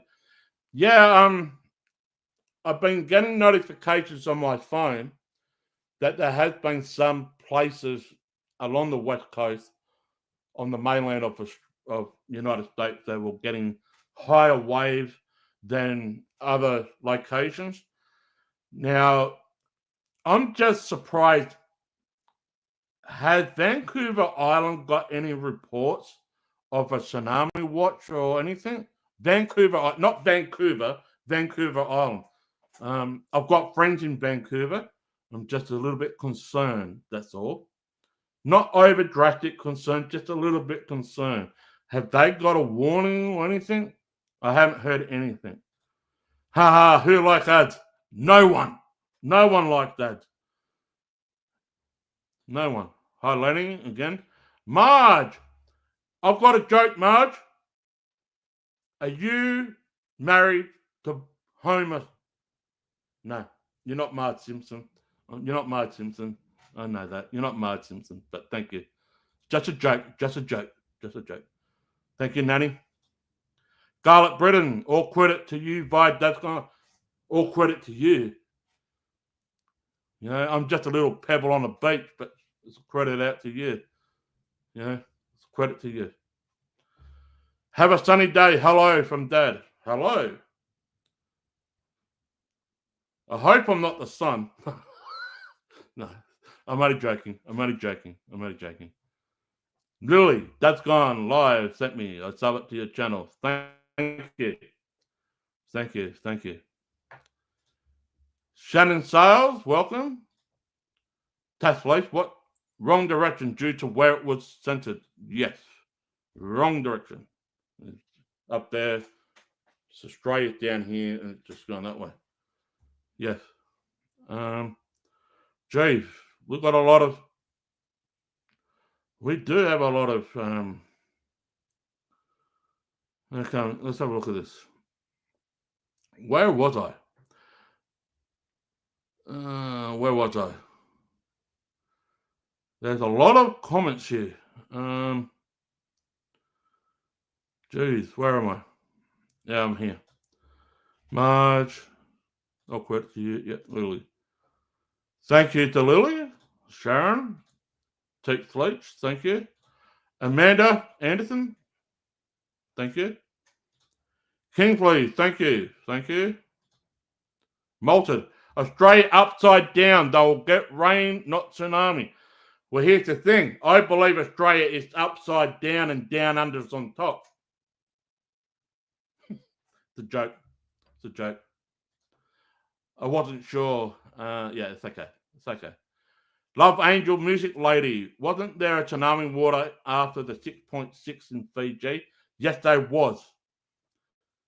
Yes, there was. But it wasn't really a tsunami warning per se. It was more of a advisory. Yeah. Still a warning, but not as severe. Not as severe. Lady Claymore, thank you. Mrs. C. Spellman, thank you for subbing up, and thank you once again to That's Gone Live. Thank you to the family of That's Gone Live for coming over. Day Marie, thank you.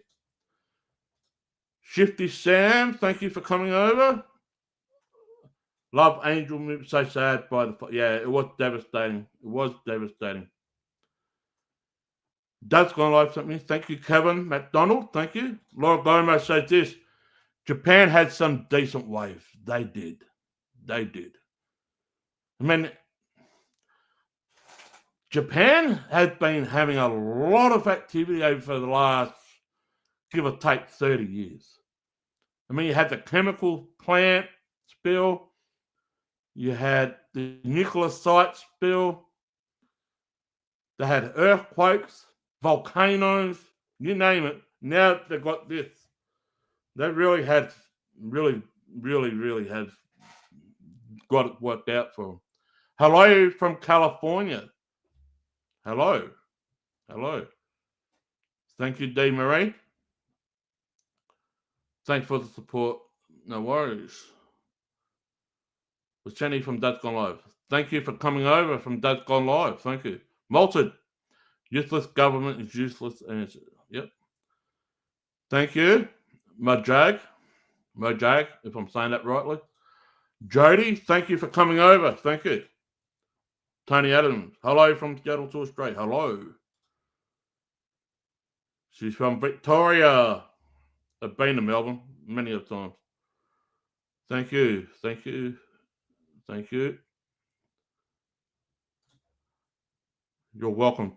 Please be to be. That's all right. You're welcome. Heather J, thank you.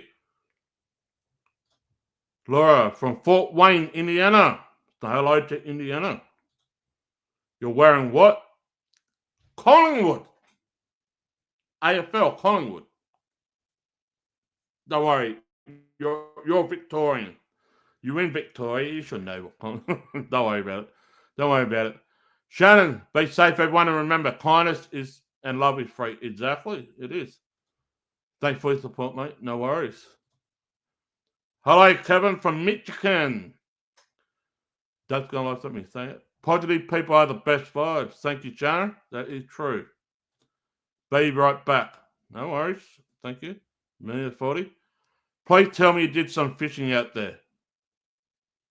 I did before we had the algal bloom.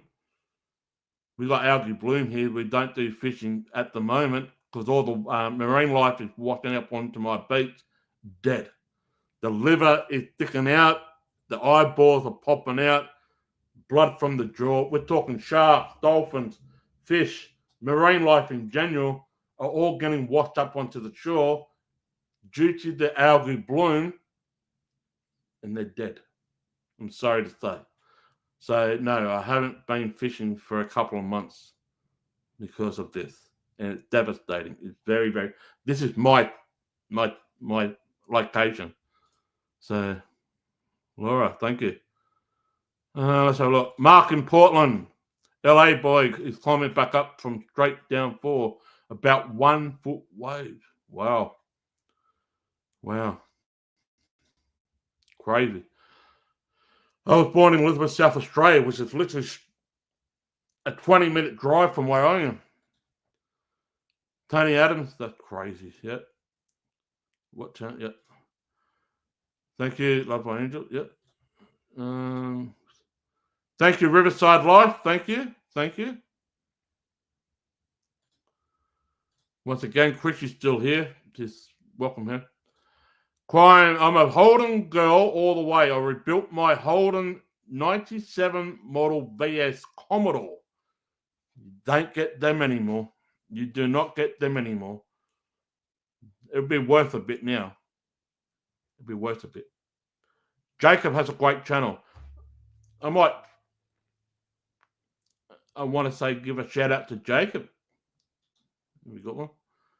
I'm catching up. Christy turned to think you're joking. Just thought I would show some support of you. It's all good. Yes, Tony, I've started to Jacob for. Christy, if you're still here, can you drop the link for Jacob? I'll go over. I think I am sub. I think. But anyway, you're welcome, Christy. Who else is this? Please show your love and support and hit that. Yes, please. But also show support to those that you love as well, and you support. That is ending the stream. Yeah, I just saw that.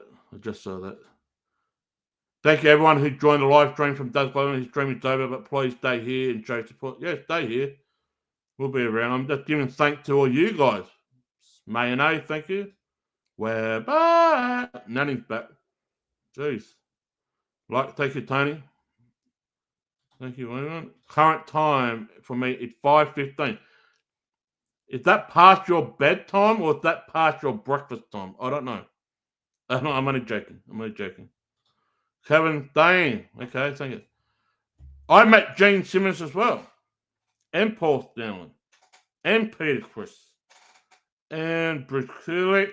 Tommy Thayer. Eric Singer. The one I haven't met, and God bless his soul, is Eric Carr.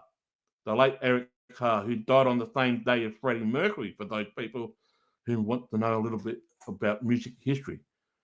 Freddie Mercury and Eric Carr died on the same day. Hours apart from each other due to the time difference, but you get my point. Nice. There you go. Can't wait to view your other content. Yeah, there's true crime there and whatnot, but you'll see it. You might get educated. Might. I'm not saying you will. You might. Lenny, best of luck. Thank you. Date gone live. Thank you. I have plenty of birthday and planned. She got the birthday cake. Apparently, Christy, am I allowed to say this, Christy? Her husband's birthday was earlier today.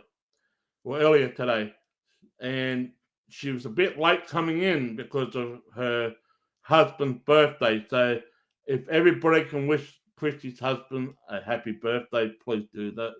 And apparently there's plenty of cake for everybody, so you can have some. Congratulations on the 232. It's no big deal, but thank you. Thank you. We share the same time zone. If you need an extra mod, let me know. Have a great Richard. I will let people know in the near future. I will. Shane Mullen, g'day, mate. Hi from South. Another South Aussie. Shane Mullen. Another South Aussie. I'm in South. I'm right near the airport here in Adelaide. Thank you. Thank you. Thank you. Quickie, thank you for saying that. Kevin was super nice. It was. Another Dutty, great job. Thank you. Thank you, Floppy Discus. Thank you. I met the whole band. But it wasn't. I met the originals in 97 on the reunion tour. I met the 95 tour, the Unmakeup era. And 2013, I had another meet and greet. So I've got. In the next video or two, I'll show you the meet and greet photos as well. We'll do a little bit of a musical thing. Shane Mullen say go the Crows. Oh, just put it down there. Just put it down there. She's wearing a Collingwood, but her heart is the Crows as well. I'm both. She's only wearing it because I buy it for her, but her heart's the Crows. But No, I'm both. I'm both. And neither. She's both. Hang on, I'm both and neither. Give me NRL any day. Yeah, I'm predicting it's going to be Collingwood Crows grand final. Oh, come on. One of the Bulldogs players got hit in the nose. NRL Bulldogs. NRL Bulldogs, because I was born in Canterbury, New South Wales. Hello from Iowa. Thank you.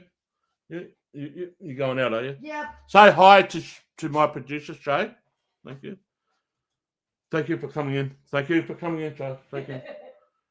Thank you, Kevin, for the support. Thank you. Jacob. Duh. Thank you, Jacob. But that's gone live. Thank you. I am subscribed. Thank you. Thank you.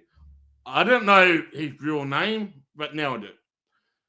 Well, maybe I wasn't paying attention that much. But now I know. Okay, Jacob is gone live. Okay. Thank you, Christies. Thank you.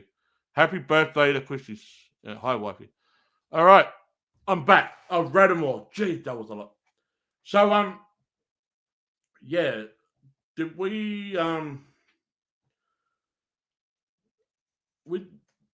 did a lot today, and with everybody collaborating together, from Doug Gone Live to people over in Hawaii and whatnot, this is something that was important. Now, I'm just still curious.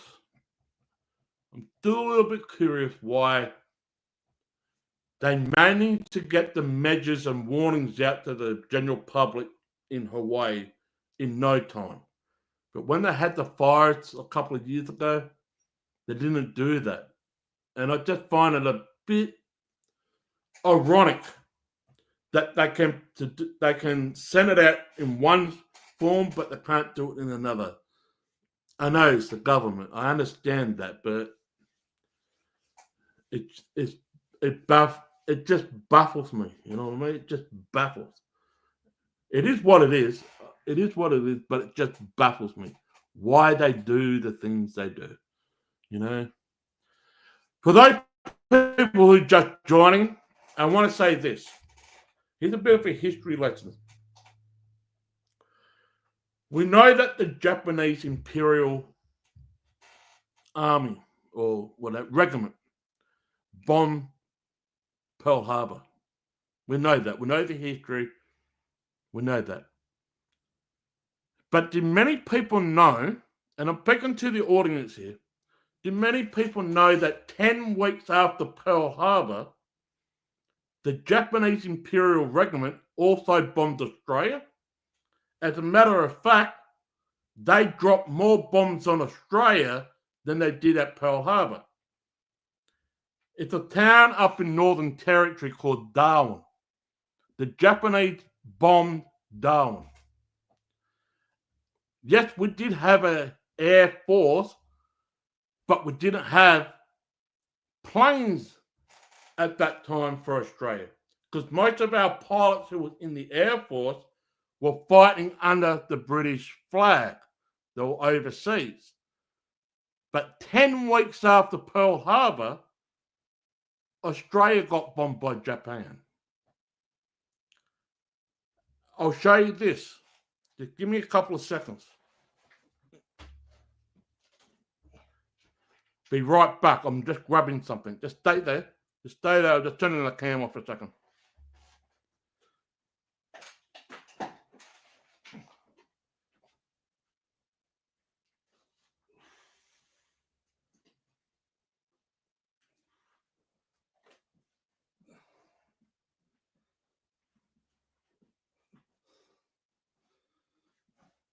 Oh, jeez. Okay, I'm here. Just give me a couple of seconds.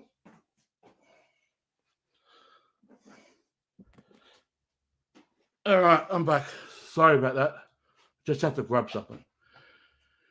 For those people who don't know what I'm talking about, 1942, when the war came to Australia. This is about the time when Japan bombed Australia. You can see the photos down here. That's not Pearl Harbor, that's Australia. Right? 1942, when the war came to Australia. You can get this book on Amazon or whatnot. The author is Peter Gross. Right? And I'll just want to read a paragraph off the back here. The bombing of Darwin by the Japanese on the 19th of February 1942 was the first wartime assault on Australian soil. The Japanese dropped more bombs on Darwin, killed more civilians in Darwin, and sank more ships in Darwin than they did in Pearl Harbor. 3 months later, on the 31st of May 1942, 3 Japanese midget submarines crept into the Sydney harbour and caused an unforgettable night of mayhem, high force, chaos, and courage. The war was no longer confined to distant deserts and jungles. It had well and truly came to Australia.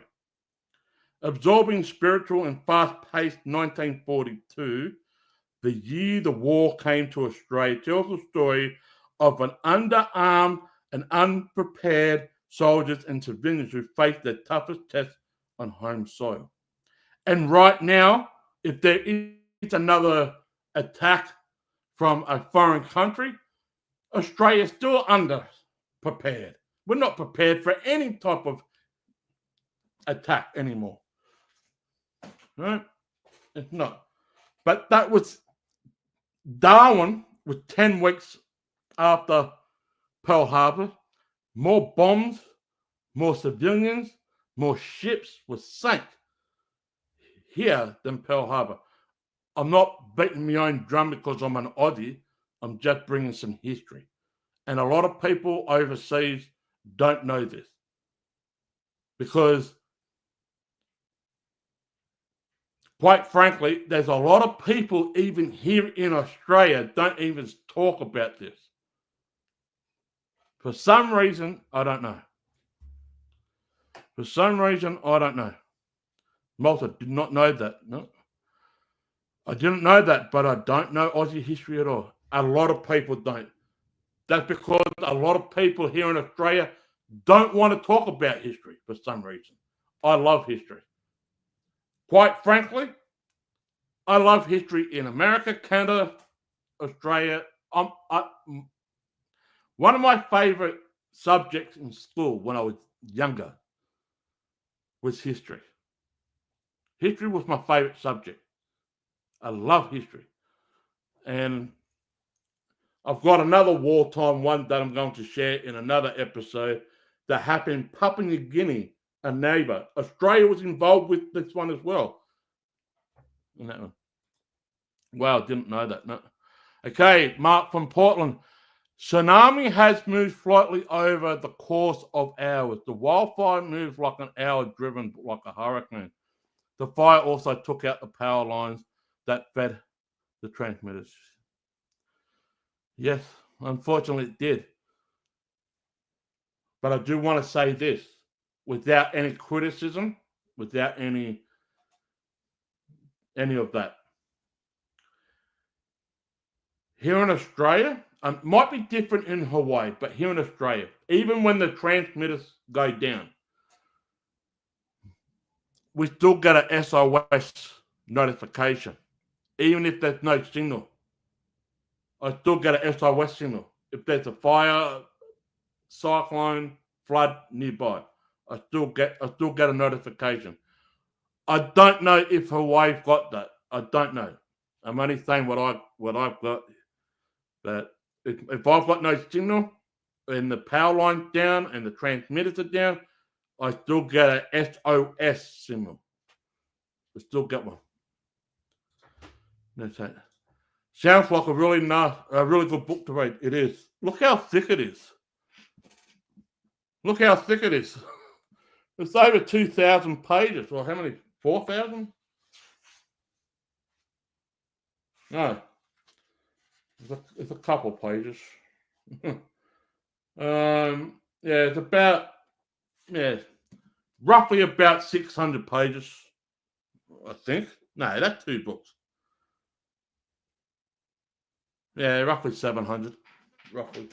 Roughly 700 pages. I think this is why they took the warning so seriously. Yeah. Yep. They did.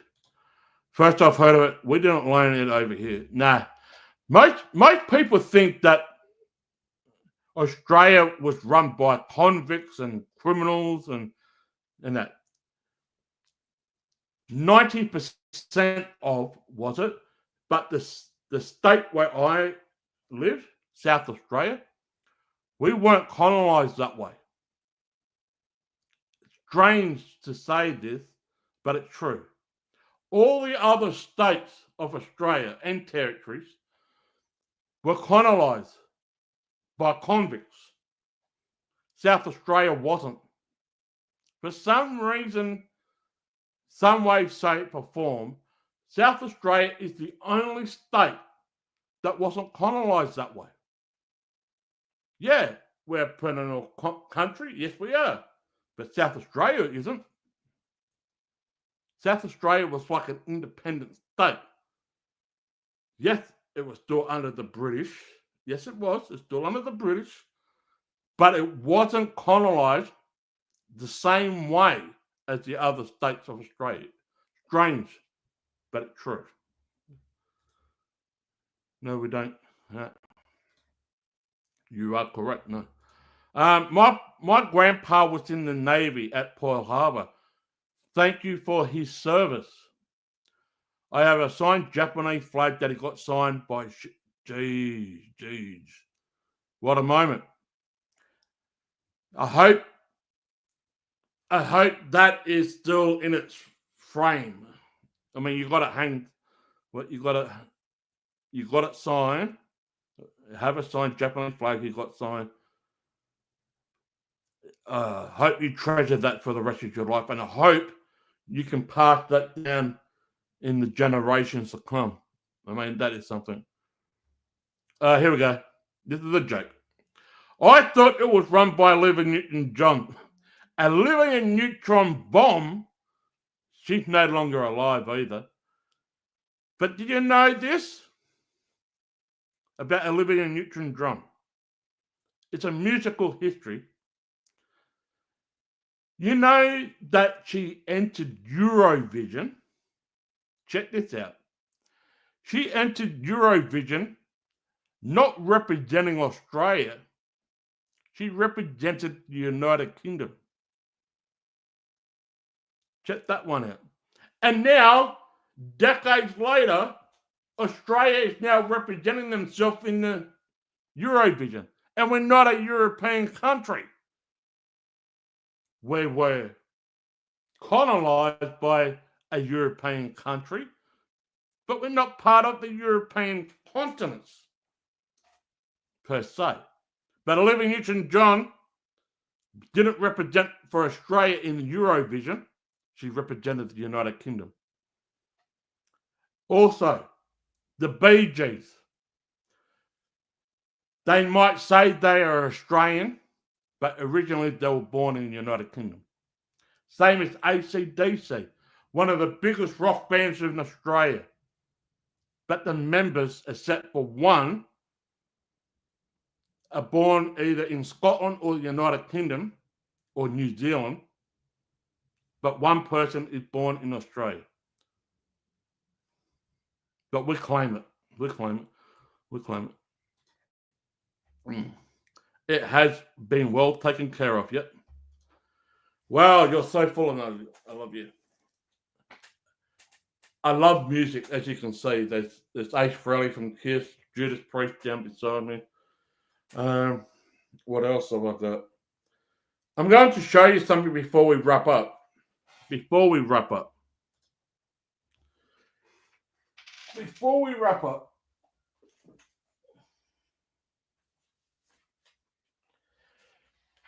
Now, my partner's parents dropped off 2 totes of vinyls that they don't want anymore.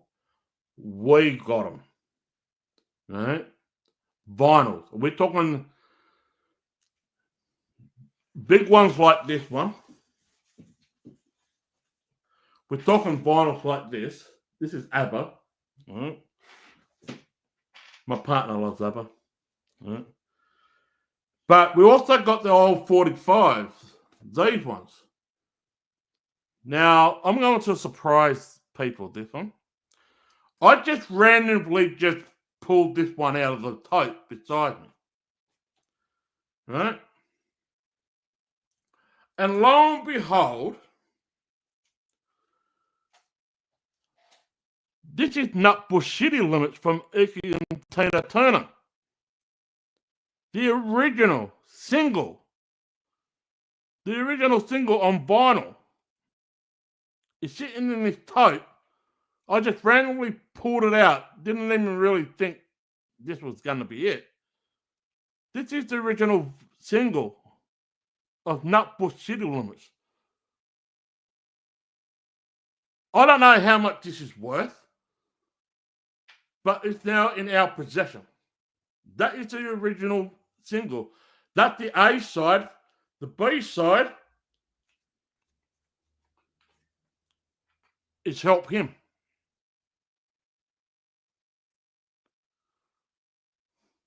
I just pulled it out of the tote. Didn't even realise that was sitting there. Right? Now, I'm just going to pull out a vinyl here. One of the vinyls. Right?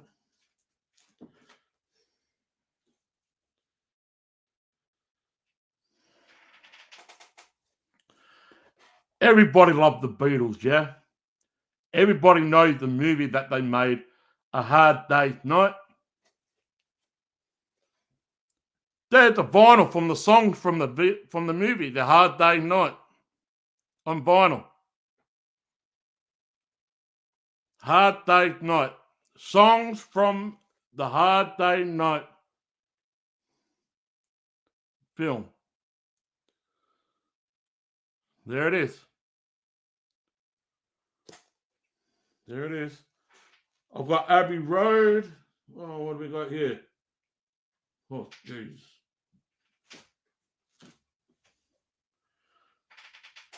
The original vinyl Help.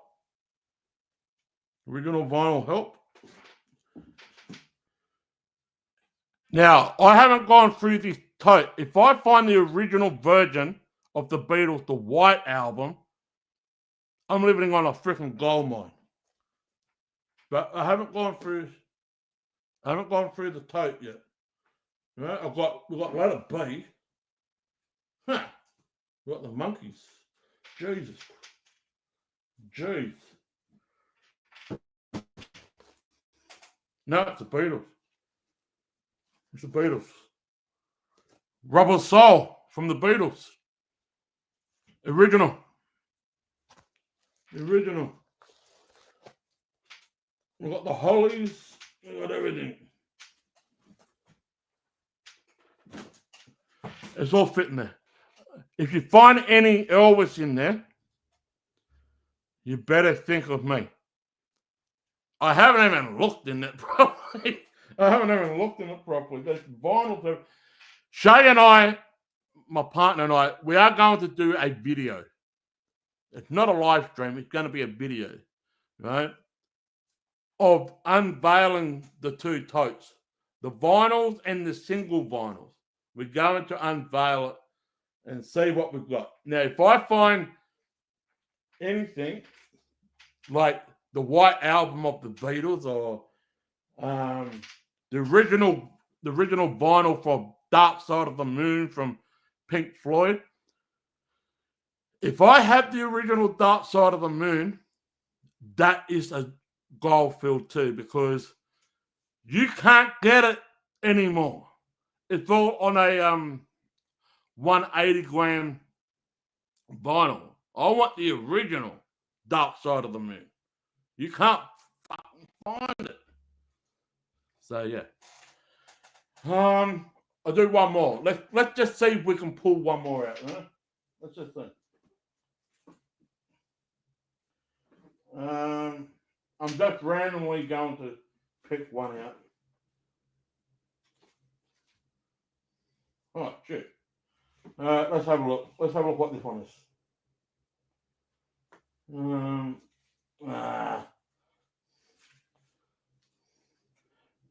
Let's have a look at this. There we go. This is something totally different. The original Looney Tunes. Greatest hits. I'm not making this up. The original Looney Tunes. You don't see this on TV anymore. The original ones, huh? Rubber Ducky. Tiptoe Through the Toilet with Me. Charlie Brown. Papa and Meow Meow. Along Came Jones. Old Man the Dust Man. Looney Tunes. Jeez, I didn't even know that was there. I'm just pulling them out random. Pretty cool. Pretty cool. Oh, jeez.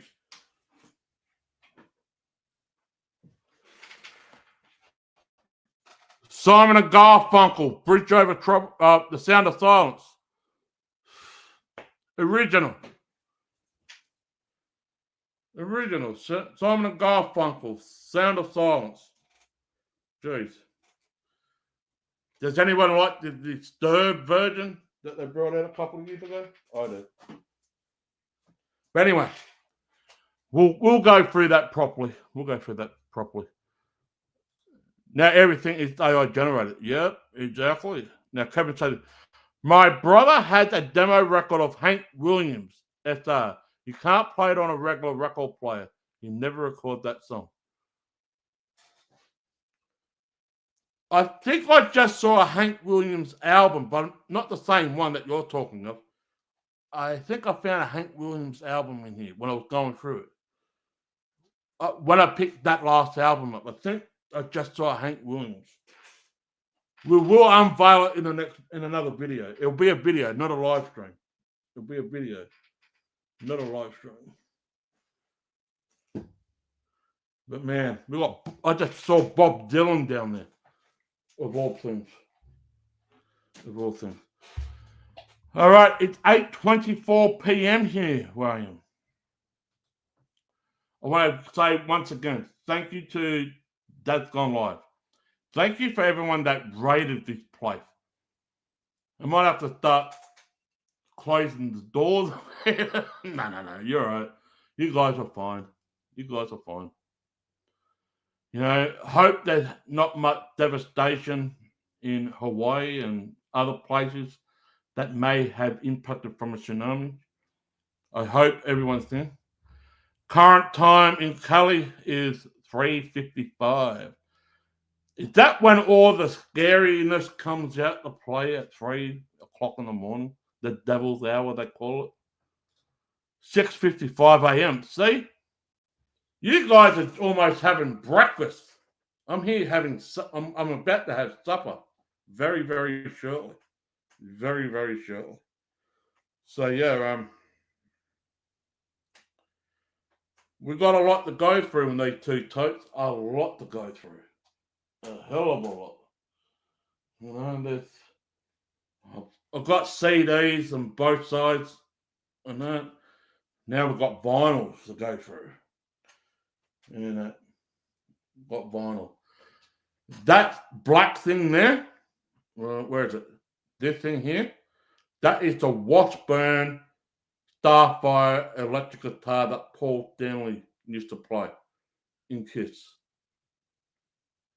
It's worth around about $5,000 to $7,000, but due to some wheeling dealing that my partner Shay did, she got that for $700. It's worth between $5,000 to $7,000. It's in that black thing right there. It's an electric guitar. I will pull it out in another time. That's an electric guitar just sitting right there in that black thing. Can't play it, mind you, because due to the customs being complete idiots, they snapped the bloody neck of it up the top and put a crack in it. I can't fix it because it's all in one solid piece of wood. It's not like you can take off and do some things in between, put it back on. You can't do that. You've got to take the whole bloody thing off. So it's just a display at the moment. So, yeah. All right, Shane Mullen, good night. I will be back to watch your channel. This is great. No worries. No worries. No worries. I'm off to watch Ozzy. Yes. Yes. For those people that want to see the Ozzy Osbourne funeral, it's on in about an hour time. In an hour time, there's the live stream. I don't know where you can get the live stream feed. Go and look for it up. They are broadcasting the live stream of Ozzy Osbourne funeral. I'm not going to live stream that. No, I'm going to pay my respect for Ozzy in my own way. But in an hour time, there'll be a feed somewhere in your neck of the woods on the planet Earth of Ozzy Osbourne's funeral. So, yeah. I'll be back as well. I plan on watching the Beaumont Children True Crime you have. There's a lot more to come. I've got an update coming next week in regard to the Beaumont Children. And also the Adelaide Oval abduction. The two crimes stuff here. So, yeah. All right. Love you all, brothers and sisters. Big shout out to Death Gone Live once again. I'm going to have to eat my supper now and whatnot. And I am going to watch the Ozzy Osbourne funeral as well. Thank you for those that have subscribed, showed your support. I can say it doesn't really mean a great deal, but I do appreciate it. I'm just trying to be humble. Yeah, just trying to be humble. That's all I can. But thank you. We will be back, and there is going to be a next time. And until then, share, like, subscribe if you want to. No deal if you don't. But we'll be back with another episode in a very, very, very near future. And there is going to be an update, a live stream update on the Beaumont Children. I've got some updates to share. And I've just got to readdress a few things behind the scenes in that regard. So another live stream on the Beaumont Children. So stick around for that. Thank you And good morning to you, good evening, wherever you are. We'll see you on the next one. Cheers.